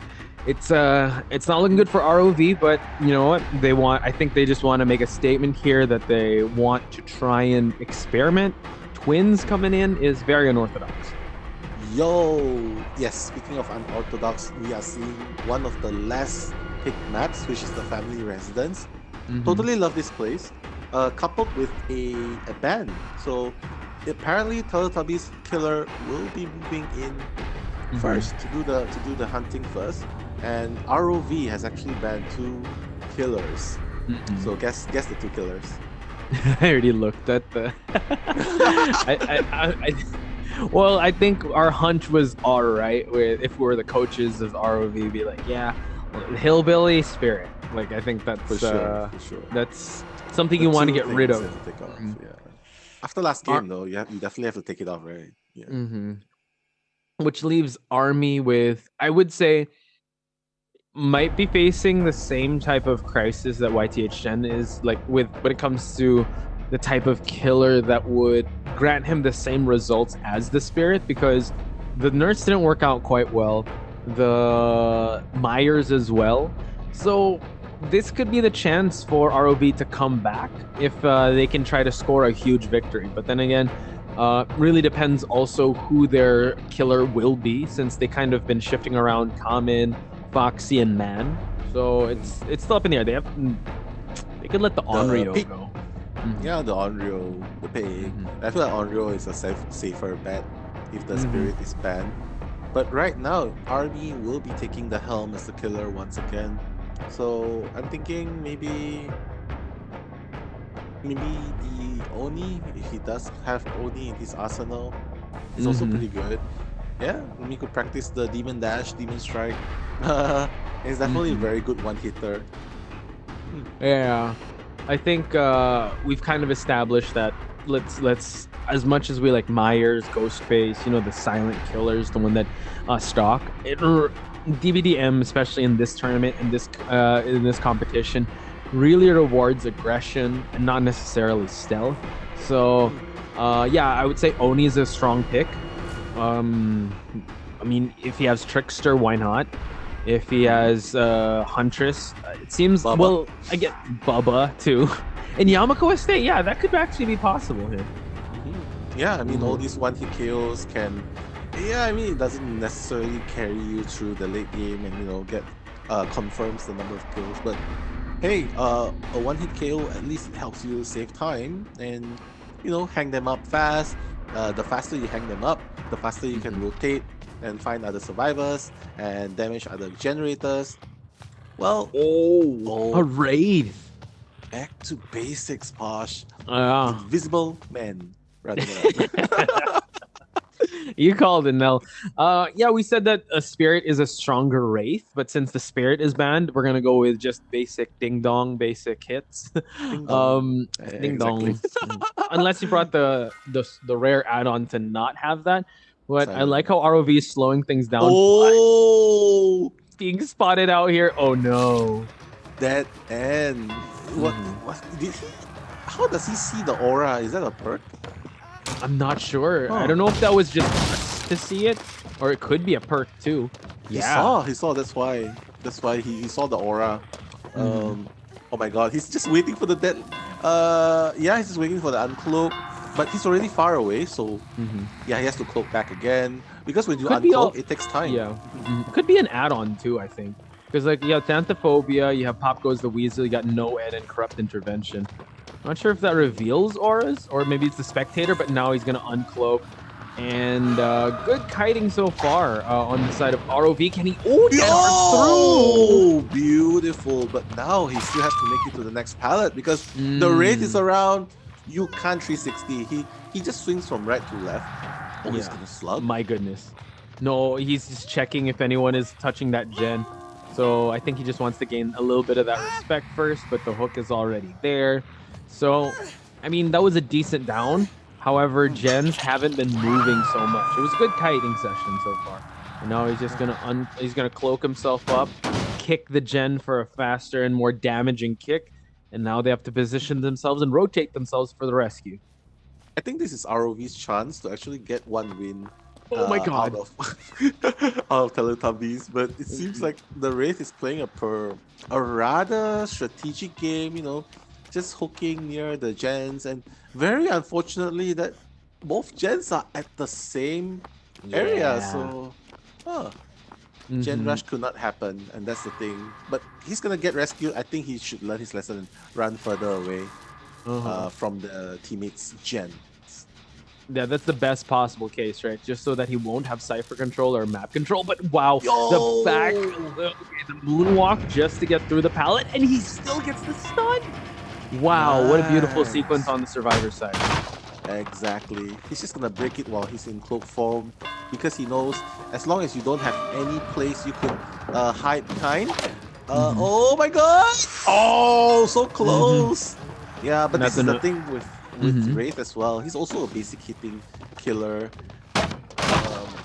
He's just gonna break this, and once you break it, you have nowhere to run. There's no more Hmm. pallets here, except the windows, of course. But Uncloaking. Oh no, he's actually like baiting him with just those bell hits, but now fully uncloaked, ding no dong! window or pallet to work with. The ding dong of death able to down the survivor for the second time.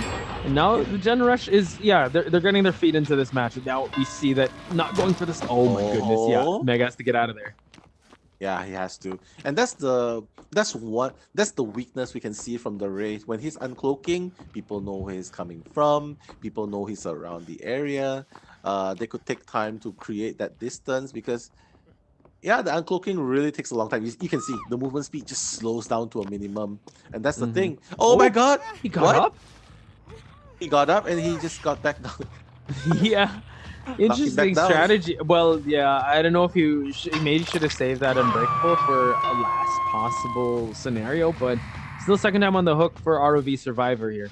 So going back into cloak form, that's how you're supposed to play it. One hit cloak, move on, kick gens. Oh, this gen has been on standstill for a while. Yeah, they just Exactly. got to open up more gens. Yeah. They have to, and then they also have to make sure that he's. Yikes! Oh my god, the healing right on top Right here. there. Oh my god! Oh my god! I don't think Yeah. there's any more perks because Hmm. he already initiated the Unbreakable. heal. Yeah. The self So heal. Oh, okay. Now David eating a hit right out in the open. He gladly chased the David for now just because of decisive strike. And now just kicking gens while we're at it. He's gonna go back to cloak form. Probably go towards the survivor that is dead on hook. So mhm. far, yeah, Wraith. We can see the glaring issues, but Army's Wraith can get the job done. Well, just get 1K first. He wants to go for a tie or more. Oh! Oh, decisive strike. You can never leave home without it, ladies and gentlemen. But again, decisive strike only do so much for you because ultimately you still have to kite. Yeah, sure, you still have Dead Heart, but I feel like the Wraith is just gonna leave. Uh, Mm-hmm. just gonna leave him alone for a bit. Just gonna try and stop the gens a little bit because again, Hush, 3 gens are almost done. So Oh my they have god, to be very careful. found the survivor that's on death hook, and now he's gonna try to mind game him. Going to the just faking out a cloak form and just trapping him right in the Oh! pallet. Couldn't even dead heart out of it. Goes just trying to check once again, just going to cloak form. He's gonna try to slug more survivors if it's possible. Uncloaking. The David has to go through a pallet or through a window here to create that distance. Can he? Long range hit. Oh, tried to go for a 180, but uh, turns out they're gonna pick up the survivor that's on dead hook. Yeah. Well, he still has a chance though, because right, because the one getting picked up is actually Kamen Rider. So Hmm. Kamen Rider, what am I saying? Kamen Crafter. It's all good. So I thought the same thing, but yeah, it seems like yeah, the person that's on death hook is already healed up, so it's he a-okay sees, for him. he But oh my god, he's sees. right there. My God. Well, he has to make sure the last Dead Heart plays well. Oh my god.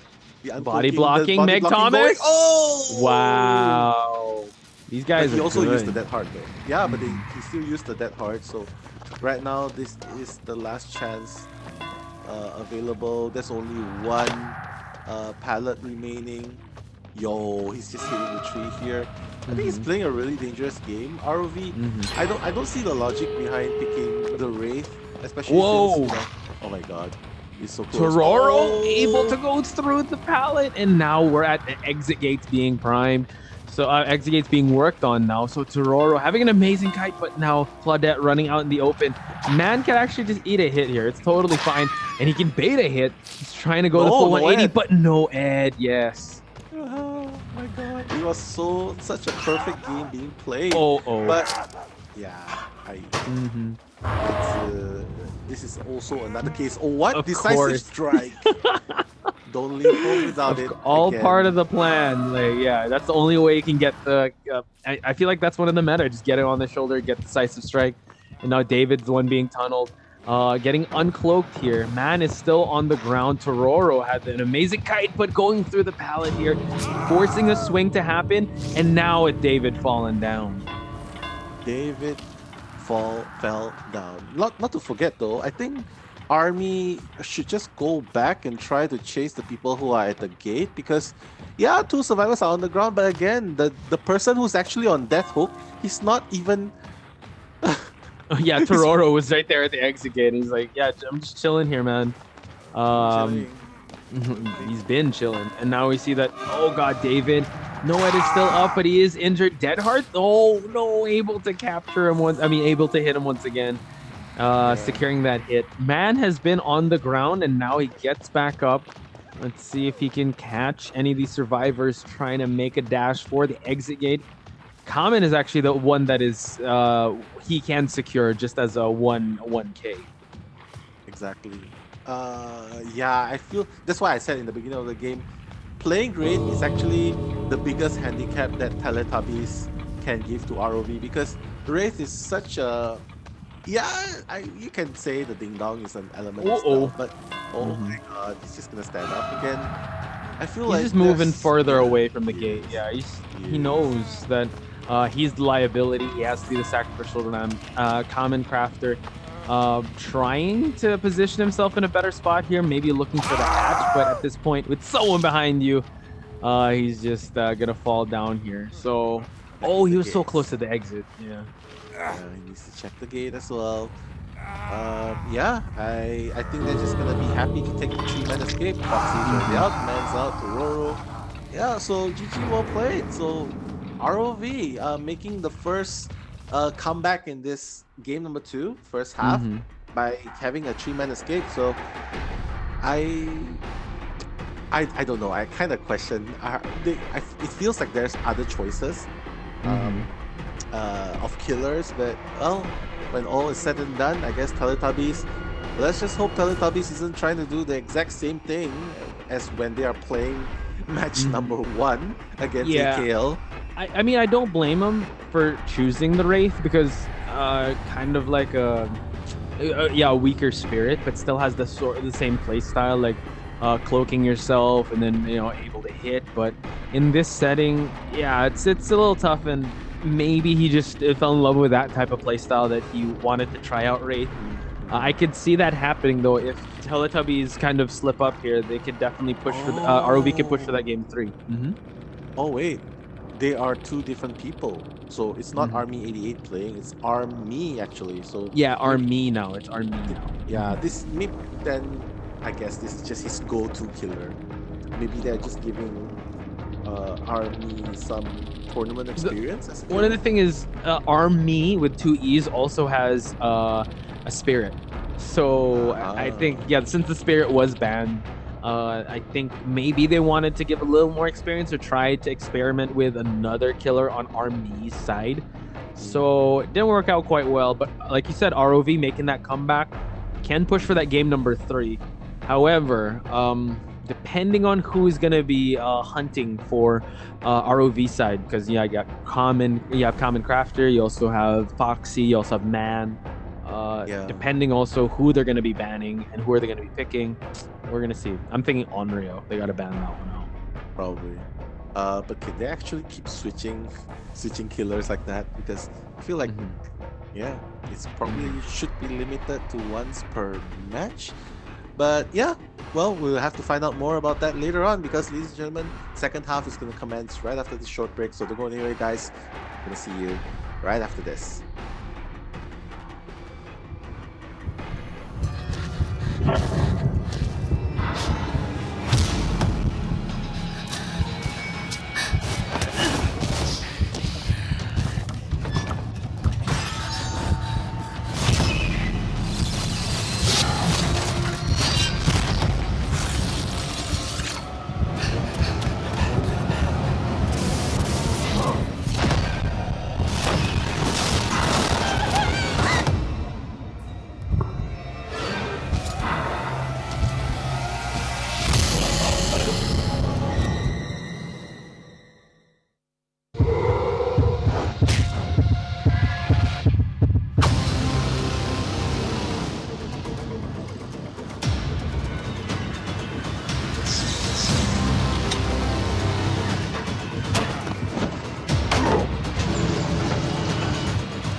And we're back, folks, with more Top Clans 2022 Winter Invitational DVDM action. Potch Spice and Mellow Mellow witnessing an amazing match between ROV and Team Toxic, where a Wraith matchup didn't really work out in Teletubbies' favor. This could be ROV's kind of bounce back into the match here, since this is still a best of 3 game. For sure. But let's not forget, even though they have swapped killers, like Army went out and Army is the one playing the Wraith in the last game. But hey, the survivors are mostly still the same.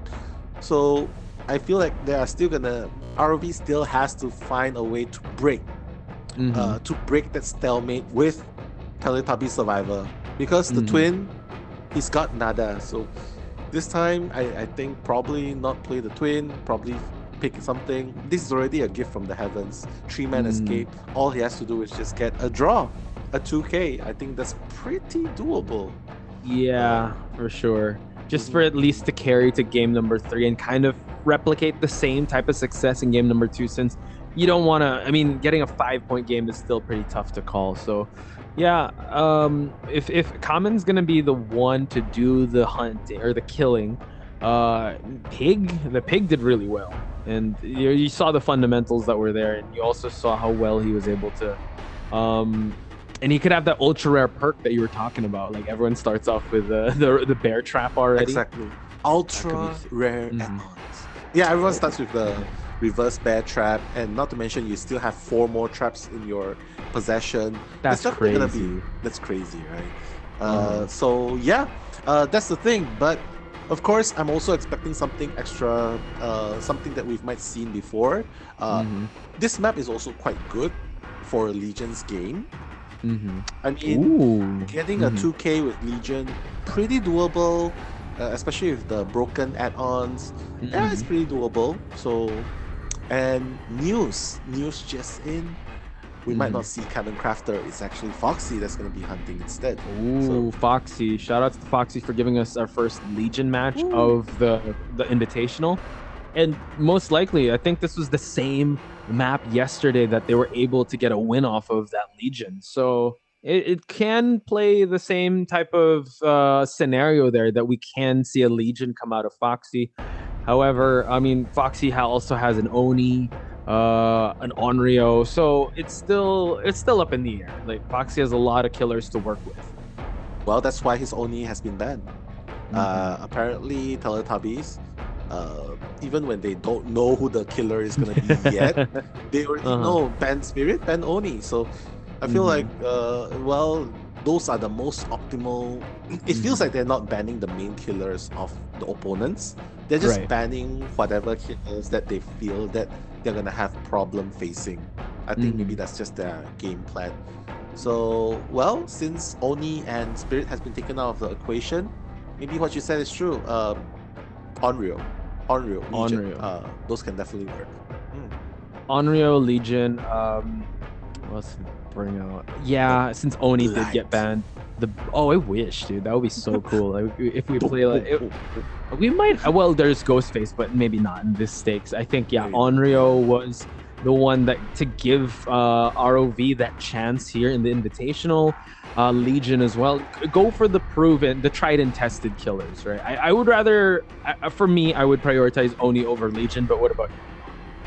I would prioritize Legion for sure. Legion, okay. Yeah, Legion, because it's really fast paced, and again, the broken add-ons which I've mentioned, it's really cool. Like you especially if you're doing the hit and run kind of playstyle. Hit, break gens, move on. Hit, break gens, move on. I think it's gonna be a very strong tool when you keep rotating like that. But again, we'll just have to see what they bring into the table, because this is a once in a lifetime opportunity for them. Whichever team fails will be eliminated from this tournament, whereas the team will continue on. The team that makes it will continue in the lower brackets. So it's safe to say, do or die.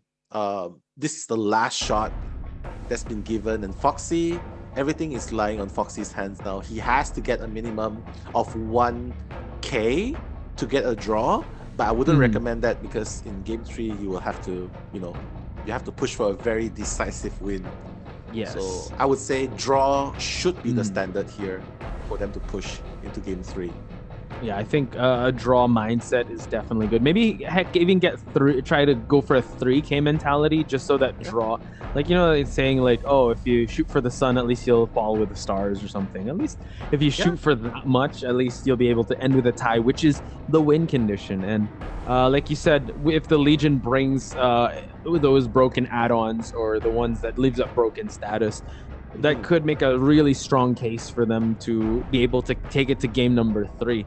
Onryo, we've seen it. I think maybe the reason why I'm picking Onryo is because it was so effective in the Southeast Asia qualifiers. But Mhm. that's the thing; it's Southeast Asia. Now we're dealing with Thai teams, which have been setting the gold standard when it comes to competitive DVDM. So, yeah, I think Onryo might struggle because we've seen some Onryo matches in the previous days, and you could just see the Thai teams know what to do. They're not going to touch the VHSs. They know when an Onryo is coming just through the hauntings.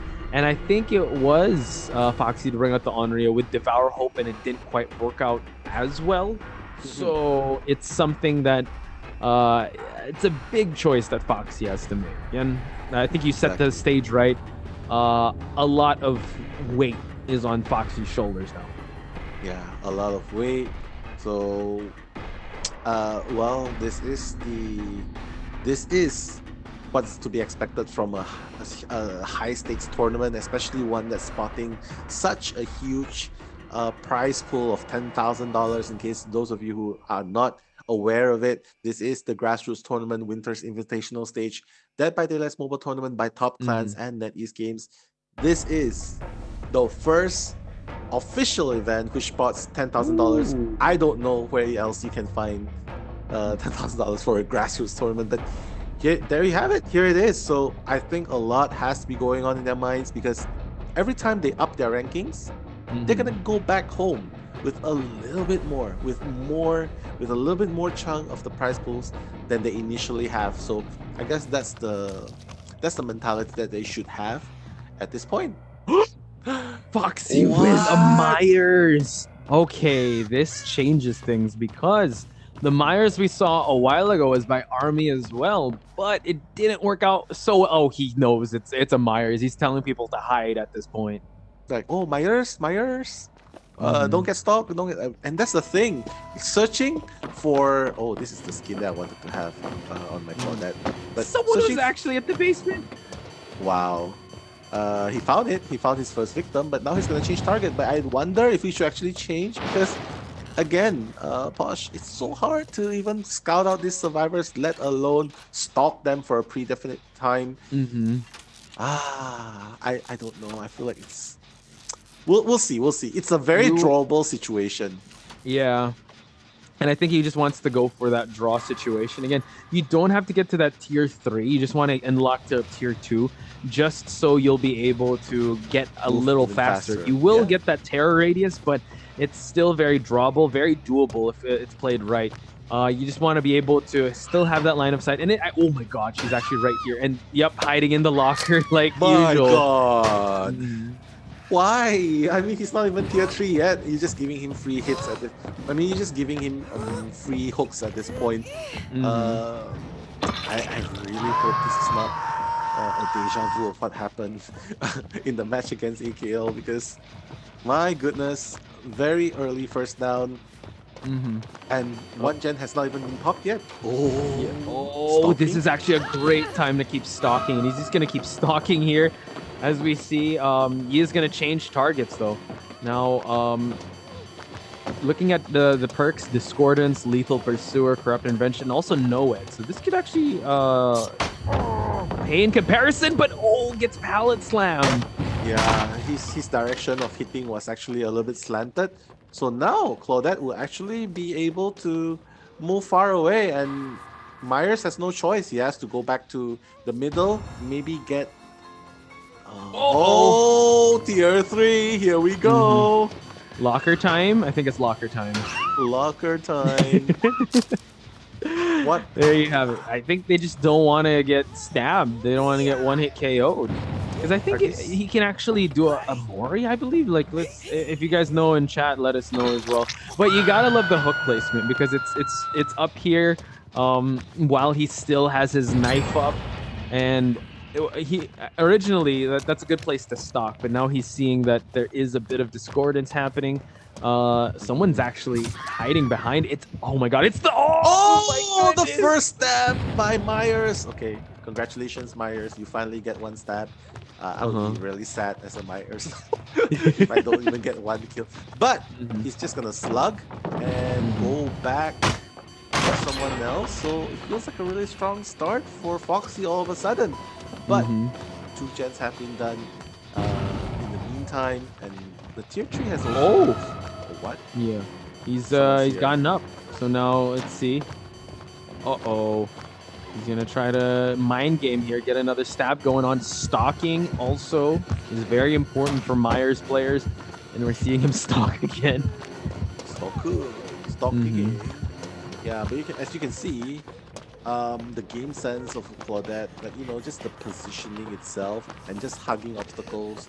That's exactly what you want to do when you're against a killer who just stalks you and can instantly down you once he reaches tier 3. He left Claudette and he's deciding that he wants to stop Gen Rush, but the gens are not really being done at this point. It's just survivors moving away and trying to heal each other, right? Yeah. Does catch wind of someone that is turning the corner here. So seems like he might try to tunnel in, but you gotta admire the survivors' way of just. Oh god, nice pallet drop. I was saying, like, just removing that line of sight. He can't get any stock going on. He's trying to chase normally, and this is one of the weaknesses of Myers. He's just a basic killer, just going around, not having his knife up, not having that one-hit KO. Oh my goodness, he's able to get it, but it's locker time. Yeah, he doesn't even want to pick up from the locker. He wants to go for someone else. Posh, have you ever seen a killer who doesn't want to get a free survivor from the locker? Yeah, and I think I do. Well, we have to do our research on this. I think he can unlock maybe a Mori or something if he's able to, because that's why they keep hiding in the lockers or something. If you're able to get that, we are going to see someone actually get into the hook here, so that's good. And 1 gen remaining, Mel. So a tie. I mean, a 3-1 can possibly happen. It can, but again, all the survivors are only at their first hook, and 1 gen is about to be finished repaired. Claudette not making his job easier. Yeah, you can break the generators, but he still has his tier 3 up. But again, it's no use if you can't find anyone to chop. Right? That's true. That is so true. So now, just playing it real safe here. Just making sure that the rescue will happen probably at the midway point if they want to go for it, or at maybe full blood. But we are seeing a rescue commence. Yeah, he's just gonna stalk again, stalk, and then get to tier 3. Make sure that he runs much faster. But again, Claudette, I think he just blew up the gens. But yeah, Feng Min's gonna be the target. Just giving himself away. I think this team is sponsored by Foot Lockers. They love lockers. IKEA, yeah. But everyone has their fair share of being on the hook. Exits are powered. Everyone only has been hooked once. So I feel like a draw might not even be possible at this point. So maybe a 1K. Yeah, possibly. Deliverance also, and now we see that the Dead Heart just to move on over. Oh my god, able to get the stab going now. So now he's going to get the pickup on this and possibly the... Oh, but... Decisive strike.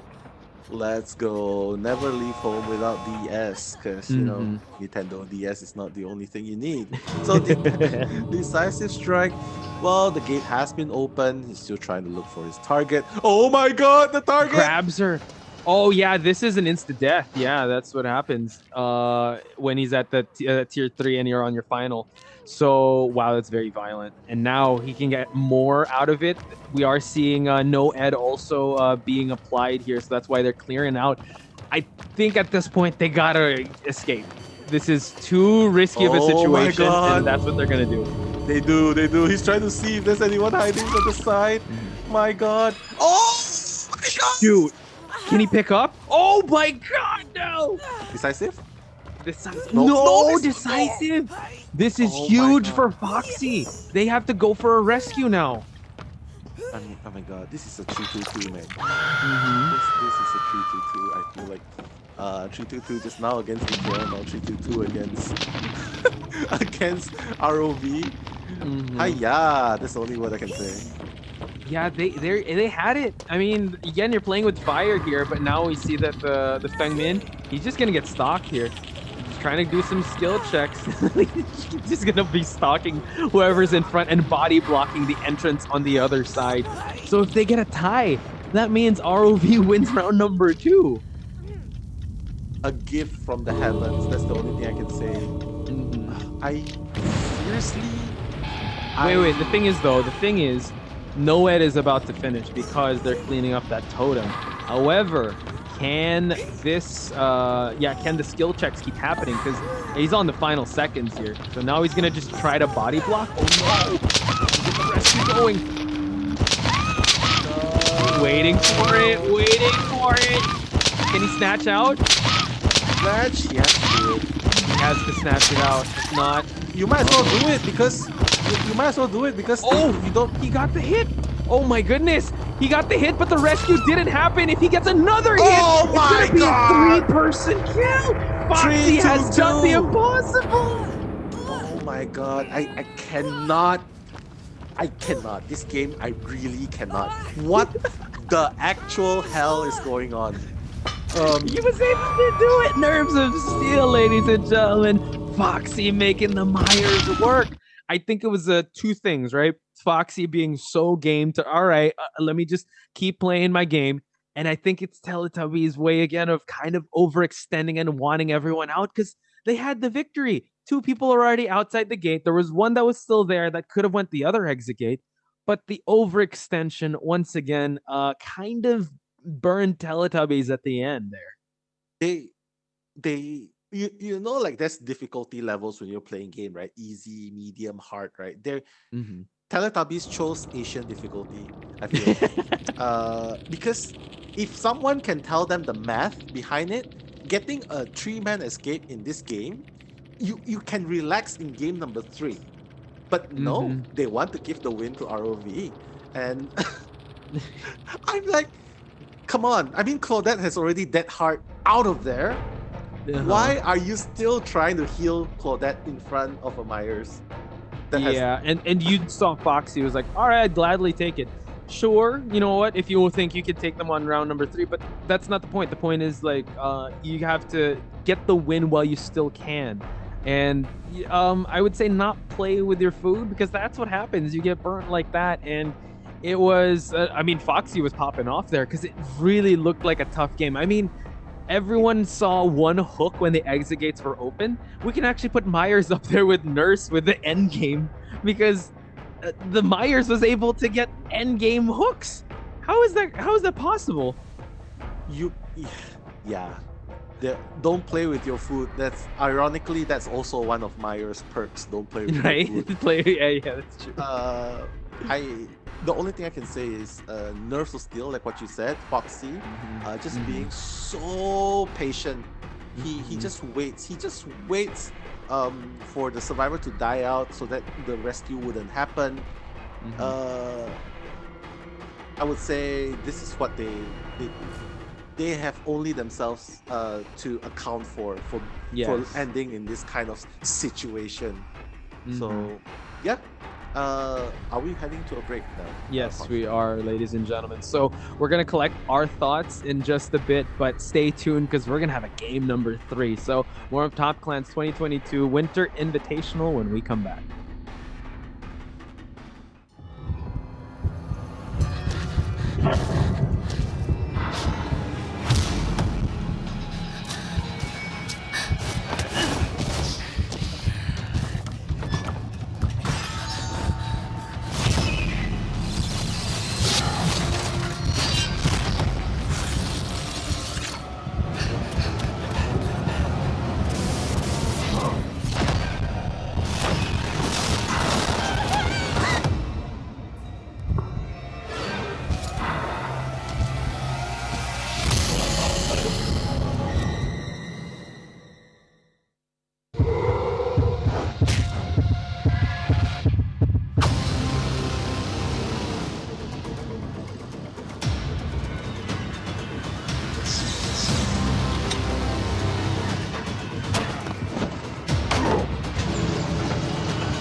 And we're back, ladies and gentlemen, with an intense match between ROV and Team Teletubbies. We're at game number 3.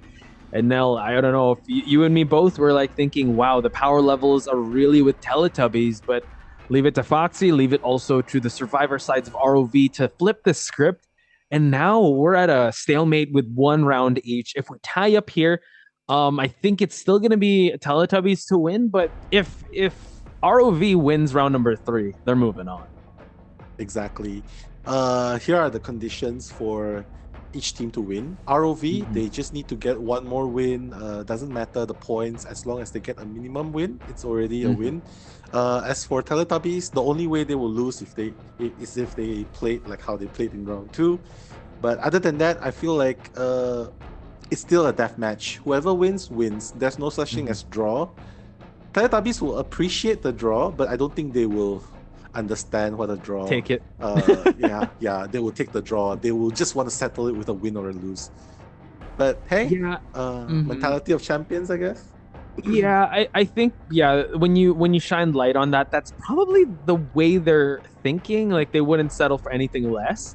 Maybe they hold themselves up to high regard that they want everyone out or no one, or they want to attempt to at least get as much out as possible. We've seen it in AKL. And we kind of saw it here in the Myers match, which at first we were clamoring for a Myers match. When we saw it, we weren't as impressed. But leave it to Foxy. You know what? I think it was like the 2 things, like Foxy's nerves of steel and also the overextension and the overcommitment of the survivors, leading to the 3-point game for Myers, which again, we're looking at hunters that can dominate the end game, and Myers is not really one of them. But I mean, history dictates otherwise. Yeah, add him to the list now because Foxy made it happen. Of course, thanks to the Teletubbies survivors, just missteps here and there for a little bit. But you know what? Round 3 is happening soon, and what better way to settle it than in the coal tower? So winner wins and the loser gets shoved out of the coal tower. You can just jump. Yeah, I feel that's the thing that they're thinking. But I feel like it's gonna be the usual bands: Hillbilly, Spirit, maybe add on the Huntress. That's what we're seeing from ROV bands. So my guess is Teletubbies Killer is gonna come out first. But the question is, which army? Are 88 or double E's, right? However, they kind of have the same hunter pool.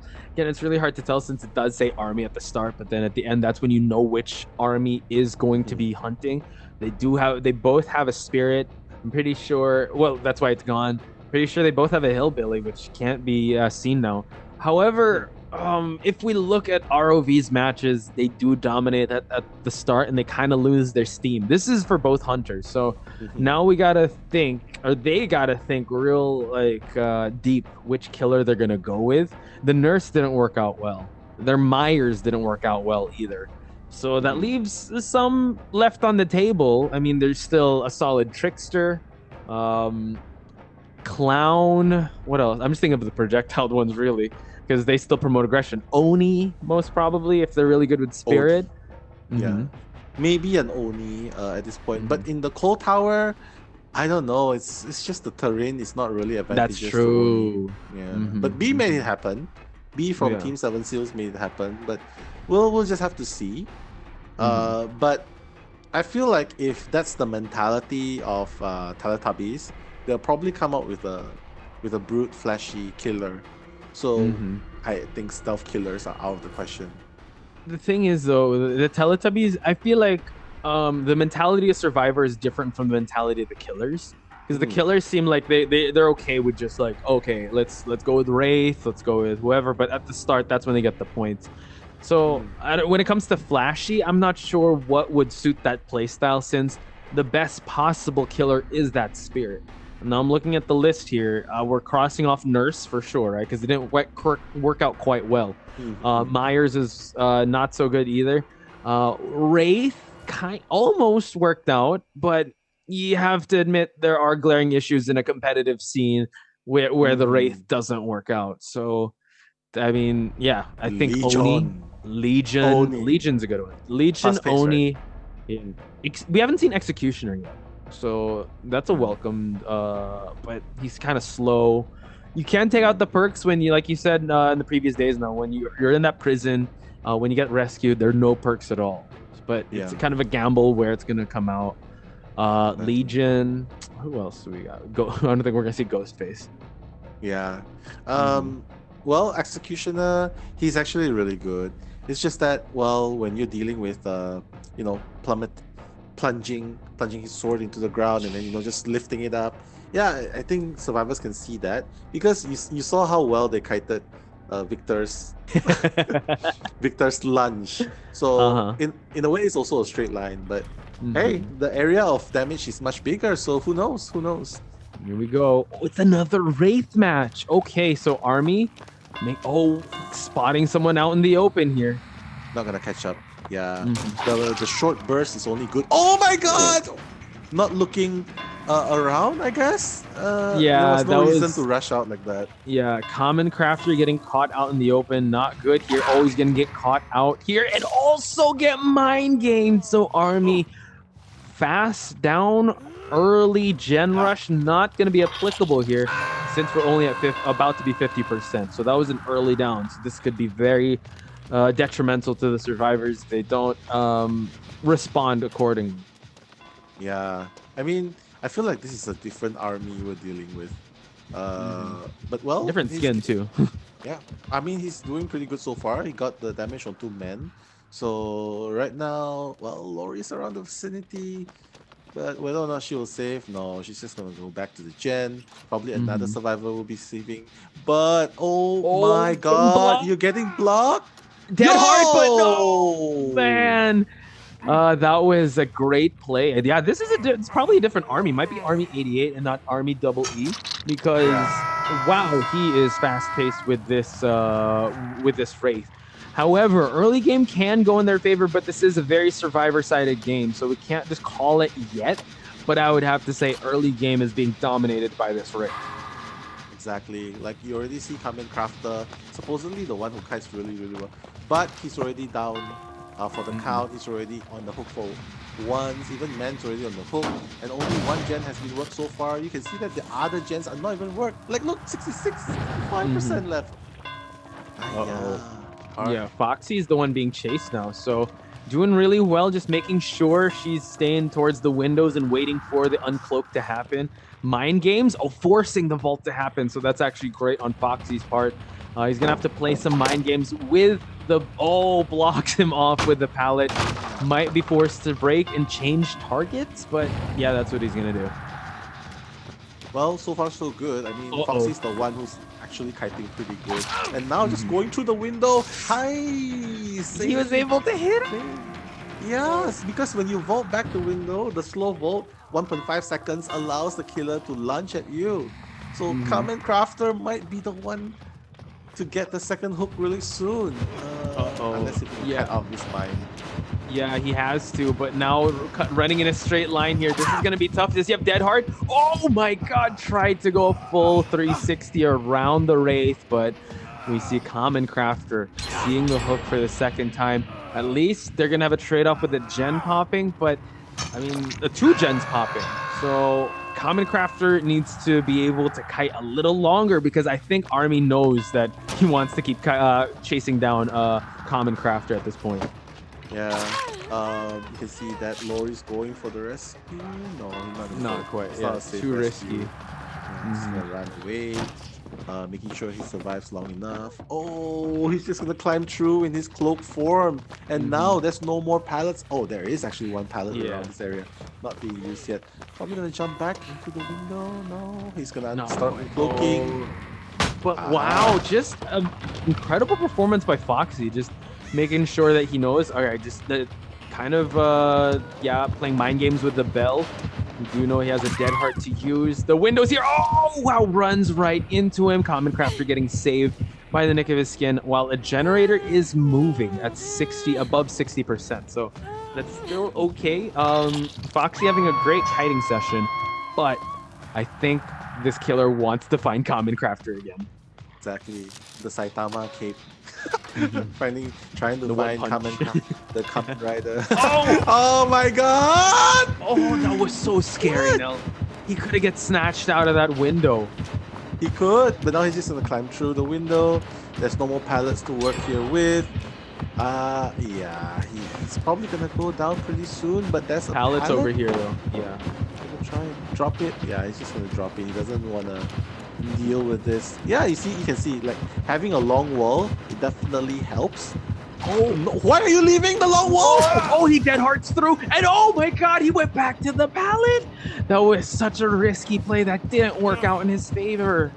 Yeah, you could actually hug the obstacles really tight, and you can just pallet when you feel, or you can even just trick the killer to think that you're gonna vault the pallet, then you Common Crafter. Is that him? So. Oh no, it's not him. Yeah, it's Tororo. Yeah, so Tororo, you know, seeing the killer for the first time, being chased away, can't go for a safe hook rescue. Common Crafter and Foxy, 2 gens remaining, so they have to be the ones to go for this save. Ooh, now able to get the rescue, but that's not a safe hook. Oh, but wait a minute, man, able to Dead Hearts through. Tororo is the one that is being chased now, so he has to be very careful using this. Okay, forcing him to change targets. Yeah, so that's pretty nice so far. He doesn't lose sight. He doesn't tunnel on just chasing. He also remembers that he has to check on ciphers from time to time. The generators that are being repaired. You can see that he's also, like, you know, Tororo's already trying to mend himself, heal up. But the build, that's the one that I'm worried about. He's already on his death hook, but he still has 1 injury. So yeah, that's really scary, Posh. He needs to heal up. He needs to heal up or at least hide. Because now the chase continues, but who is he chasing? He's chasing the Bill, and the Bill has a flashlight. Oh, the flashlight! Let's go! Flashlight plays on the Bill. The mind games, though, trying to hide. But no, he has a Dead Heart to use. Oh, he's getting Dead Heart a little too early through the pallet, though. Oh my god. But this is the first time I see a flashlight being used in this situation. But yeah, Tororo's just gonna be the one. Oh my god. He's a little too wide.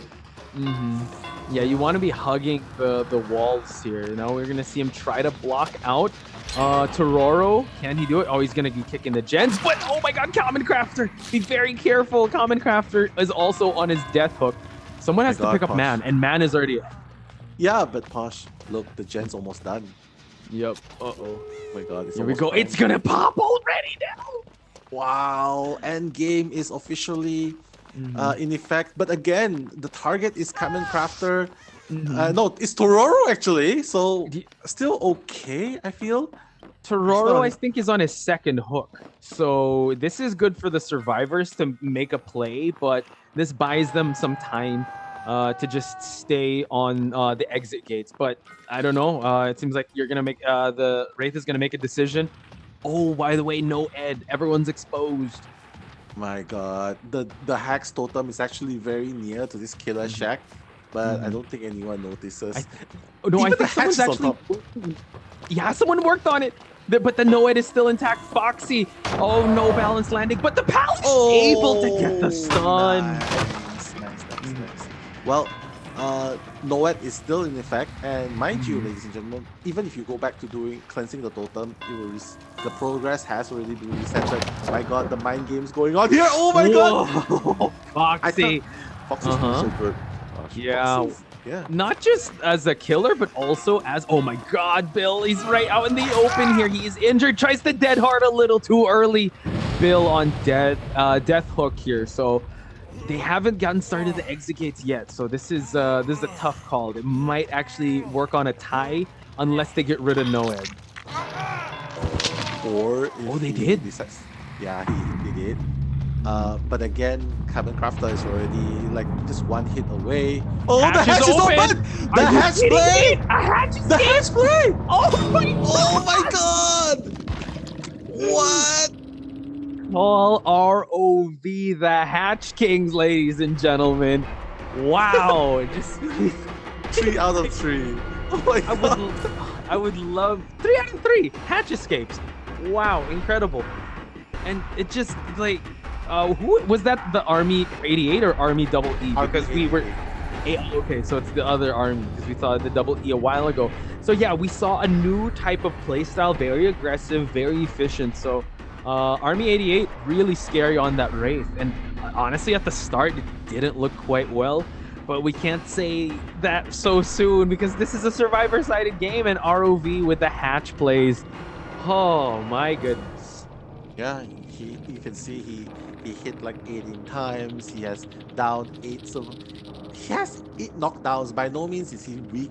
He actually did really great start, great middle, great pressure, rotates everyone to their death hooks. But ultimately, when you are too focused, this is when ROV strikes. I feel like this is where they thrive. They keep a very level head. Like when what happens when the all ciphers are fixed? You will think chase survivor. As a killer, you will chase survivor. You will think about chasing survivor. You will think about, oh, is the gate open? So I think he sort of relaxed a little when he hooked the survivor onto his death hook, the Bill. Bill. But and when he saw that the gate wasn't even open, he was like, oh yeah, maybe there's still hope. And that's when the hatch play comes in. Oh my God, that's amazing. Incredible performance by ROV, the Hatch Kings, ladies and gentlemen. But we're gonna have to take a break because I was like losing my voice with that match. So Nell, on behalf of both of us, we're gonna take a very short break, but when we return, it is gonna be the conclusion of match number 3 between ROV and Teletubbies. So don't go anywhere. More of Top Clan's 2022 Winter Invitational when we come back.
And we're back, ladies and gentlemen, with more DBDM action here at Top Clan's 2022 Winter Invitational. Hot Spice and Nello Mello at the do or die moment for both the teams of Teletubbies and ROV, Nell. Exactly. We've seen the comeback of today, the highlight actually, because like we kind of predicted it, right? Like we're saying, okay, anything can happen, comebacks can happen as long as they don't play the way they did against AKL. But looks like this time the Teletubbies is put in a rather similar spot. Yeah. Where they sort of have to get a one-man escape in order to win the game. I feel very doable. And for the killer of ROV, they have to get 2K in order for them to move on to the next round. So what killer though do you think is or do you have any thoughts about what they should employ? For me, I think it's clear that Teletubbies is very strong in round 1. And towards round 2 and 3, it kind of wavers.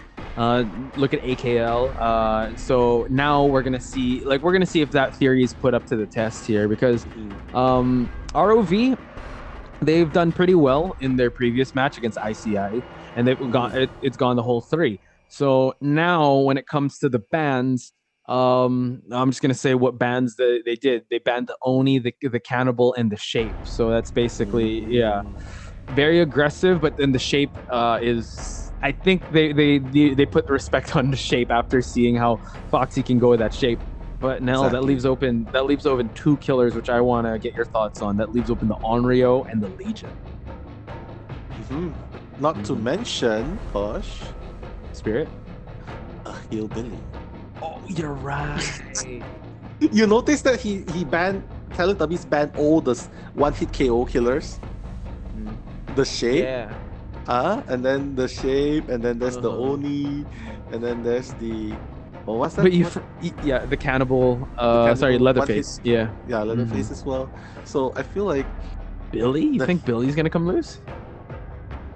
He can easily go for if Foxy is the kind to play those kind of charge aggressive killers.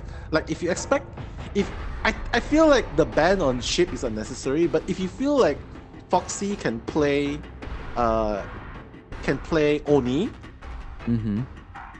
then you have to assume that he can also play Hillbilly. So I don't see the logic. Like the logic is if you ban Oni, you might as well ban Hillbilly as well, because most of them requires maneuverability. So if you ban that, why don't you ban Hillbilly as well? But instead you ban the Cannibal, which I think Cannibal is still kiteable. Shape is even more kiteable, I feel. Yeah. With that logic, this kind of opens up an option that we haven't seen before on Foxy's side. We've only seen Foxy on the Onryo, on the Legion, but on a Billy at the end game here, and it was this team to actually Teletubbies, I believe. It wasn't Teletubbies, sorry. It was Team Toxic that did face the Billy. But this one though, this is kind of scary. I'm not gonna they do have a Billy Army, sorry, and there was always respect band. So now kind of poetic if they have to face a Billy at the end. So I don't know. I'm a little excited if it's gonna be a Billy. I'm hoping it's a Billy, but I'm also not going to be surprised if it's Onryo or Legion. Especially in a map like this, a Billy can be very scary. Yeah, Billy's even scarier than the Shape. He not only does he one-hit KO, he rushes. He dashes madly like a raging bull. So I feel like he's even scarier than the Shape itself. So I feel like maybe the bans and picks could have been a little better, but that's just our opinions as professional fans of this game, and of course as the commentators. But we'll just have to see what he will pick. It's the Onryo. Onryo. Okay. He doesn't wants to go for a more stable, consistent killer. Yeah, I like it. Cypher controls up with the teleport to TVs, removal of terror radius with the manifestation. They're hiding it out. They are, and also keep track of the curses too, because that could play in effect. if they touch. But now we see that Balloons was the first one to eat that hit. And you gotta love it. Manifesting, demanifesting just to hide the terror radius. And yeah, this was one of the stable killers that Foxy did bring out in the qualifiers. So I think, yeah, when push comes to shove, yeah, bringing out the Onryo, pretty good. And now able to catch out Balloons. Premature pallet drop at this point. There was no reason to actually drop the pallet until after Onryo has actually fully manifest. But I feel like this is the strength of Onryo. You don't know when she's gonna manifest and manifest because her action's always the same. Oh my god. Oh, we're gonna see a basement hook early on. Yeah, I was like wondering, all right, Foxy seems like where is Foxy going? And now going to the basement. This is a big play. One gen is about to pop, but this is the strength of Onryo, right? There's more time for them to go to that basement. He could just manifest to another TV. He's trying to look around the area. If anyone's here, slots out the Claudette. Nice! Ooh, oh my god, the Spirit Fury! Oh my god. This is very deadly. For a big surprise. Yeah. An Onryo who's not afraid of pallets and teleportation as well. Yeah, and we see that being chased out is one of the survivors here. Note that you could actually just camp out the basement, right? Once you're able to at least secure this one survivor kill, then just focus on another one, and that's going to be GG's because ROV is going to move on. Their win condition, ladies and gentlemen, is to just get a tie. So Foxy is, yeah, she understands the assignment, and now we see that Claudette is coming through. Hit! No, he's not gonna hit. He's gonna wait it out. Yeah, he's gonna wait it out. He knows that he wants to wait for after half. After half. Oh, skill checks. Hang on. Oh, baits the hit, and now oh my god, body blocking here. Wow, Teletubbies making a big gamble. This allows them actually to go for Gen Rush. He's trying to go for the Claudette, but oh wow, no, just change his target. And he's gonna go for one of these survivors, and now downs Balloons again. Balloons, yeah. He's just waiting for. Maybe he's waiting for. Yeah, he's gonna wait for Decisive Strike to end here. I think he was kind of wondering if there's gonna be endurance or dead heart. Dead heart, the dead heart, right? So yeah, back to the basement. It's really unfortunate because he could have waited until the very last minute. But when two survivors came, he had no choice. He had to start whacking straight away. But fortunately for the survivors of oh my god, really going straight here, and now picks up the one of his survivors. Wow, that was actually a big play on Teletubby's side. We do note that both of them are injured. Maybe the Dead Heart is going to come through at this point, manifesting right back into it. The body block is going to come in, and now that leaves Balloons, the only one injured. This is a little over support. It is a survivor-sided game, but now demanifesting towards a closer area here. Can he get Balloons down? He's going back. Yeah, he's just going to manifest himself again. When he gets close enough, he's just going to demanifest, get the hit on. But oh my god, they are really... Yeah, I totally agree with you. This is totally over-supporting at this point. Like, if everyone's here protecting Balloons, who is doing the gens? Yeah, gens have been on a standstill. All the gens are at 0% unless they have a key, which is something we have to consider here. But look, yeah, hatch play probably, but no Ed is also a factor here. And now the Nia is going to eat that hit. Balloons is still the main target here now. Oh my god, this is the definition of tunneling. This is the absolute definition of hardcore tunneling. So far, and another body block scenario. Another babysitter. It's okay, just let him slug him, slug everyone. Oh, Dead Heart's through, but it's fine. Trying to go for that hit. He's gonna have to break this pallet to continue on. Yeah, maybe just slug everyone at that point, right? Yeah, because everyone's just coming to his aid, so you might as well do it. But oh my goodness. Okay, he's going back. He realizes he's not gonna work out unless if he gets rid of other survivors first. Maybe the change of plan is late. Possibly, yeah. Hitting the Claudette and now continuing on. Everyone's injured, so he can actually just keep slugging everyone and yeah, making them focus on just healing each other up. Now the demanifestation is going to begin. Claudette's still trying to guide, and now Claudette is going down. Just go for Balloons. It's all good. Oh my god, someone's going to have to pick up Claudette. He's just slugging everyone at this point. My Mhm. God, this is so. The balloons probably has the best kiting time of everyone. He's been running circles around here and now trying to play the mind games. Can he catch balloons off guard? This is gonna. And the thing is, balloon's still on his second chair. So now the dead I've heart gonna never come in. seen. I haven't seen Oh. this for a long time. Just tunneling, the hardcore tunneling and the Mhm. hardcore covering. Oh my God! Second hook. Mhm. Yeah, he also has nowhere to deal with the late game. So Foxy really knows what he's doing. Mhm. He just wants to get rid of balloons first at this point, and then late game, freaking nowhere everyone who comes break And open this is this. actually a good, yeah, just kick of the gen. And now, oh my God, actually, he's already, Balloons is dead. And now Yes. it needs one more. Oh my God. Yeah. Oh my God. No wonder they were covering hardcore. I thought I only saw one.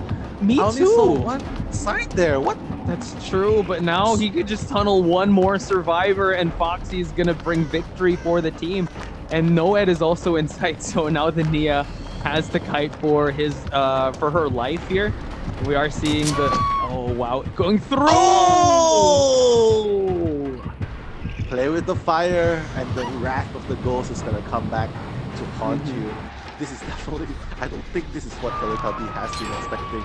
But I think they know that he has Noed. Noed. Yeah, I think this is maybe a premonition, that's why they cleanse the totem first. So Right. maybe they have a premonition that Sadako has Noed, but Yeah. Thing is, yeah, the Teletubbies gonna have to heal up and go for the double rescue, unless the overextension is gonna come. Since this is the first time on the hook, so yeah, might have called it a little too soon because they can still go for that execute since they are cleansing the totems. This buys them. This buys actually Sadako some time to kick some gens, see where everyone's at, because that gen is already primed at 96. So I'm guessing they were able to cleanse the totem here. Yeah, just camp it out. And now we see that the rescue might happen again. Probably go after half. try and make it after half again. Okay. Because the Nerves of unhook Steel. will take quite long. Oh my God! Getting the hit after half, trying to go for another one, but it's fine. You can just keep slugging just everyone. share Just it. go for it again. Yeah. Yeah, keep coming back. Like, take your turn, man. It's fine. Take your turn. Oh my God! I thought that was there's still a talent here, but There is. yeah. This is a very dangerous game. Yeah, I'm just gonna power it up. They're gonna power it up and Noed activated. it's activated. Uh-oh. Yeah, but I think they're removing the hex totems? totem. But this Should is be. so tough because he knows where the totems are at. So is he gonna extend? Is he gonna go for it? He sees a survivor coming in. Oh my God. Yeah, he was trying to go close so that they'll be like, oh no, cannot cleanse totem. Go back, abort. Abort the mission. Oh no. Oh, he shoot. This sees! is But he's not gonna go. He's not gonna go for it. He doesn't want to fall for it. Oh my God, is he coming back? Oh, he's gonna go for another survivor here. He's gonna allow this to happen. Oh, but yeah, he's just gonna trade off. He could actually just go and yeah, share the Claudette this time. Everyone's gonna get their ground onto the hook here, unless they clean the totem. Yeah, this is Oh, wow. and heal up too. He's leaving. He's He leaving. is. Oh my God! Right The on top! Jake! Wow, next level play. The predictions. This is a little bit a lot more than what Teletubbies could chew at this point. Yeah. Yeah, no more Noed, by the way, so they're able to cleanse it. He's starting to hear some grunts. So are they gonna pick up? Are they gonna go for the hooked survivor? They might actually see. Oh, they're gonna go for the exit K here. Yeah, he has to open the exit gate first, then he goes for the rescue. I feel that's the game plan here. But Ooh, deliverance! deliverance, yeah, he's just gonna escape straight away. But again, let's not forget, all he needs to get is just one hit. Oh, he One downed him right survivor. then and there. One So more. he's just gonna keep guarding. Gonna chase he has Force to him chase out. them out. Yeah, Force them out. And just wait, probably decisive or no? No decisive. No decisive, just hook. Yeah, Yeah. just bring as far away as possible from the gate. Oh my god, the hatch is here. The, oh, nightmares out of the hatch. Yeah, Mhm. he's bringing Jake really really far away. So I guess Mhm. that's a really good plan. Mhm. Because there's also a TV nearby. But the thing is, Claudette's gonna open the other gate as well. So, Uh-oh. oh my god. Is it Oh, enough time though? Because they still have to open up the exit gate. Claudette is not healed up. mhm. The She's Nia has broken. to go for the save. Yeah, so Exactly. it's still such a nail biter of a match here. But now we Anything can see that, happen, man. yeah, it could. Is the Nia coming in? Is there enough time? He's gonna have to skill check for his life to keep on going here. Ooh. Yeah. At times like this, you wish that whacking the body would make it through faster. But Just leave already, entity. Get it. Okay, get it's it. already safe. Oh. Oh my god, the Claudette is gonna come for the rescue. Probably double rescue. Double. Yeah. Oh no, Oh, he's gonna slug this Claudette. This is it's actually okay. great. Just Yeah, share the Claudette. okay. Share the Claudette, but the moving further. Oh my god. Yeah, this is very smart. Basement? Wow. Basement. Oh my god, they have Yeah. to go back. They have to go back Mhm. and rescue. But the timer is already halfway there. Yeah, and it's still gonna keep on going. They're gonna go for a heal, but yeah, this is gonna be tough. Ooh, actually, they can make this exit happen. If they go for the basement rescue, but he's got a body block. He's got to be able to fight his way out of this one. exactly. They're coming Oh my in. god. Hit first. Oh, early Okay. hit. This is good. Okay, Oh my hit god, another. he can actually slug the Nia. one more, hit one Everyone more. is hit. Mm-hmm. But have to be careful with that heart. Oh, Dead there's heart. the dead heart. Watch out. Oh my Oh my- god, he just needs to hit one more. Can he do it though? He's gonna Oh, go for the he's Jake. chasing the other one. Yeah, Mhm. he's chasing the other one. Oh my god, can Teletubbies make this? Because a draw will ensure that they win. Oh my god. Why? We gotta see the killer. Where's the killer? Okay. Oh. My goodness. Yeah, Jake. Oh, actually, if he runs it out, he needs to get out of the exit gate. If, Yeah, he if the can't run out. entity He actually can't run out. They're just gonna heal up. I think the survivors are just gonna heal up and try to body block for him to go out. I think that's the the only thing- plan that they have. Yeah, Oh look at the my timer. God. The hatch is here. Can he even go? Uh-oh. Is it enough time? The entity is actually gonna take him. Can they exit in time? It's not gonna be enough. Oh my! It's Holy crap! the hatch didn't open in time. The entity loves him more. Oh my god. That was such a ROV. nail fighter. Yeah, wow. ROV, ladies and gentlemen, is the only one able to get the hatch escape. Wow, you play with fire. That's what you get. The fury of Sadako. Teletubbies had such a great start in match number 1. But my Exactly. goodness, match number 2, ROV making the comeback. And here, in emphatic fashion, the entity strikes back here against Teletubbies, making ROV advance. Exactly. Like the hatch, I think they also I don't think they have an idea, or we don't have an idea how long the hatch will open before everyone leaves the gate. But apparently it doesn't matter because entity claimed him first. He was waiting on the hatch, then the entity just went, nope, surprise. Nope. The hatch is God. not opening for ROV to tie this second half, and ROV is moving on. ROV is moving on. 23 hits, 12 knockdowns. My god, by it's such a neck-to-neck result. But ROV, I have to say, congratulations. They made the proper decisions. They didn't fool. They just made the right decisions to just leave when needed, not risking anything, making big risks. But Teletubbies also played an amazing game. It's just that I felt that the Wraith picks weren't exactly the best. But overall, both teams really deserve our respect. They played out of their minds. We shouted out of our minds. you have to admit, at the end there, our Teletubbies were trying. It looked like they were gonna escape. They were trying their best, healing up. But once you open up that exit gate, it makes me think if they just primed the exit gate and not open it, they could have possibly gotten another. I mean, it's just these minute decisions. That's why you gotta pay respect to your favorite players and the teams that give us such amazing matches. Wow, Exactly. What a highlight! The NTT coming in to claim the victim there. Jesus, wow, what an! I'm stunned. It was crazy. It was super crazy. It was intense. And who would have thought? Who would have thought we will ever see the entity claim anyone in this tournament? Uh, Mm-hmm. the hand. Don't Mm-hmm. bite the hand that will take you ultimately. Yeah, yeah. But seriously, um, mm-hmm. um, I really think this was a hell of a match. But you know what, Mm-hmm. guys? We still have the last matchup of tonight, and I feel it's also gonna be an amazing game. But you know what? To find out, you have to stick around. So don't Mm-hmm. go anywhere because we're going to a short break. More right after this.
And we're back, folks, with more DBDM action here at Top Clan's 2022 Winter Invitational. Potch Spice and Nello Mello at the main event. We have four matches in total for today. We are at the fourth and final match in the lower bracket. We got TDD and we also got Team Toxic that are going to face off for their tournament lives. So, Nell, have we finally calmed down from that intense match that we just saw a while ago? No, I don't think so. I don't think we'll ever calm down because guys, you saw the hand of the entity, and that will shook anyone that sees it. Like, yeah. It's actually you want the dungeon? No. You want the hatch? No. How crazy was that it spawned right on the dungeon, right? That was the saving grace for Teletubbies, and right behind was Foxy, and then the entity just coming in like, you're taking too long. Okay, we're just gonna move on. Move on. Next match. Yeah. But I just wanna take this time to again give a big shout out to Teletubbies for making it this far, making the games entertaining, right? It was an incredible performance. They're really go big or go home type of team, and we want to find the best of the best. And you know what? They really tried to gamble a lot. They wanted to go for a lot of people out, and unfortunately, this is the end of their road. And also a big ups to Master Foxy in ROV. But ladies and gentlemen, main event time: TDD versus Team Toxic. TDD, again, the cutie little cat versus seeing the toxic friends. Now you have the logos already. Yeah, so TDD, we are going to be introducing you to the lineups again. So kids, Rave, Poke, however you call it, Yamete, Regin, and Cheetos. Yeah, this was a team that we didn't have that much information on since they got a pass in the qualifiers. The first time we saw them was actually yesterday up against Team Toxic, and it still ended up in a 2-1 in favor of Team Toxic. So this is a rematch of sorts. So I'm excited to see how they're going to be able to, I would say, adjust accordingly, because they faced each other before. And what the mentality of Team Toxic is going to be like, because they had an intense match with 7 Seal that didn't go in their favor because of a 2-0. So lots of, I would say, lots of adversity for both these teams to face after. I'm pretty sure both of them will give it their all, and we're going to end the night in spectacular fashion to see who will move on in this tournament. Yeah, I mean, whichever team moves on, they are both definitely strong teams. So I feel like there's not going to be something like giving chances or, just trying to go big or go home kind. I mean, it's a good attitude to have, but that's only when you're in a good position. You don't do that anymore. That's basically like the Ave Maria dive when you have no choice. Like when you push into the corner, you have no choice. That's the kind of sort of play you do. But hey, everyone has their own distinct play style, and we are about to witness TDD and Toxic's play style again in this rematch in Cold Tower. Yeah, Cold Tower again. I really feel like I kind of miss Disturbed Ward at this point, because me too. we haven't seen that give us the in ward. A while. Yeah, give us the ward, guys. Give us the ward. Cold Tower, not much to talk about. You know what? We have some really good structures at the center. You know what? Looking back, I'm actually looking through my notes, and in this match of Team Toxic and TDD, we started out in Cold Tower. So it was TDD's Rev Poke to bring out the Wraith, the first Wraith of yesterday. So not sure if they're going to go in that way, because I think it was 3-1 in favor of the survivors to escape. So it just kind of hammers in the point that we were saying, that as much as we love the Wraith going up against it, actually no, it was a 5-point game courtesy of the survivors, 4-person escape. So Wraith matches aren't looking too well on in this tournament, at least, because when we face Wraith, it's a different story.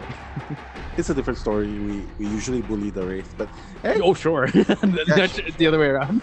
we bully the newbie Wraiths, but for the experienced Wraith, like what you say, help, help, yeah. But honestly, against an experienced wraith, you still have an advantage against the unexperienced wraith.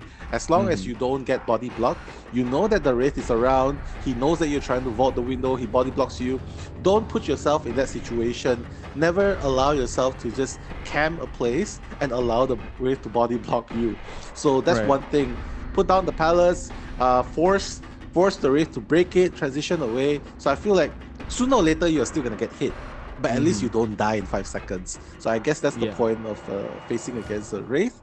Mhm. But while all of that is happening, hey, your teammates are happily repairing the gens, and you'll be the hero. You'll be the hero Mhm. for looping the Mhm. 3 gens. But ultimately, when you die, you'll be like, why am I the one with the least blood points? Least no, yeah, Nell's usually that, ladies and gentlemen. Speaking My from a God. place of truth, you Why? you kite that Why? long. Apparently you need to escape in the game to get the blood points, even though oh god, we should have checked how many blood points. Who was the one? Yeah, the Quentin, the one that was being tunneled, right? That was the one being tunneled by this Sadako. That was so long. He toured us around the whole coal tower. Exactly. So But I feel on like the the points flip are all side, almost the same. that's Yeah. true. Go ahead. Oh yeah, because he didn't escape. That's why. He did escape. That's fine. That's fine. So the point On the is on, just escape. yeah, that's it. On the other side, though, let's talk a little bit about Gotche, because in the first match they had against each other, he brought out his clown, and his clown has been doing really well. Albeit a little cheeky with it was 7 seals to get the dungeon escape. Sorry, the hatch escape. Hatch escape. So, not sure what's gonna happen in this one. Pretty sure we're gonna see either a Billy ban or a Spirit ban to start things off. So, yeah, the first outing, if we're gonna have context, since this is a rematch of day number 2 of the qualifiers when they were in the upper bracket. It was a clown versus wraith match, which I feel like clown matches have been doing much better than wraith matches in this tournament. Exactly, because the clown has something that the wraith doesn't. A big belly. Exactly. A big belly and Mhm. toxic concoctions that just blur survivor. Again, we are not in the survivor's point of view, so for those of you who are in the fog itself, you can't tell reality anymore. You can't tell the sense of direction, like where exactly is the red light coming from? Is it the front? Is it the back? And that's Mhm. when the killer, the clown, during your moment of confusion, leaps in Mhm. and lands that finishing blow. So I Mhm. feel like it's a more of a challenge kiting a clown than a wraith. I feel at Yeah. this point of time. Well, because a wraith kind of plays fair with the ding dong. All right, cool. I'm here. The clown is like, I'm gonna throw this. I'm gonna loop around you. All right, I'm here. Oh, I can also one hit KO you if you still stay in the fog. All right, That's that's all cute. right. Yeah, that's cute. Let's balloon you. That's Yeah, fair and balanced. That's yeah. fine. It's pretty balanced. Yeah, yeah. And I maybe if there's like a tweak in the system, maybe an update, like maybe the carry animations can be changed a little. Like the Mhm. clown's ballooning survivor. Oh, floating survivor. I think that Because would he's the be clown, right? Yeah, yeah, he's the that would clown, be. exactly. I Mhm. think that would be really cute. But at the end of the And the game, decisive yeah, strike is to the balloon, so you fall down. That's fine. you decide to strike, like you plunge something into the killer, and the killer's like, oh, trying to pull Mhm. that thing out of his back. Mhm. Maybe that kind Mhm. of animation would be pretty cool, like Mhm. true to details, right? So True. Yeah. I mean, yeah, I was surprised also with when Sadako came out, the Onryo. Like it's so detailed when she's choking you, right? You're like, "Whoa." You see the reactions in their face when they're like, oh, stop the eyes. choking me, it's Yeah. dangerous. It's yeah, you leave it up to the DBDM team to kind of pay homage and also have the gory details of this. Again, it's a horror game, right? So it's 1 versus 4, and we had a talk about this as well. Now that people resonate more with the killers than they do with the survivors because of how iconic their play styles are and how iconic their perks are as well. Exactly. All their perks are true to their lores. Really love playing this. I think this is one of the most realistic 4v1. And speaking of Ooh. realistic, Sadako. It's gonna be playing this game, so I feel like maybe Ray folks like, Uh-oh. oh, what? What? Catching him off guard while he was actually like peeking at the corner. And also, no, yeah, we did bring also yeah, oh my god, that's actually early down. No, I lost my train of thought. Yeah, I'm like, what? He probably lost sight. Is it the add-ons or something? Because he seems to not know where the terror radius is coming from. So Claudette, very very fast first down. Yeah. Where survivors usually in another kind of 4v1s, when a survivor goes down really fast, you'd be like, yeah, let's just let him hang for a little bit longer. But not in this game. You have to rescue really fast because the second survivor has been injured. Quentin has been injured. So he is also the object of obsession. Another survivor is already going to rescue and managed to rescue. Let's see if he managed to rescue or not. Getting caught out in the open here. Feng has to eat that hit. 2 injured survivors. Now Rev Poke doing an amazing job so far early game. And note, he did also bring Devour Hope. So, I mean, if someone gets rescued, yeah, tokens will be adding on to that Devour Hope, and that's what he wants. So now he has a down survivor. Feng is healing up here in the shack area. They're actually not going to save before half. Ayots, oh my god, such an amazing start for Rave Poke. Like, what? Oh my god. This is really unexpected. Yeah, we're skill checking already on the side of Ayots. So, wow, Team TDD starting off real hot here and now just chasing, actually hooking near the gen here.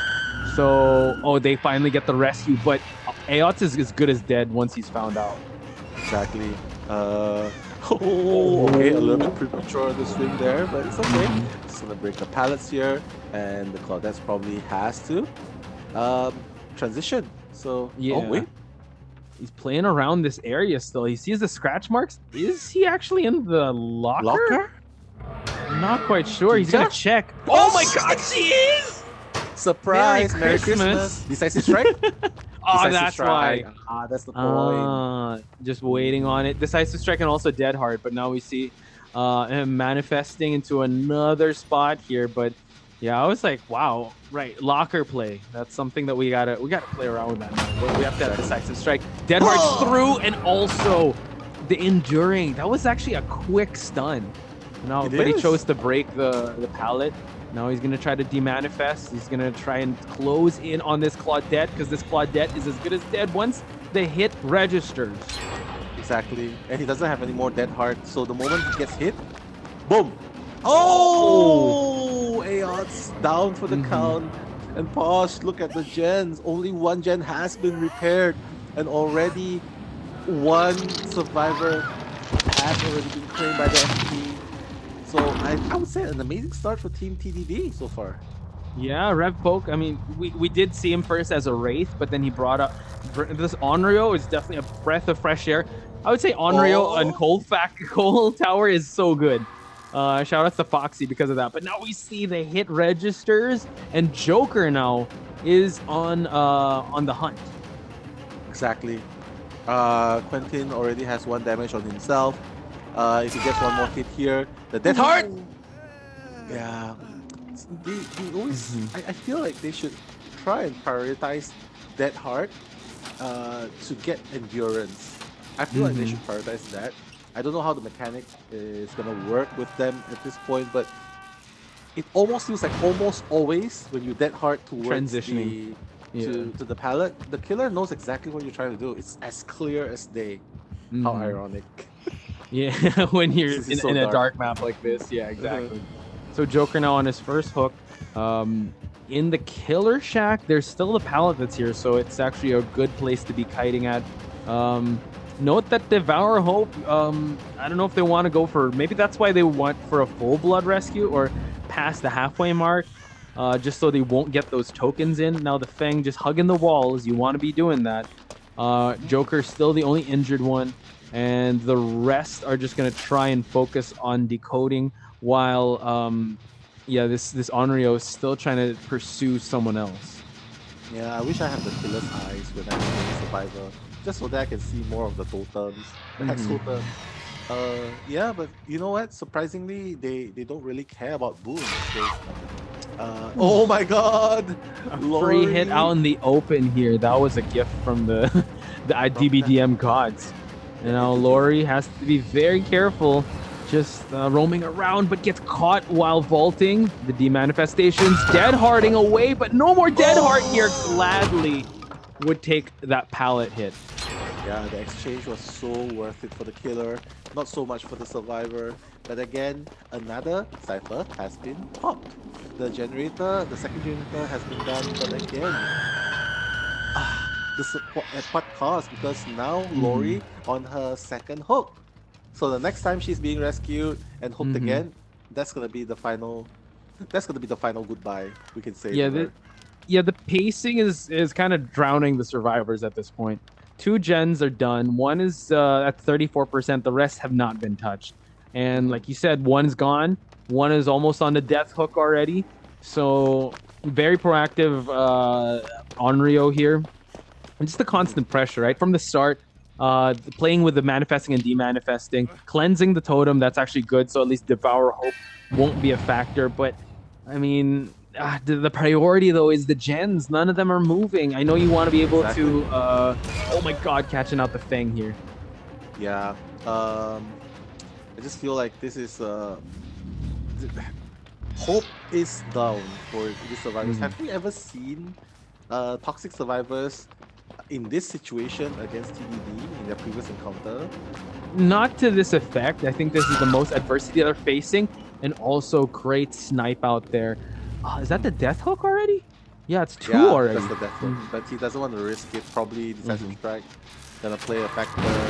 Yeah, it's the hide. He probably knows that no one has unbreakable. Maybe only one or two of them has it. Which in this sense, Quentin definitely has one. Mm-hmm. But at this rate, yeah, dropping the pallet, just a safe drop to force the break to happen. Now this area is a lot more weaker, but just transitioning away. So that was kind of a good chase since he was able to get him off the gen and also break that pallet. We do Oh, know that Lori is still on the ground, does he know so where he is? yeah, he does. I think he just checked. Oh, There he he is. Yeah. found. Oh my God, no Mm. one came to rescue her as well. I think you Oh. can just hook her now. It's already more than a minute. Yeah. I think Rev Poke just wants to make sure it's been a minute and just seeing if Yeah. anyone is going to be out there just to make sure because he's dead on hook. Yeah, I made sure. Mhm. The Oh, you timer timed says it? more than 60 Nice. seconds. Nice. Yeah. Mhm. What? But yeah, it doesn't hurt to be extra careful. But Mhm. already, two survivors been claimed by the entity, and only two generators. We've been Two, done. right? Is it Yeah, two? I think so. That's just maybe a bug because Two, yeah, usually, two generators. once you see the survivors, oh Yo, wow, what a teleport straight into thing. wow. Benz is injured. Joker also about to hit that curse mark, but you know what? They're trying their best here. I think the best they can do is try and look for a key. Go with the cheeky play, eh?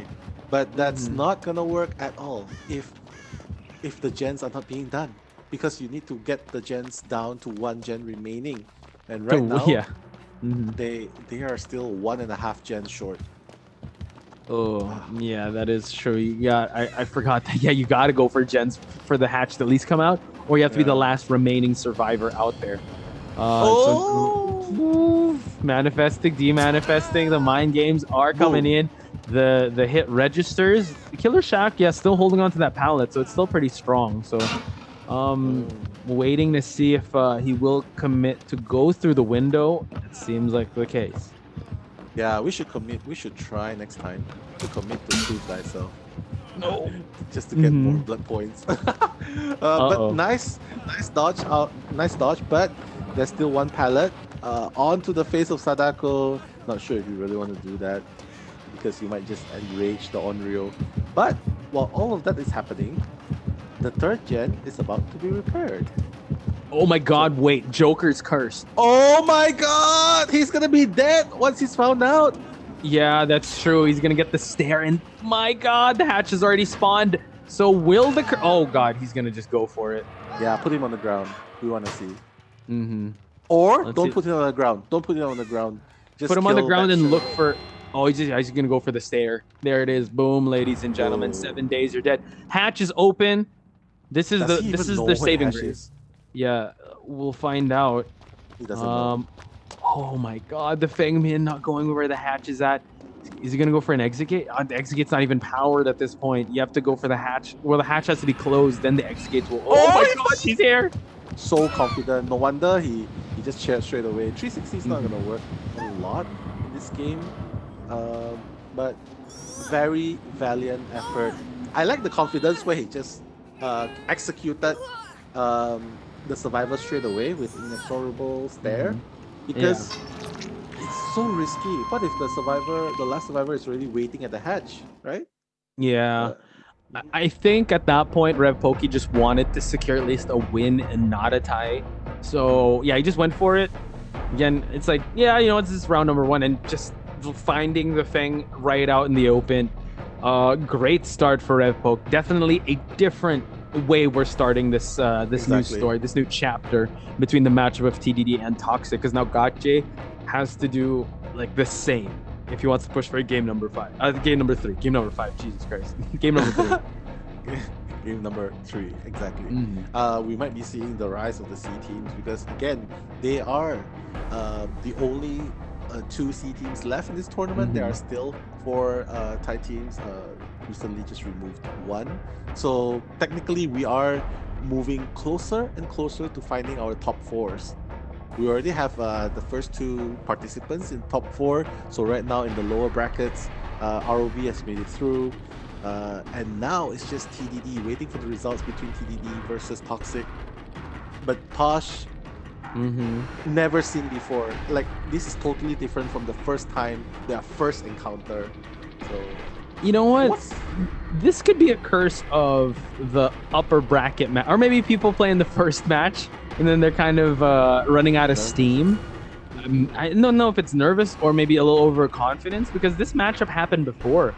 Mhm. However, maybe Red Poke was pulling back his punches, or maybe Toxic wasn't expecting this type of furious pace coming out of Rev Poke, because like from the start, like he was looking over. I think it was the Claudette that received the first hit. It's like it was crazy how the pace that Rev Poke put on the table. So yeah, never say Exactly. die, because now we're gonna change things up, and Gotchi could actually bring out more of his killers there. Maybe bring out the clown just for a 5 point game, but we just have to wait For and sure. see.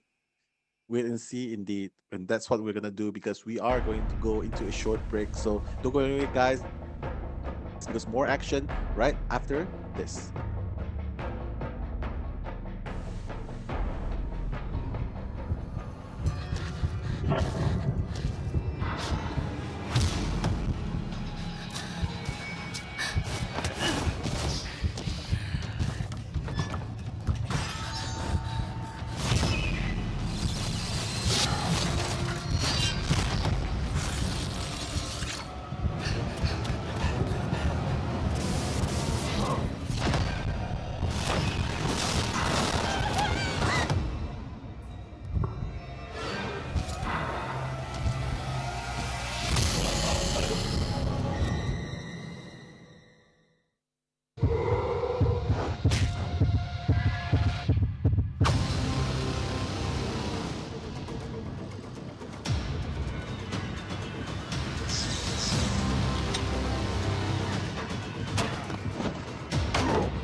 I'm gonna go out for lunch. Here we go, ladies and gentlemen. Top Clans 2022 Winter Invitational back at you. Potch Spice and Nello Mello taking a break because of the amazing action. Once again, this was, this is the fourth match. Kind of feeling the effects of how many matches, but we're still here. We're still powering through. And now we're going to have a good one. Nell, we're at the first, still round number 1, first half. Exactly. No, it's round number 2, right? Sorry, it's round number 1, second half. Second half. Right. Yeah, second half, yeah. First half, we just witnessed the amazing 4K by the one and only Onryo Sadako, so you're going to name her. You can go ahead and buy her, she's not free to play. But it's definitely worth it for the experience. So now, going back, TDD will be playing as survivors, and Gotji from Toxic will be playing killer. Guess what? The usual bans. Hillbilly will be taken out of his hands. So what are your thoughts? Cold Tower, Huntress, Clown? I mean, those are his 4Ks. Clown, Huntress. But I think if he's not playing aggressive, he goes for the Trickster. So maybe we'll bench the Trickster and pick between the two. If it's Huntress, I have a feeling that they kind of learned from the previous match. I think that maybe he'd want to go with conservative here and just go for the tie and continue on into game number 2, because I feel like the further the games go, maybe Gotcha gets a little more powerful. But that's just me, especially here in Cold Tower. We've seen how well he performed with the Clown. I think he got a tied game, I believe, with the Clown. Yes, it was a tied game with the Clown. So maybe go conservative, but what are your thoughts, Mel? Totally agree with you. Go conservative. Go with what is the best, right? Like what he's most comfortable playing. And we've seen Trickster was one of his first killers that he's shown, but he hasn't gone back to it. So it proves that maybe he's not really comfortable with it. We've seen him pull out the Clown more than once. So I feel like this is his go-to killer at this point. So high probability it's gonna be a Clown. Second choice, probably like what you said, maybe just another projectile killer like Huntress. Because nothing can go wrong if he goes either one of these killers. Yeah. But 4K though, he has to overcome that. Yeah. And that's the thing, the survivors could just play it safe, and especially if it's a Clown. Clown struggles with mobility. That's why you just gotta keep throwing his projectiles. You have a really good kite. And if he's camping, don't go for the rescue, or at least rescue like at the last possible minute. Prioritize the gens, because I feel like TDD might have watched the previous matches and been like, yeah, let's not overextend, let's not overcommit, let's get while the getting is good and move on this round to move on to round number 2, at least solidifying a round win. So I don't think they got to play it too risky. So this seems like a W in their book, since it's a Clown doesn't really scream 4K potential. But this is Gotji. I mean, in the previous match, he went God J. We did see the nurse a little bit, but didn't quite work out. I mean, he was just slugging everyone, so I'm not sure what his mental capacity would be coming into this one. Nurse again, yeah. When he's stressed, he just goes to. I feel like when he's stressed and he needs to make that 4K happen, he just goes for the nurse pick, because it starts whacking everyone and not putting them on hooks. My God! But let's hope that there's no Claudette player who just loops like this in the similar game. He was looped so hard that time, but yeah. Jokes aside, I feel Gotchi, like what you said, shouldn't be really stressed. Even if he loses round 1, it's totally fine, as long as the points aren't too far apart. They can definitely make a comeback in game number 2. If we've seen our fair shares of comebacks, and I feel like anything can happen. And yeah, just play your most comfortable killer and hope for the best. Pray to the entity. More. 10 bottles. Yeah, just have all the add-ons for the Clown, right? Projectile based killers aside, I think banning the Billy off of God J is still a good sign for him. I think also when it comes to just the general feel of his play style, just taper the aggression, and then you'll be able to get the win. So that's what I think. Yeah, I think the same thing too. Like, just taking off the hillbilly. You can never go wrong if you ban the Billy, right? I mean, just coming back to the point, you can never go wrong if you ban the Billy, choose your most comfortable killer, hope for the best, and of course, try and catch the survivors off guard. Because last game, the survivors made a very, very uncharacteristic mistakes. A lot of uncharacteristic mistakes. The first chase, you saw yourself, right? Caught out so easily. Like, first hit and then second hit. Oh, the killer appeared from behind you and you don't even notice. So, yeah. It could be just Onryo on this map. Like, I don't know. It's just Maybe. something in the air when Onryo is at Coal Tower that the killer gets his win conditions fulfilled. So I don't know. Because we were like, oh my god, Onryo's so good in the C qualifiers, and then day number 1, day number 2, it's kind of falling down the list because of we were seeing a lot of survivors kind of just loop her or give her a hard time when she's manifesting, demanifesting. But today alone was just, I mean, the incredible performance by Foxy on ROV side, and now here with Rev Poke. Onryo is here. I think Onryo is a constant threat at this point, so maybe that even deserves a respect ban if they're not comfy with that, because we've seen there are some uncharacteristic kites that we've seen, like Common Crafter on kiting the Wraith. That was very uncharacteristic. Like the Wraith was able to mind game him, and Common Crafter being an amazing survivor in kiting. So maybe here, yeah, the Onryo, gotta ban it. Still, maybe Gotcha actually has an Onryo. Yeah. Maybe he does, and maybe he wants to use it, as a response, a mirror match response, like, hey, I can do a 4K with Onryo too. But actually, like, I totally agree with what you said when you said it sort of fell off the list, like Onryo hasn't been used very much. You notice that Onryo is really different, right, from other killers, because other killers, they whack in an arc. They went in an arc, so that's why even if you do a 360, you still get hit. Yeah, but for Onryo, unfortunately, it's not an arc, so it's like, hey, I'm hitting you straight, like a Tai Chi, like boom. But if you just sidestep, you miss. So that's how unreliable the hitbox can be if you get sidestepped by the survivors. But somehow I feel like all the survivors just step in to the hitbox. Can I just say also, and this escapes me. My goodness, I can't believe it. I forgot about this because it was Rev Pokey also to bring out the Onryo yesterday, and he got a 4K. This was in Auto Heaven Wreckers Yard, and Gajay brought out the Huntress. So this was in response to Gajay's Huntress.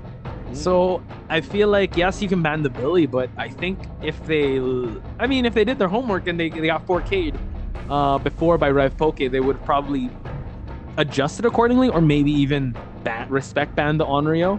But I mean, Rev Poke having a clean record on his killer now, on this Onryo at least. So yeah. Sorry, I just had to mention that. And like you said, yeah, I agree with the Onryo. It's like you have to kite her in a different way because her hit arc is completely different. It's like you said, a Tai Chi blast instead of like a swing. Which makes it like sometimes it hits, sometimes it doesn't, especially if you sidestep. But hey, they made it work. Rift Poke made it work against Toxic, so I guess that's what really counts. That's why I feel like it's really a surprise, because you brought out the point yourself. He's gotten 4K with Onryo before against Team Toxic. So why is it that in the rematch they don't ban the Onryo, but they decided to ban the Spirit instead? You see, so the logic there comes because, ladies and gentlemen, individual skills, teamwork is very important for victory. But I feel like they overlook the ban pick phase, where it's so important to ban out the proper and correct killers that your opponents are definitely going to give you a hard time with. So Yeah, it can be that, and it could also be just bringing it back to the notes. I'm just looking at it now. They Mhm. did face the Onryo in game 3, and they did get a 3-person escape. So it could be a little bit of overconfidence on their side too, and a little oversight. Maybe it's a mixture of both, right? Because they knew the threat of the Onryo is they can get a 4K, but they can also get the 1-person escape. But do you really want to, if you've been 4K'd already by this killer, do you want to roll the dice again? Or would you want to respect that? So I have a feeling that they should have respected that because now they're in a really tough spot and they're going to have to respect ban that in the next one.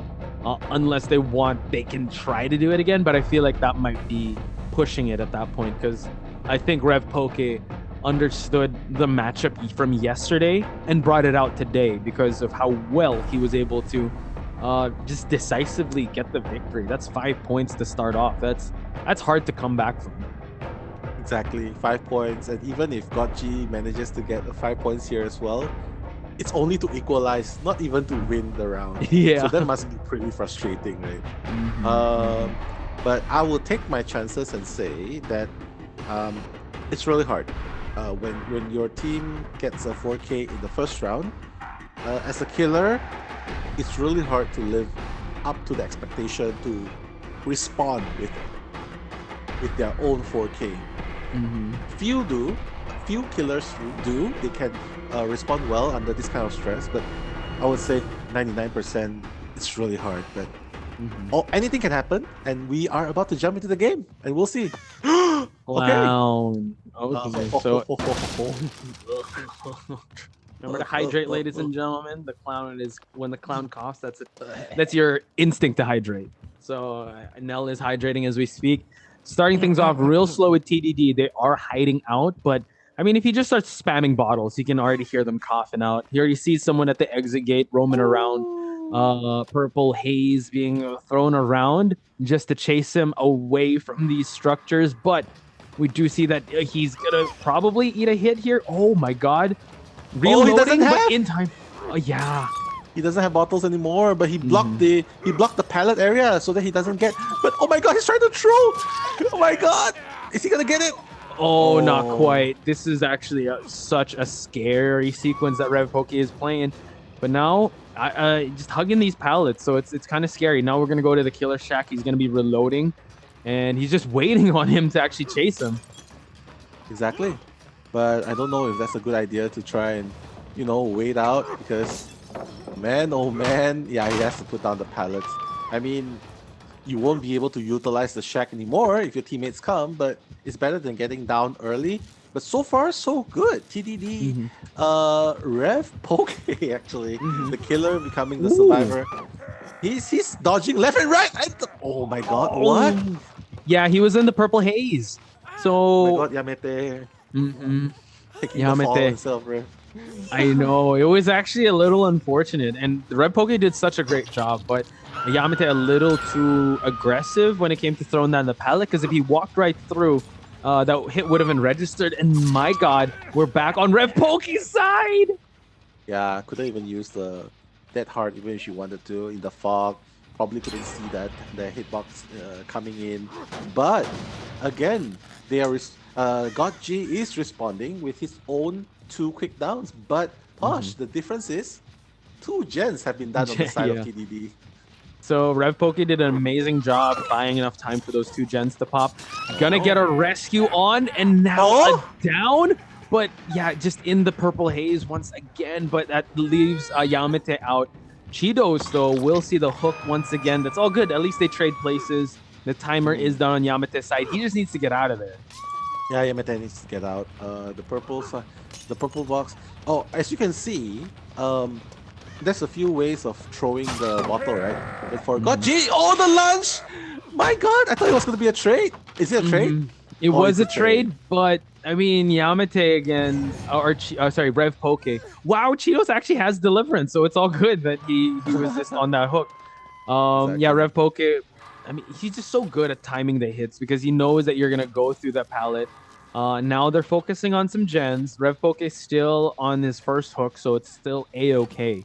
3 gens, maybe they want to finish 1 before they commit to rescuing. Oh no, they're going to go for a rescue as we speak. Yeah. Oh, he's trying to go. Oh my god. He's trying to make him. No. Oh my god. Oh my Through. goodness. Mm-hmm. Again, the second victim fell. Like getting hit in the purple fog. That Mm-hmm. toxic um, intoxication Yeah. really OP when What's used in the hands of Yeah, Machi. of God. But look at that. That sequence actually prompted another gen to pop. Regen is first hook. So they're playing this well because they just want to go for that time. And I think they Exactly. could play it conservatively here on out.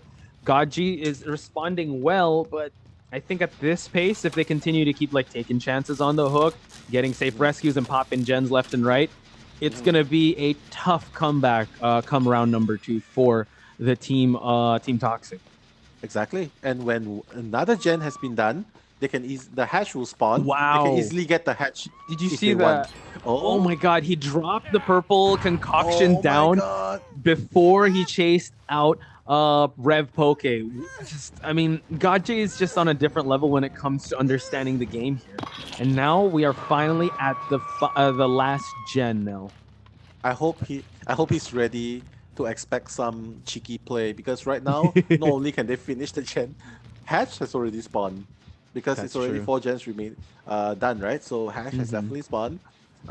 They can easily search for a hatch key if they need to. But do they have to take a photo? Oh, just drop, just drop. Yeah, don't Yeah, risk it. that's true. This opens up the fact for Red Poke to get rescued, and now the purple haze and the downing of Ay! Yamete. This is just spamming Hmm. the The clouds at the bottles. same area, right? Mhm. Like spamming the bottles at the same area, it ensures that you are enveloped. If you go forward, you hit the Mhm. premature throw. If you go backwards, while he's waiting with another bottle and a hit, oh, this Mhm. is so hard.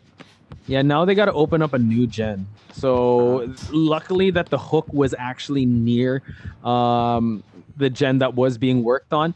This is actually the same setup. Did he throw a bottle? No, he didn't quite throw one just yet. He's gonna throw one now Wow. to try and spam. Okay, one more to go. Oh my gosh, he's got to get away from the haze. At least he was able to eat that one hit. This clown Mhm. has to reload. This buys enough time for the transition to happen and also the rescue. So that last gen Nell is being worked on, and now the downing of regen. Yeah, it's cool. Regen is only on his second hook. Everyone is actually on their death hooks. But again, this game reminds us that, well, you can be on your death hook, but if the cloud doesn't find you, or at least Mhm. not all of you, hey, don't forget your condition to win is just one escape. So I think that's what TDD is trying to aim for. Go for the Mhm. rescue, and then probably doesn't even need to heal. Still has the borrowed time up. Probably True. decisive strike on his own. Mhm. So You saw Gotchi, that they a were lot of pressure. he, yeah, Gajay is under a lot of pressure. I think they were rummaging through a toolbox and I think they found a map. So and I think they're fixing the totems. Okay, so now they're really accounting for the end game here. And now you gotta love the change of pace of TDD. They're hiding, they're separating. They don't want to get into that pattern of everyone gets a hook. But now Cheetos Oh, falls down. He's gonna be on his second hook at this point. ev- everyone is on their last hook. Posh, Hmm. look at how his systematic things are Hmm. going. They are rotating each survivor so well. Like the person Hmm. who hasn't been on the death hook, they send out. Last gen at 90%. Can it pop in time? They Uh-oh, it's a can. foot race to the last gen. Oh, they just pop it right away. Yeah, they have to. Like even if they Hmm. catch it now, it's totally fine. Hmm. Well, I Yeah. say it's Oh. totally fine, but what? Wait. I think, yeah, reloading first. Maybe, oh, no, you can't use decisive strike, or you can. I think he's just waiting it out first, but now they were able to save up Cheetos, and this kind of opens up yeah, there's the hatch that's up there, and we see that he's being chased inside, and he falls Oh. down, Rev Poke, on his death hook. Well, if you can't get everyone, at least get the killer who did this 4K damage to you in the first place, right?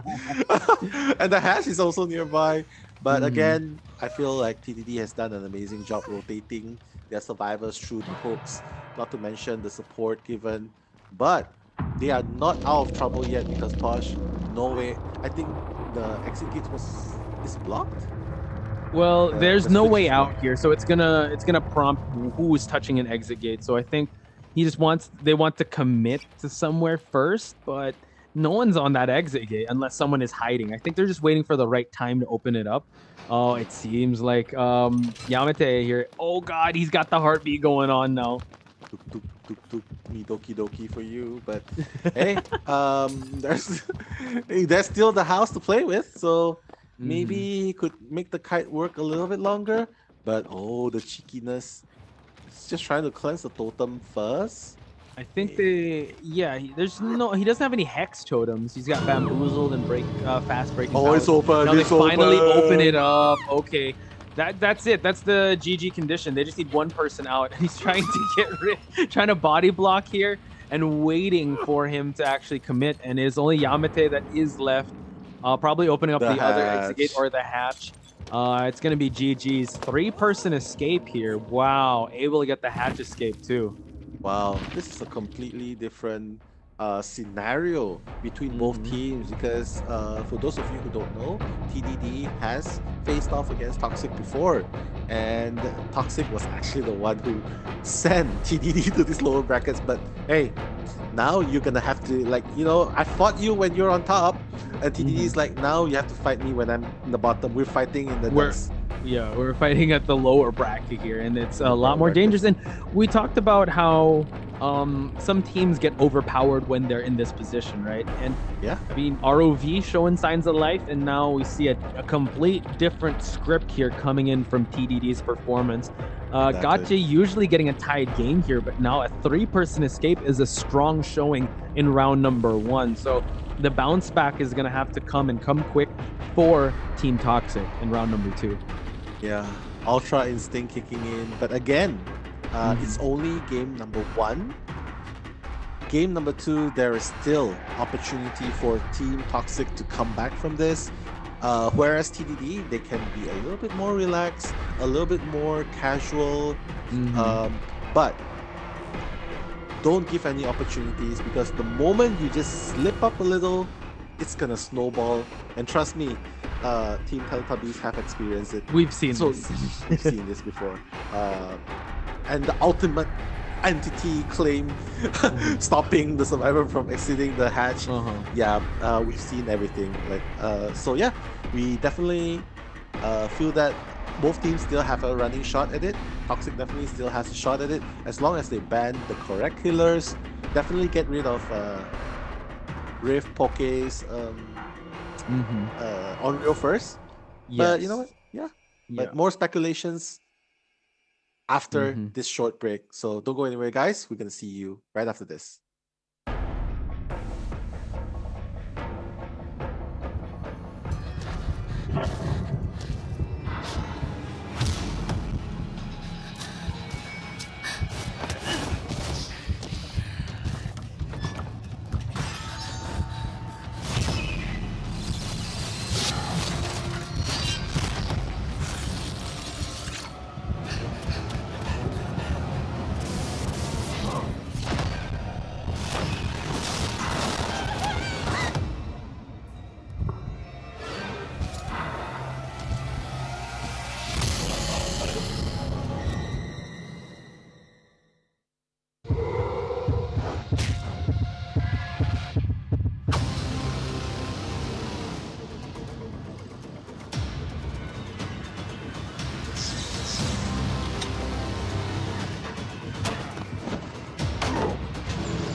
And we are back, folks, with Top Clan's 2022 Winter Invitational, DBDM, Potch Spice, and Mellow Mellow.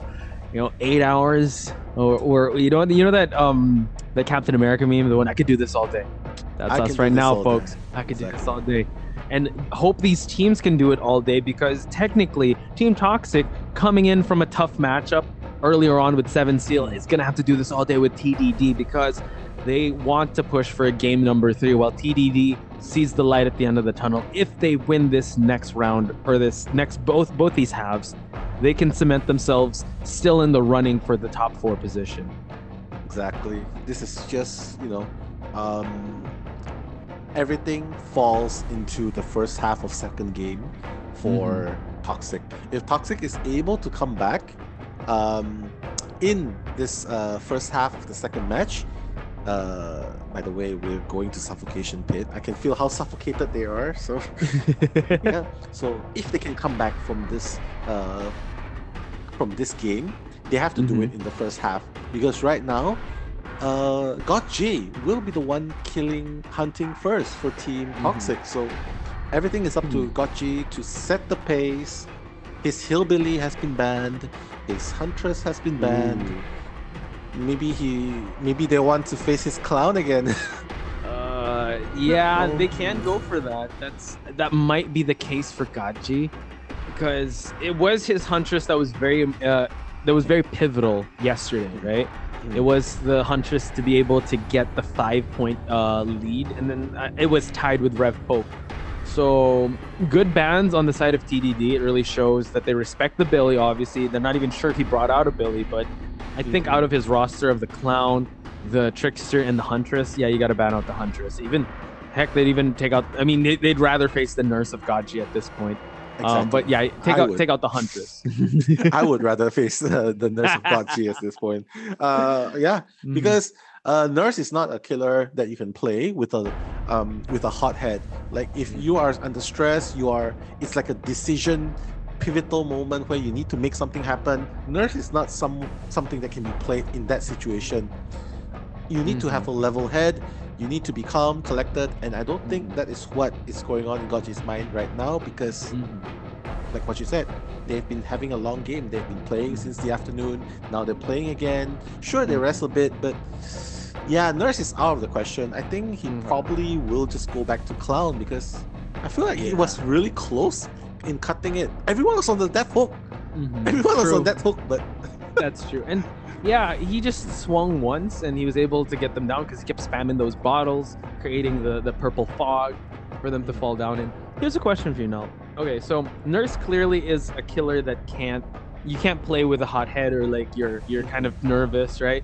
What's a killer that you can play when you're feeling hot-headed and you want to start whacking survivors? You can start playing the Legion. Legion you can start whacking, and then if you feel like you're hot-headed, just equip yourself with the attack recovery, faster attack recovery, so that even if you miss the attack, you come back really quick, and the survivors will be caught off guard, because usually when you miss, that's the point where the survivors can run away. Yeah, I would say go with the Legion, very fast, minimal mistakes. You can't go wrong when you go with him and you just rush in head on. But I would still recommend not playing this game tilted, because if you play killer tilted, yeah, everything is just gonna fall apart. So at the end of the day, it's not Gaji's style as well to swing wildly like that. He's more of a projectile-based killer. He has to calculate, he has to throw, and you can see the precision coming from his FPS skills. So I feel like he couldn't really go that route even if he wanted to. But what do you think? Yeah, I was actually gonna say maybe we might see a Clown or I was gonna say this. Oh, This is the Oppa coming out. Here we go, ladies and gentlemen. Gangnam Style. Okay, he's gonna throw 2 hits, 3 hits, 4. And then one more. Already injured. Oh my God, kiting out in the open here. Almost down. Watch out. He's able to hug the walls here. Can it last any longer? He's going around. Yeah, I think he ran out of blades at that point. So Rev Poke falling down early on. That was a very early down on the side of the survivors. It's not sending her to the basement.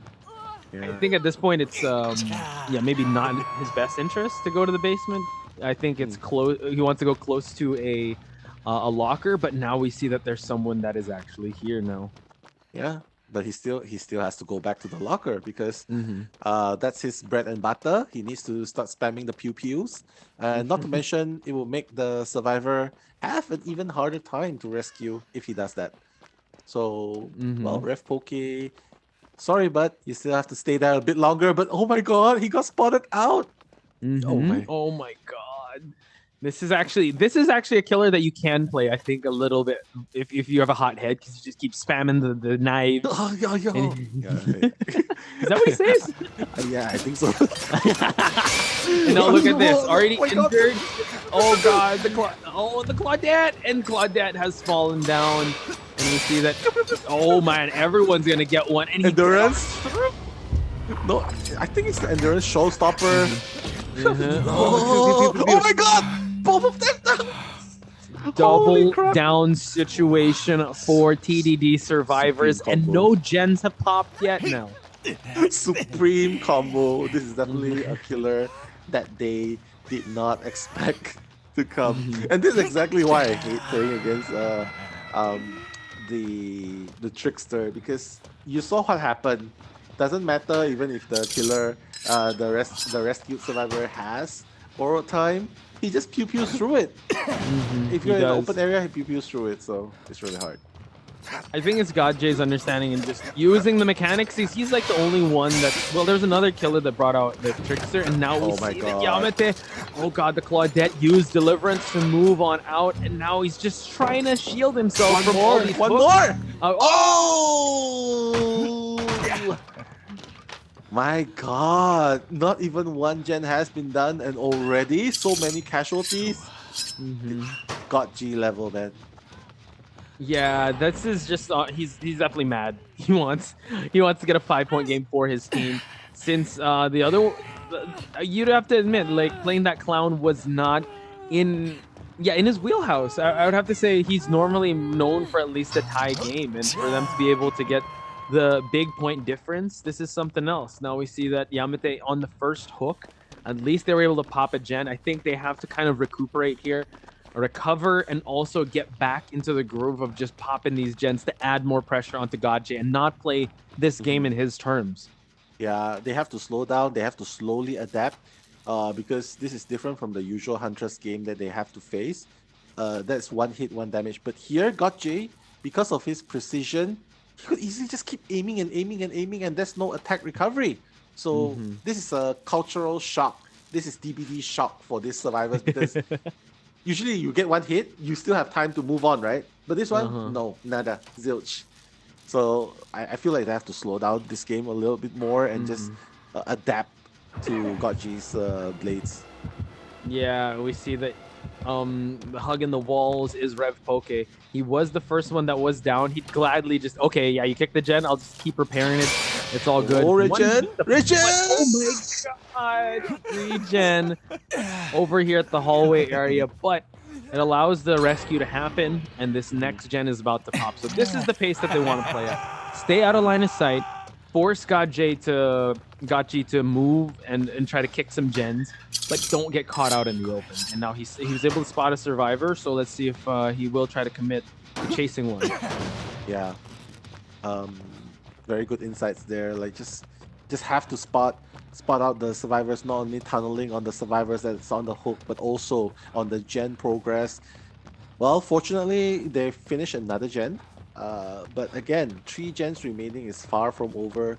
Posh, I feel like Gotchi has this in his hands, but so far, the survivors have done a good job in just allowing their rescuers to go down instead of the Mm-hmm. rescued ones. So ultimately, this is still the same, right? Because usually killers go for rescuers. Right. So it's still the same. So the outcome Ooh. is the same, except that it's done just a little bit faster. But Mm-hmm. we'll see what happens. Regen is still on the hook though. Yeah, I think Regen might be rescued at this point since they were able to pop that third gen. Mhm. But yeah, I think that's the game they gotta play at. They gotta make sure that the trade-off works in their favor. It's like, all right, they have to, you can't make an omelet without cracking a few eggs. And now we see, oh my god, out in the open, this is not the best place to be at for Rev Poke. Regen is about to, he's already past the halfway mark. So not sure if they're gonna trade off another couple seconds to just push a gen here. They might I think they should actually just do leave that. him.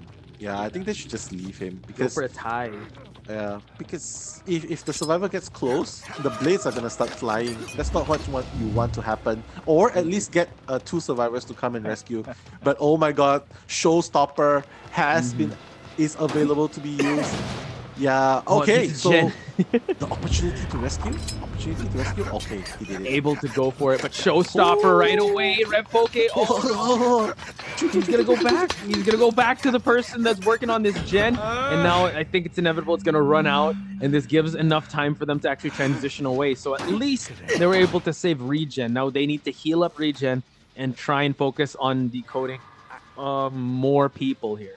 Yeah, he's obsessed with this gen in the middle so far. I don't know if that's a good thing because Claudette has single-handedly almost finished another gen in the meantime, and now he's healing. So Yeah. I think he's a bit tunneled at this point. Yeah, we can see that he's going for Rev Poke, and Rev Poke would gladly take the fall here since this is the second hook.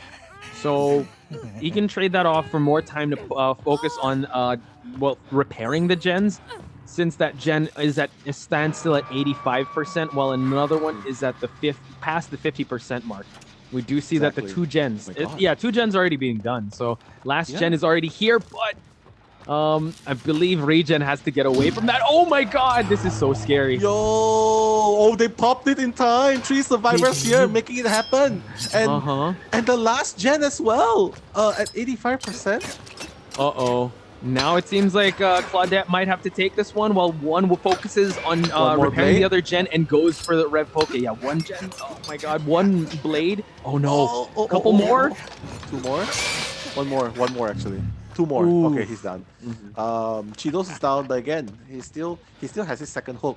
But the gen, that's the most important thing. The This is gen the gets one. 35%. Oh my God. Oh, it's gonna go down. It's gonna start regressing, and Ruin is also one of the skills he did bring, so it's gonna regress heavily. So I think he's gonna keep this place on lockdown. But oh my God, someone playing peekaboo with this killer, not the best. Uh-oh. It's Rev? Yeah, it's Rev. It's Regen. Yeah, Regen. And this is not good. He's on death hook. Yeah. Oh my God. He has to dodge now. He has to kite out of his brains. He has to cut out of his mind, because right now the pew pew is happening. Oh my God. Through the structure, and now this opens up an opportunity. They got to rush that gen. They're all going for it, Nell. Here we go. Can they fix it in time before this this trickster gets to them? The heart is pounding. I think they gotta leave. It's too risky to finish it like this. Oh my God, they're gonna go finish it. Oh, they go for it. They pop it right away. And now one has fallen. The other one's hiding in the closet. Oh my God. He knows. He knows that someone's hiding in the hatch. But now, the trickster doesn't have any blades. Cannot even. Oh wait. Oh, there. He reloaded. He has a little more. He did. Uh-oh. Oh. Does he have enough? Oh, now he's reloading. This gives Rev Poke time to recover and Cheetos to open up the gate. They just need to get a tie. That would be a win in their book if they're able to get this tie happening. Exactly. But now, oh my God, hanging out near a pallet. No. Dropping it? Not quite. Just avoiding all the knives. Yeah, he's supposed to cover. Oh, the launch attack! Oh, God. But again, Yamete is not even on his death hook. Will he can? Will he decide to pursue more? I just feel like draw is the best he can do at this point. Yeah, it's too dangerous to rescue against a trickster at this point with the blades. That's Mori. The blades are Mori. Yeah. My God. The heartbeat. Oh no, going to the exit. This is actually an overextension. He's actually here, but the sprint burst just to move on away. Nice. Oh, gets one blade in. He's gonna try and kite for as long as he can, actually leaving Yamete to be able to get unhooked. And I believe that's the second time we're gonna see Cheetos on a hook. So a bit of a trade-off here. I think GodJ had the right idea. At least he'll be camping out this exit gate, so everyone's gonna be going to the other one. But the blades, Nell, the blades make all the difference. Exactly. They're just gonna heal each other up first, so that the pool of blood wouldn't be so obvious. The scratch marks will retain from them running. Yeah, I think they can just easily go back. They have to sneak past the other way, open the gate, and rescue Cheetos. I think it's totally doable because stealth is on their side. They can't. The killer does not know where they are at this point. Oh my God! They saw. He saw them from that perfect far. vision. Yeah, and the thing is, they're away from the exit gate. So now, let's see. He sees that he's right there. Oh, he's baiting him to come chase. Oh my God. There we go. This leaves an opening for them to be able to go for the rescue and go for the exit. Is this even a smart choice? I'm not sure. Oh my God. Oh, instant down. Is the rescue gonna happen? I don't know, Nell. I don't think it's enough time, and they haven't opened up the exit gate just yet. Oh my God, they're actually opening it here. Oh my God, why did he go for the rescue? That's true. This might bite them in the end here. He has to reload. I don't know if he has enough knives left. He's not throwing them anymore. So Yamete is gonna have the kite of his life here to continue on, and I'm not sure if Rev Poke even has Unbreakable. Oh, he's gonna reload. Yeah. Oh my God, this might actually be a late game 4K as well, Posh. It Feels that could way. be. At first we thought it might be a draw, but I feel like got a little greedy. Like what are they expecting? Like when oh my god, when Ref is being chased, He starts shooting it in the ground.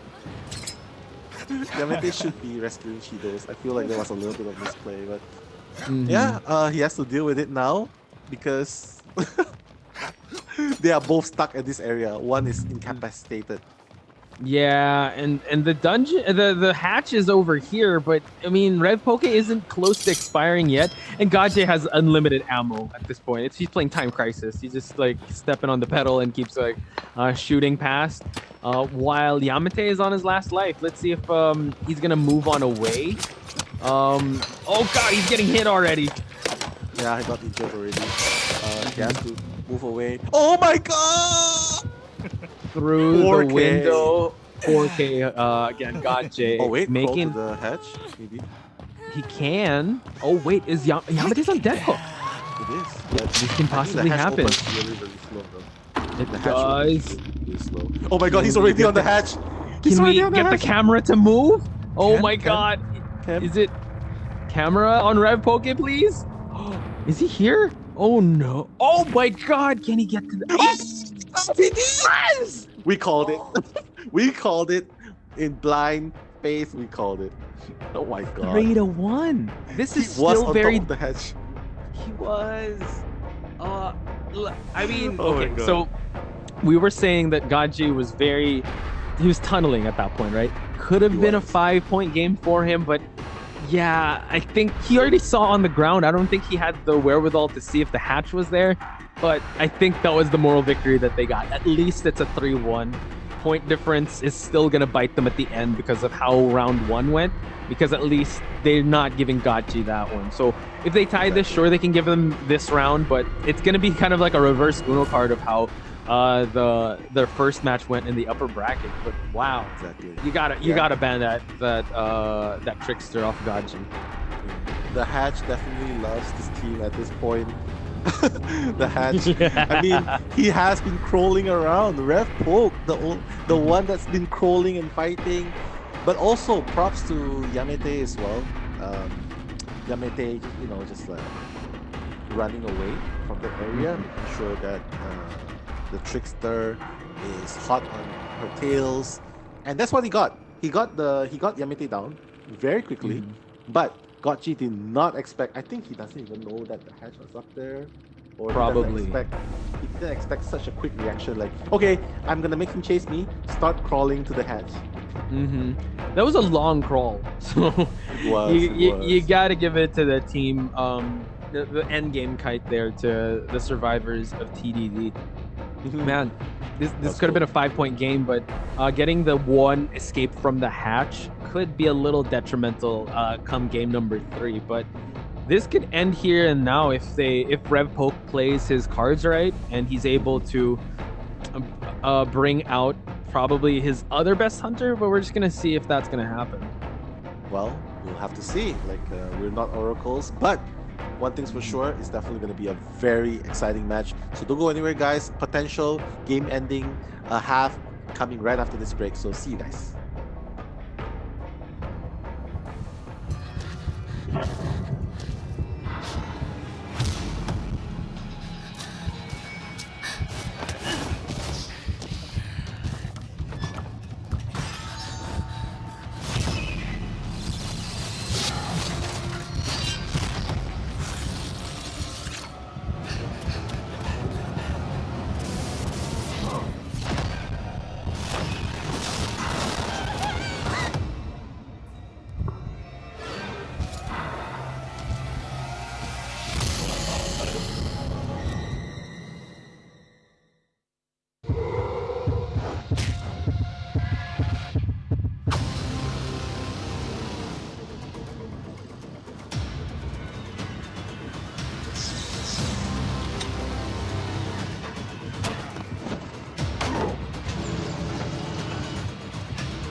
Welcome back, folks, to Top Clan's 2022 Winter Invitational. Foxspice and Nelomela burning the midnight oil in this intense match. Our last match of the day, TDD versus Team Toxic. And what a hatch play. Just this two incredible hatch. Well, there was actually at the start also when like 3 people were exiting the hatch. Like this whole day was filled with like hatch highlights. Hatch highlights indeed. So, ladies and gentlemen, learn from this game. If the front door is locked, use the hatch. Quotes by Nello. Turn that into a shirt, ladies and gentlemen. That's true because, man, they couldn't even power up the exit gate. And Gaji was doing an incredible job. Obviously, they're going to respect ban that Trickster coming into game number 3. But now, we're going to see Rev Poke go into the Hunter state of mind and try and win this, because if he can get us the same results he did before, he can actually win this for his entire team and negate the game number 3. But it's a tall order now. He's gonna need a 5-point game. That means 4 survivor kill. Well, if you're tall, there should be no problem.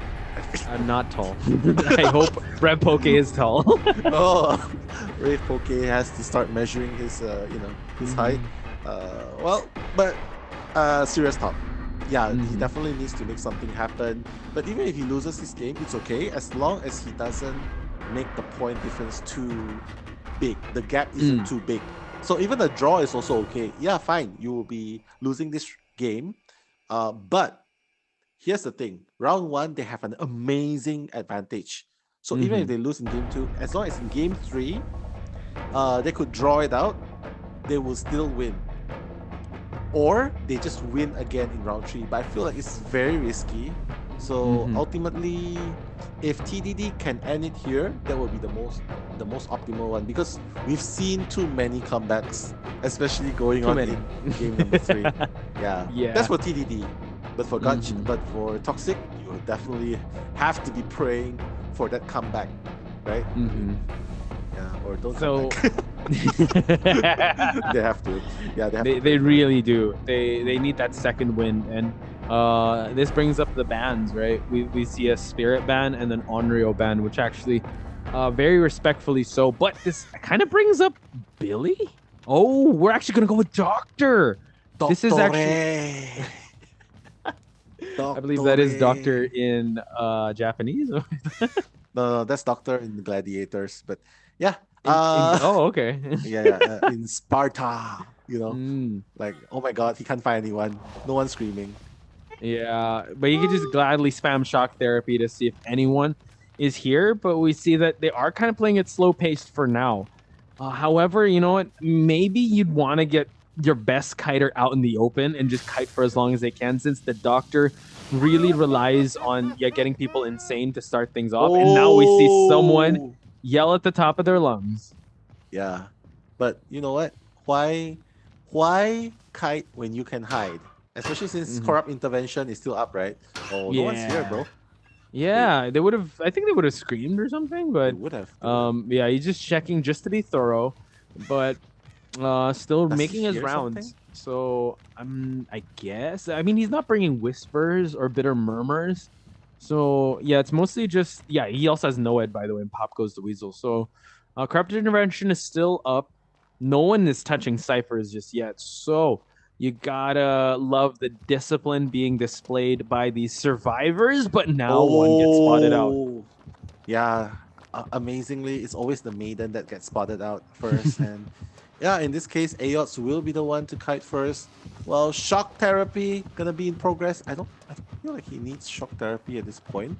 He could actually go for just a regular swing, and there you go. Yeah, playing it kind of conservatively. Ooh, okay, just drops the pallet, but okay. I thought he'd actually go around it. That buys a little more time. So at least the hit happened while corrupt intervention was still in effect. So this Doctor now can actually use that shock therapy to find out where this maiden is at, or a drop down hit. Yeah, he doesn't need. He knows. He knows. Oh my goodness! Able to go through. Did he dead hard? Not even dead hard, right? He didn't dead hard. Yeah, he just went. He went. I think he had a good understanding of where the how the hitbox works, and he just went through the hit there. But now gets the down again. I think the goal for Rev Poke is not to get 4K, but try to match at least the 3-person kill or at least a tie. Like maybe. Exactly. Oh my god! Oh, Getting Merciless spotted out Storm there. was it? Yeah, it was Merciless Storm. Yep. Wow, that was really nice. Mm-hmm. Yeah, so now he's gonna spot the next survivor out. Mind you though, it's still 90%. Yeah, get that Mm-hmm. hit. Not too bad, not too bad. You can see the Joker's actually rushing. Was it Joker or Fungmin going? Oh, it's Joker. Yeah, Joker's Mm-hmm. running towards Oh, we're gonna Aeos, see a trying to Merciless Storm. Let's go. Oh, two, oh, three, 3, 4. four, Oh, he got it. Wait. five. Shake, Oh, he got Oh it! my god, he got Wow, he everything. topped it. Oh, Dead Heart through and back to the action. Oh, Benz is down. Good highlight on Fengmin's side there. That was a great. Was that Joker? Who got the Merciless Storm? Fengmin. Fengmin. Yeah, Okay. Fengmin. I could do that too. I could do that if I'm not that sleepy. Your eyes are red, dude. You have detention. No. Oh, I have detention. Yeah, I have NOED. Watch out, watch out. I have NOED before the game even ends. Bro, how is this even possible? It's Oh the my God. personnel. Uh-oh, shock Yeah. therapy, revealing where the survivors are at. So far, you know what? I think it's like one person on a hook. That's so scary. Like when the first time you're facing a doctor, insane. it's just like, whoa. Which is insane. Yeah. But this area is such a strong area to loop. I feel like you shouldn't be chasing anyone in this area. You're not Trickster after Too all. strong. Yeah. But he forced him out, so not Mhm. too bad, not too bad. Yeah, trying to loop again, probably go back the Through window. the window. Ooh. And he's waiting here. Okay, I don't know if this is the best possible strat. Yes, this is a strong area, but you want to transition, and now he's going to the palleted side. Joker is saved. You got to give props to Rev Poke with the just the raw hunting ability, right, that he has. I'm gonna try and go for the shock, but he can't drop this pallet when he's in this area. So he can just run right through because he can't see these pallets. Double back. Yeah. He's still just Dead running. hard? Oh Uh-oh. my God. Oh.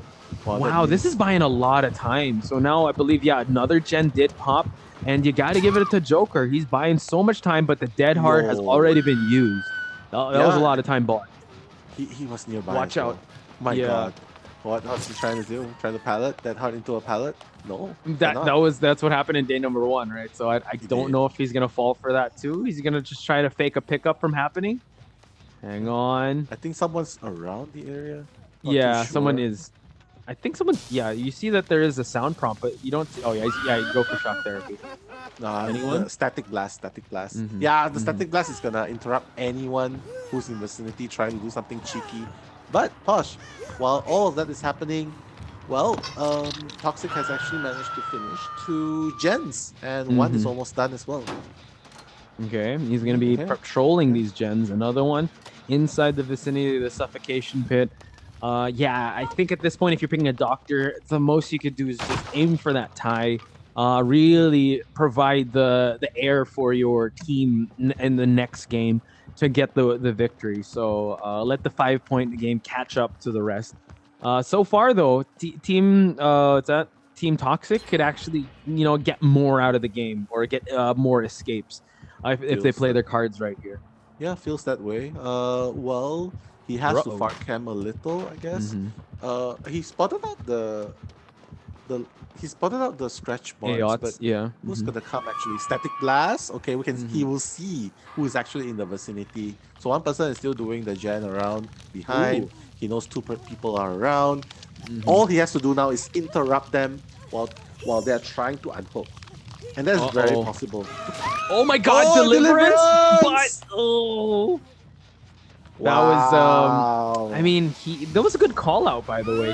He was just waiting there, used the deliverance, and now he was able to down Joker, and also the trade-off.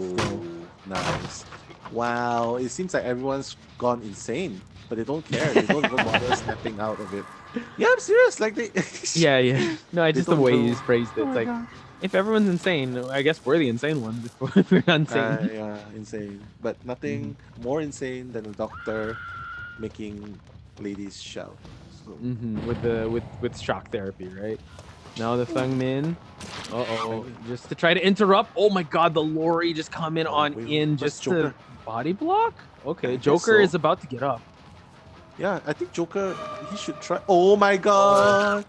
Just Mm-hmm. beat up the Lori. Yeah. Just, yeah, just beat Just up. start whacking the survivors, right? Yeah, nothing wrong with Oh, but he's long whacking. gone already. He's again. This is such a good place to kite. He knows Yeah, where. slugging him's pretty good, but he did save himself right before the skill check time. Exactly. So if he's gonna have to keep camping. Oh man, shock therapy continuing on. And now, yeah, going through the pallet. He just has to double back, but he dead hearts through. Oh! Oh, that Mm-hmm. hurt and the miss. Knowing the hitbox really paid off. Mm-hmm. But this game is played like as if they really just need one hit, one kill. But honestly, that's not what's Mm-hmm. going on. Oh, he's gonna shock right through it, and the Mm-hmm. hit is finally gonna let him. It's definitely more than a minute here, so just pick him up, put him back on the chains, and yeah, I think at this point, Rev Poke is Camp. definitely just trying to go for a draw. Yeah. Oh, Merciless Storm! And that Oy. does not pay well in the grand scheme of things, and you gotta love it because, as you said, everyone is at that tier 2 mark, and it's harder to do skill checks when you're insane. Add the pressure of Merciless Storm too. Oh, yeah, exactly. The pressure of Mercy Storm and being crazy. You can see he's trying to snap out of it. Yeah, you. Well, here's the thing, guys. For those of you who don't know, when you go insane from all the electric blasts, you see illusions. Your interaction gets blocked, and then the skill checks goes reverse sometimes. It's just crazy. Right. Now the Feng Min is trying to go for a rescue here. Able to get it, but now gets down. The trade-off does continue. And now he's just going to tunnel straight into Joker here. Wow. Shock therapy just to close it out, but... Oh my goodness, he's able to get it! Oh, Dead Heart, no! No, the interaction cancel. But he's just gonna go back and chair the rescuer first. Yeah. Oh my god, oh, is he slugging everyone? Please don't. Yeah, I just think go back no. and chair first. Yeah, he's able to chase out. He's just gonna check if anyone's here first. And yeah, the shock therapy does help that. Spot someone out here, trying to heal up. I think now is about time. Yeah, there we go. Yeah, cheering up the Feng Min, and then go back and chair Joker. No, Joker's back up already. If that's the case, you might as well chair this person first, right? And then go and chase Joker. That's such a weird decision because now Joker's up and about again. And he's probably getting healed too. So now, exactly. A curious case here of him checking the lockers too. I think it's too much of a risk for them to do that. So I think he just wants to be that thorough. But now we see him like just going around and just looping around. Because I would say Merciless Storm has kept these gens at bay. 2 gens have kind of been on a standstill for a while here now. Exactly. And now Joker has been healed to full. The plan backfired. Now Joker's gonna reveal himself again, so I feel like it's really risky. He's revealing himself. It's pretty risky, I feel. Yeah, it is. But if he can do a great job kiting, then that should be fine. But now, yeah, he just has Dead Heart to rely on, and now he's able to catch him. Oh no, good mind games being played by both the Survivor and Hunter, and now he's gonna keep making him scream here just so he can find Radar. Oh wow, Dead Hearts just to get straight to the window, goes in double backs. Yeah, exactly. That's what he's doing. At this point, Joker, I feel like the chase is definitely much longer, but I feel like tunneling at this point is so it's crazy, man. I mean, well, I mean, the 2 gens have been kind of stuck, so I think tunneling, and now finally Joker sees his death hook, and the Merciless Storm again, and it regresses. He's got to go on the skill check. It does, but hey, at least he got Joker out of the game. Aeon spans still around, but all of them are only on their first hook. So Static Blast, try to figure out where everyone is. This is so he got annoying. Aeons though. Yeah. This was the gen he was working on. Now he can kick it. This was the this was at 95. Oh my god, it regressed to 69. Yeah. 69 is the number, ladies and gentlemen, because you know, the Merciless Storm, the insanity and the kicking of the gen, well, I think Nothing that much can you make can do. anyone go insane, right? Like that's just Yeah, I'm insane watching oh. this. Mm-hmm. And that's the thing. He makes everyone to the tier 2, so you can't snap out of it Mhm. alone. And now the heartbeat is coming in. Oh god, now he's just gonna kick it first. Yeah, kicking gens is more important than chasing girls. That's what Mm-hmm. his puppy told him. But Mm-hmm. That's Doctor continuing after that, he's just trying to see if mm-hmm. anyone's being cheeky, hiding, one survivor hiding, and while you chase the other one, the other survivor goes back to repairing. But the Uh-oh. static blast is counter to all people hiding, so Yeah. he found. Find someone, but he's way off here. So now he's just gonna check once again. There is one gen that's about to hit the 95% mark, but hopefully the Merciless Storm will. Oh my god, he failed the Merciless Storm. It's back to 87. Again! And Oh that's a my god! timeout for like around a couple seconds that the entity is going to block out the gens. So yeah, then he's just going to keep kicking these gens, or at least monitoring these gens. Wow, he's able to lock down with just the skills alone of Merciless Storm and keeping people insane because they can't snap themselves out of it now. Exactly. Unless if they are at tier 3, then they can Mm-hmm. snap themselves out. But tier 2, they still can't. And it's so annoying having the illusions come Yeah. out from time to Mm-hmm. time. But yeah, he's locking on to Lori at this point. But Mm-hmm. I guess the gen is still being done at this point. Yeah, they need to pass that skill check, and I feel like the added pressure has kept this game in a stalemate.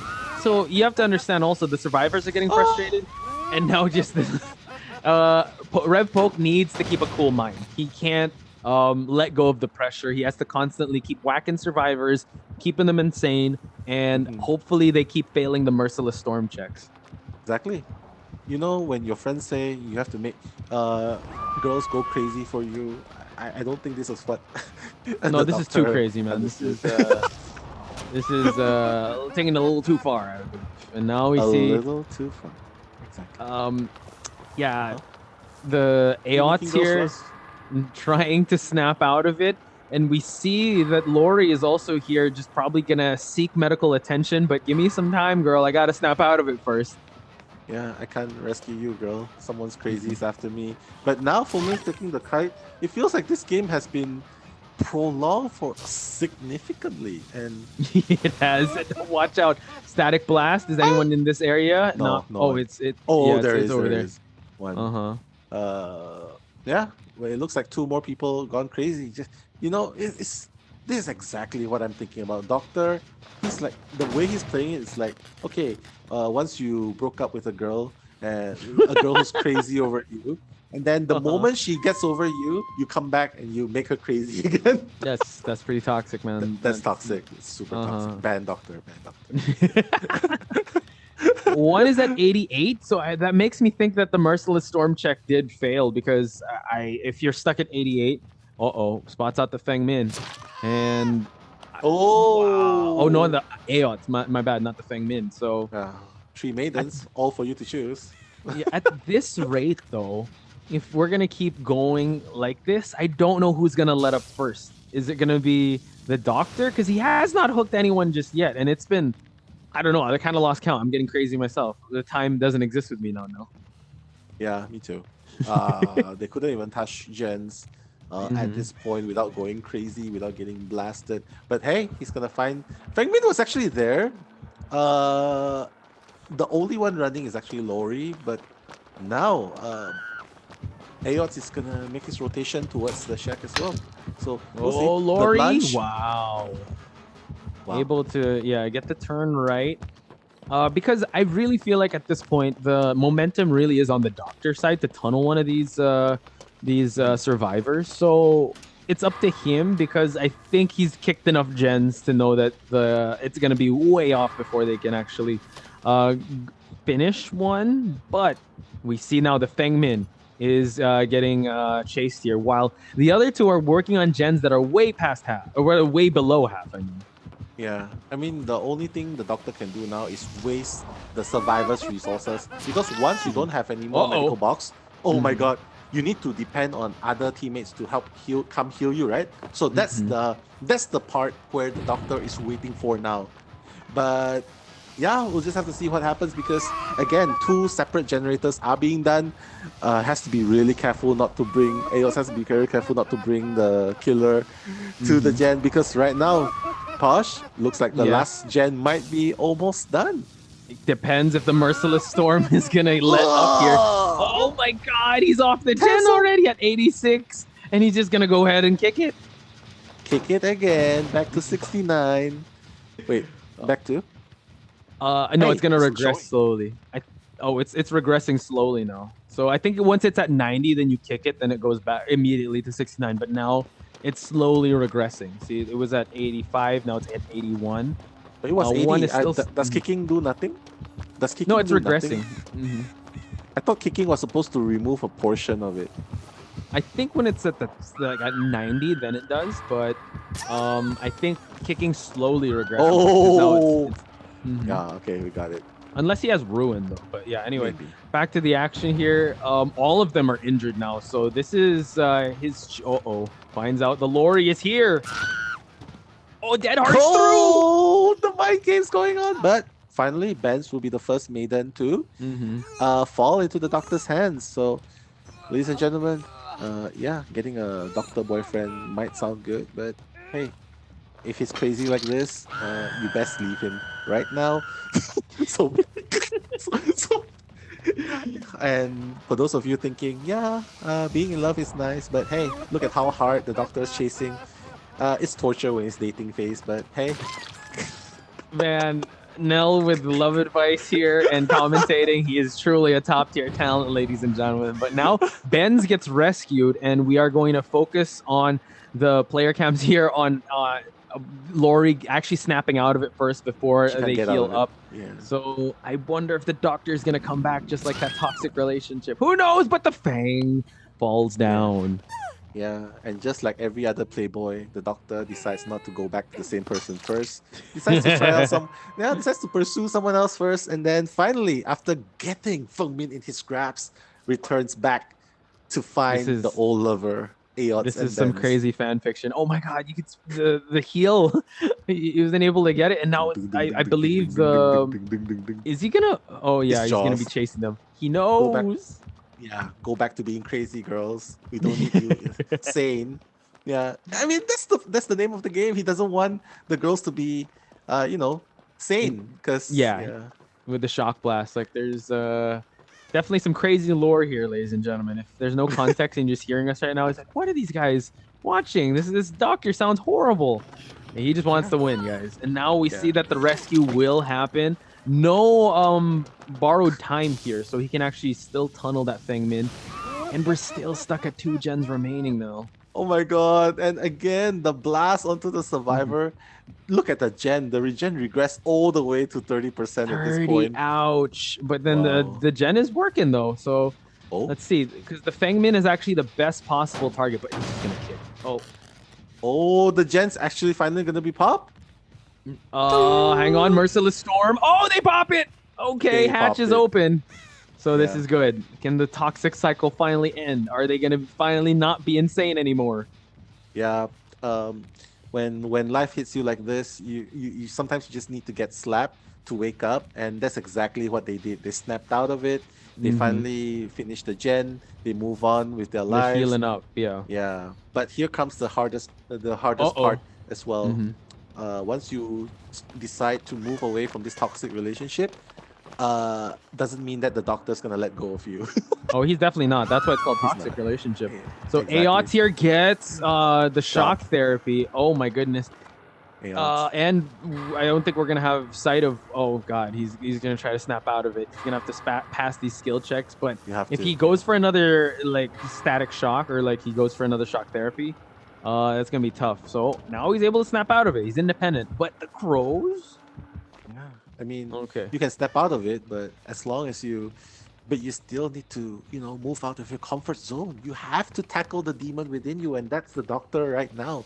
So, I think at this point, sisterhood power, you have to sacrifice one sister, girl, and sacrifice one, and then let the other two live happily ever after. Let them escape. They're gonna But- have to sacrifice the right one. At least all of them are all healed up because these gens now. Oh, hit him through the Oh. window. Aots now. Aots probably the best person to take this kite because he's not on death hook.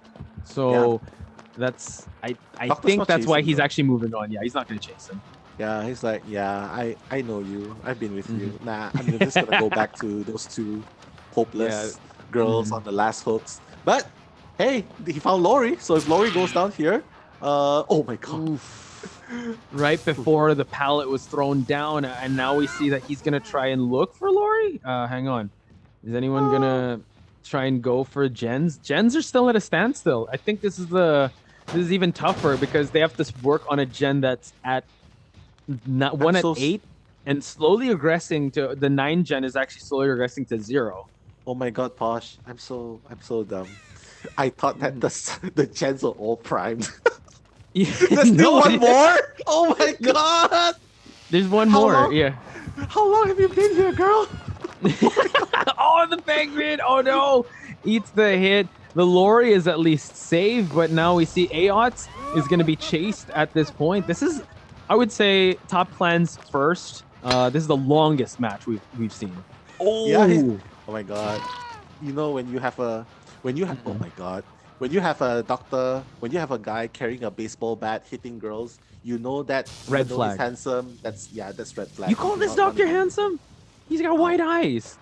well I'm just well the Korean oppa trickster also has a baseball bat. Well, at least he doesn't make it go insane. He just likes knives, right? So Yeah. He and cuts you deep. he ends things quick. Like, okay, this is done. We're gonna move on. Here, no, the doctor keeps coming back for you, man. Like, Like, I oh don't my know. god. That's a different level of toxicity there. Yeah. Wow. Stalker level Mm-hmm. max. Mm-hmm. My Checking the god. lockers again. Is he gonna check the second one? Yeah, I don't know if anyone was there. But gens are still at a standstill. I don't know how these survivors are what the next plan here is now. Well, the next plan here is definitely to call for 911. Mhm. And just report this kind of abuse because I can't take this abuse anymore. This They is too are. much. Oh my. Oh, Oh, how many Ayots. times have Aots have been hit and then recovered from this? Yeah, I think Ayots is like the girl who doesn't really like the doctor, but just decides to stick around because he's after her two sisters. So yeah, I guess he's taking the hit. She knows she's not gonna die Probably. anytime soon.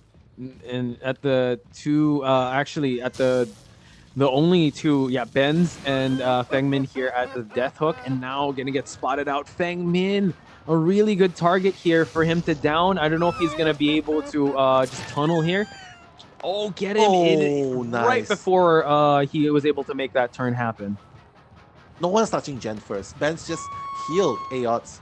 Mhm. Honestly, at first I thought it was the doctor being toxic, just like not letting go of the girls. But I feel like it's the girls that actually need to stop, man up and Mhm. That's and true. yeah, go for the chance. Escape, Mhm. escape. Oh my god. Oh, the detour! And that's gonna be it for this Fang Min, ladies and gentlemen. So 2 survivors down. Oh my goodness. So now Yeah, this is gonna get a lot more tough. yeah. It looks like it hurts a lot, but actually Feng Min is the first one to escape from the grasp of the doctor. So I would call that Mhm. actually, you know, she was It's better. she was salvaged. She was free. She got the redemption. So yeah, she Mhm. was relieved of this task. So 2 survivors left, Mhm. Benz and Aots, and let's face it, Tosh. At this point, the ciphers are not gonna move. The girls are just gonna go insane. I'd say I say just take your chances and find a hatch key. But The I think hatch, yeah. I think they rummaged through everything though. Look at this. How many times have we seen the kick gens back and forth? Because he knows that these are the 2 gens that are being worked on. He just needs to tunnel one survivor, slug them, and try to avoid the hatch, and that's going to be GG for Yeah. Team TDD. So Yeah. now just going constantly back and forth here. I think he spotted one. It's going to be the Lori, who's actually dead on hook. So this is actually a good spotting of a survivor here. Exactly. It happens so many times. Definitely more times than I read a book, but it's just so it's just deja vu all over again. Oh my god! Oh, Benz! Mm-hmm. I think He toxic. stopped there. Yeah, I know. Toxic. I think Toxic's plan is maybe just get one person dead, and then chaos just go for the Hatch. hatch. Yeah, Right. that seems like very likely, but I believe now it's going to be hard for Laurie to recover because now he's chasing Aots, and if Aots is going to be tunneled, Mhm. yeah, that's and gets slugged too. That's a different story that we're seeing here. So I think it's only a matter of time if Rev Pokey just Wow. sticks to one and just like continues to tunnel, then I think it's a different story. We can actually call G. Oh, hang on. I think he's gonna kick a Uh-huh. gen just to make sure. Yeah, kick a gen first. Yeah, it's okay. We don't mind you kicking gens as long as you're not kicking on girls. But I really He's feel like Rave mhm, Pop Poke mhm. is really trying to go for the 4K just to Yeah. end this once and for all. Mhm. I Just think to end that's the this. right plan because now okay, they're trying to heal up. I think they're all bunched up. But now Laurie's gonna get spotted out first. Yeah, just hit him, go for a slug, make sure they're nowhere near the hatch. And yeah, actually just slug them and then just wait for them to get, surrender. Oh wow, going through, but no, the pallet's still here. Oh my god, he got caught up, but nice jukes on the side of Laurie. Yeah, it was very beautiful. Was being really patient. But again, um, this place is actually really good to juke as well. There's actually no more pallets. The reason why we're seeing illusionary pallets is because, well, Laurie's insane. So Mm-hmm. yeah, yeah, she sees that, but it's actually not there. But now she sees the Oh, slug bands. so Ayods, far from the hatch, by the way. So exactly. that's a good place to catch one of the survivors because he knows that the hatch is somewhere here. He's Now gonna he knows spot it it's out. here. Yeah, yeah. Oh, So all he has to do is down Aughts and make sure. Oh, he sees the blood trails actually, and also this could be it. Nell, could be. TDD, ladies and gentlemen. Yeah. If you're Uh wondering oh. where game Mm-hmm. number 3 is, this is technically game number 3. Yeah, it lasted that long, right? Oh my god, Oh, and that's God. gonna be the last hit. Wow. Ayots The could, first yeah, Doctor this is 4K. My God. yeah, first ever. My goodness. So he can easily like, yeah, just hook Ayots, and then since that's the second hook, the hatch isn't gonna open just yet unless he can't really. Just close He'll it. just fail all the skill checks. He'll close it and then go for Benz. Yeah, not sure if Benz has Unbreakable, but let's see if he remembers where he's gonna kick the gen. If he has Unbreakable, I will lose my mind. Oh no, Because he can just stand up and yeah, he would have used it by now. just wait. But Just wait at the hatch. Just wait at the hatch. if he can't Close find it. him, right? Yeah. Yeah. Close it Just and wait then at the hatch, GG. close Let it, and fine. Yeah. Oh, but yeah, he has the static blast too. Oh wait, no, he's down. Oh, there he is. He crawled all the way there. My God. You gotta Gross. admire it. You gotta GG admire Rocky. Team Toxic. It was a Exactly. long game. Hatch open, but game set match. Doctor getting 5-point game for Survivor kill, closing up that hatch, closing up the book here. Team TDD, ladies and gentlemen, still surviving, staying alive. Southeast Asia here to stay. Yeah, for sure.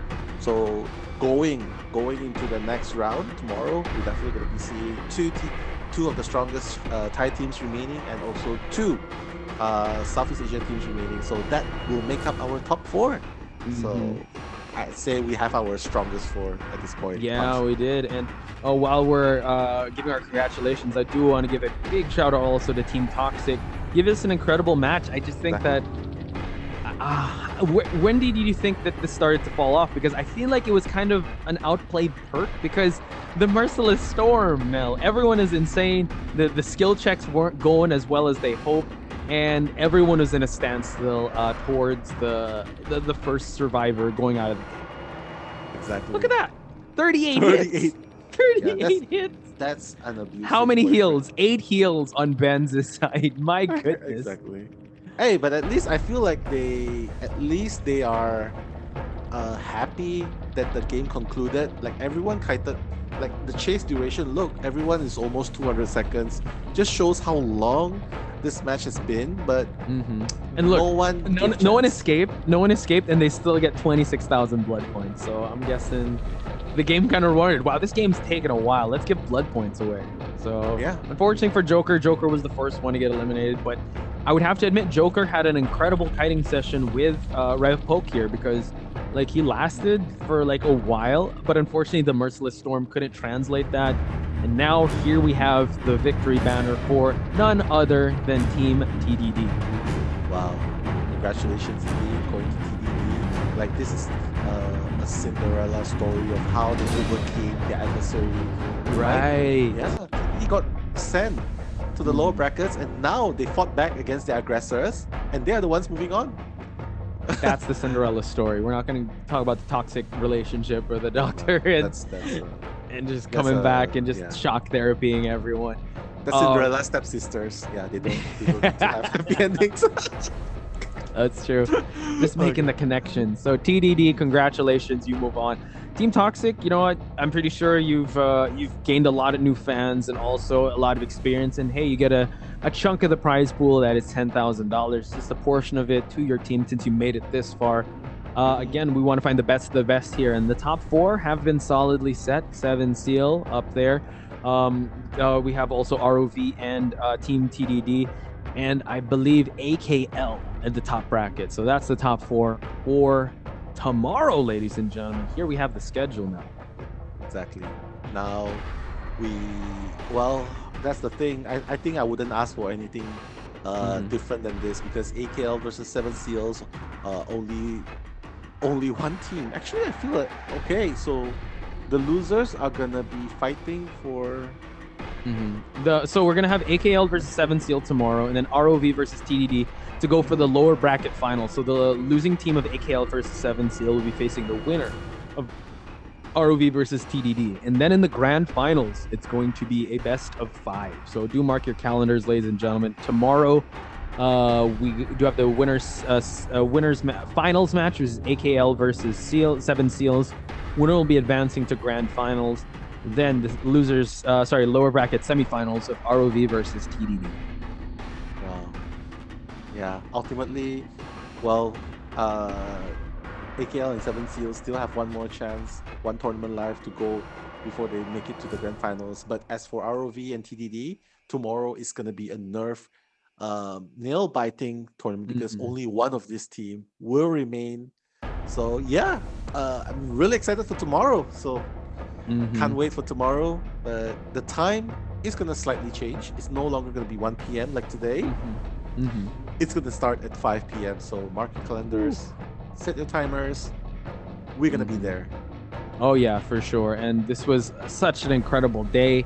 My goodness, Mel, the day was actually quite long. A lot of hype moments. Any final words before we close things off? Final words: never give up on your dreams. Say no to abusive relationships, and live life to the fullest. Boom! Magic words by Nello Mello himself. Tomorrow, we're going to be your same casters, but for tonight, ladies and gentlemen, we're going to bid you guys adieu. Thank you guys so much for tuning in to Top Clan's 2022 Winter Invitational. We'll see you tomorrow, and good night, guys. Peace. Peace.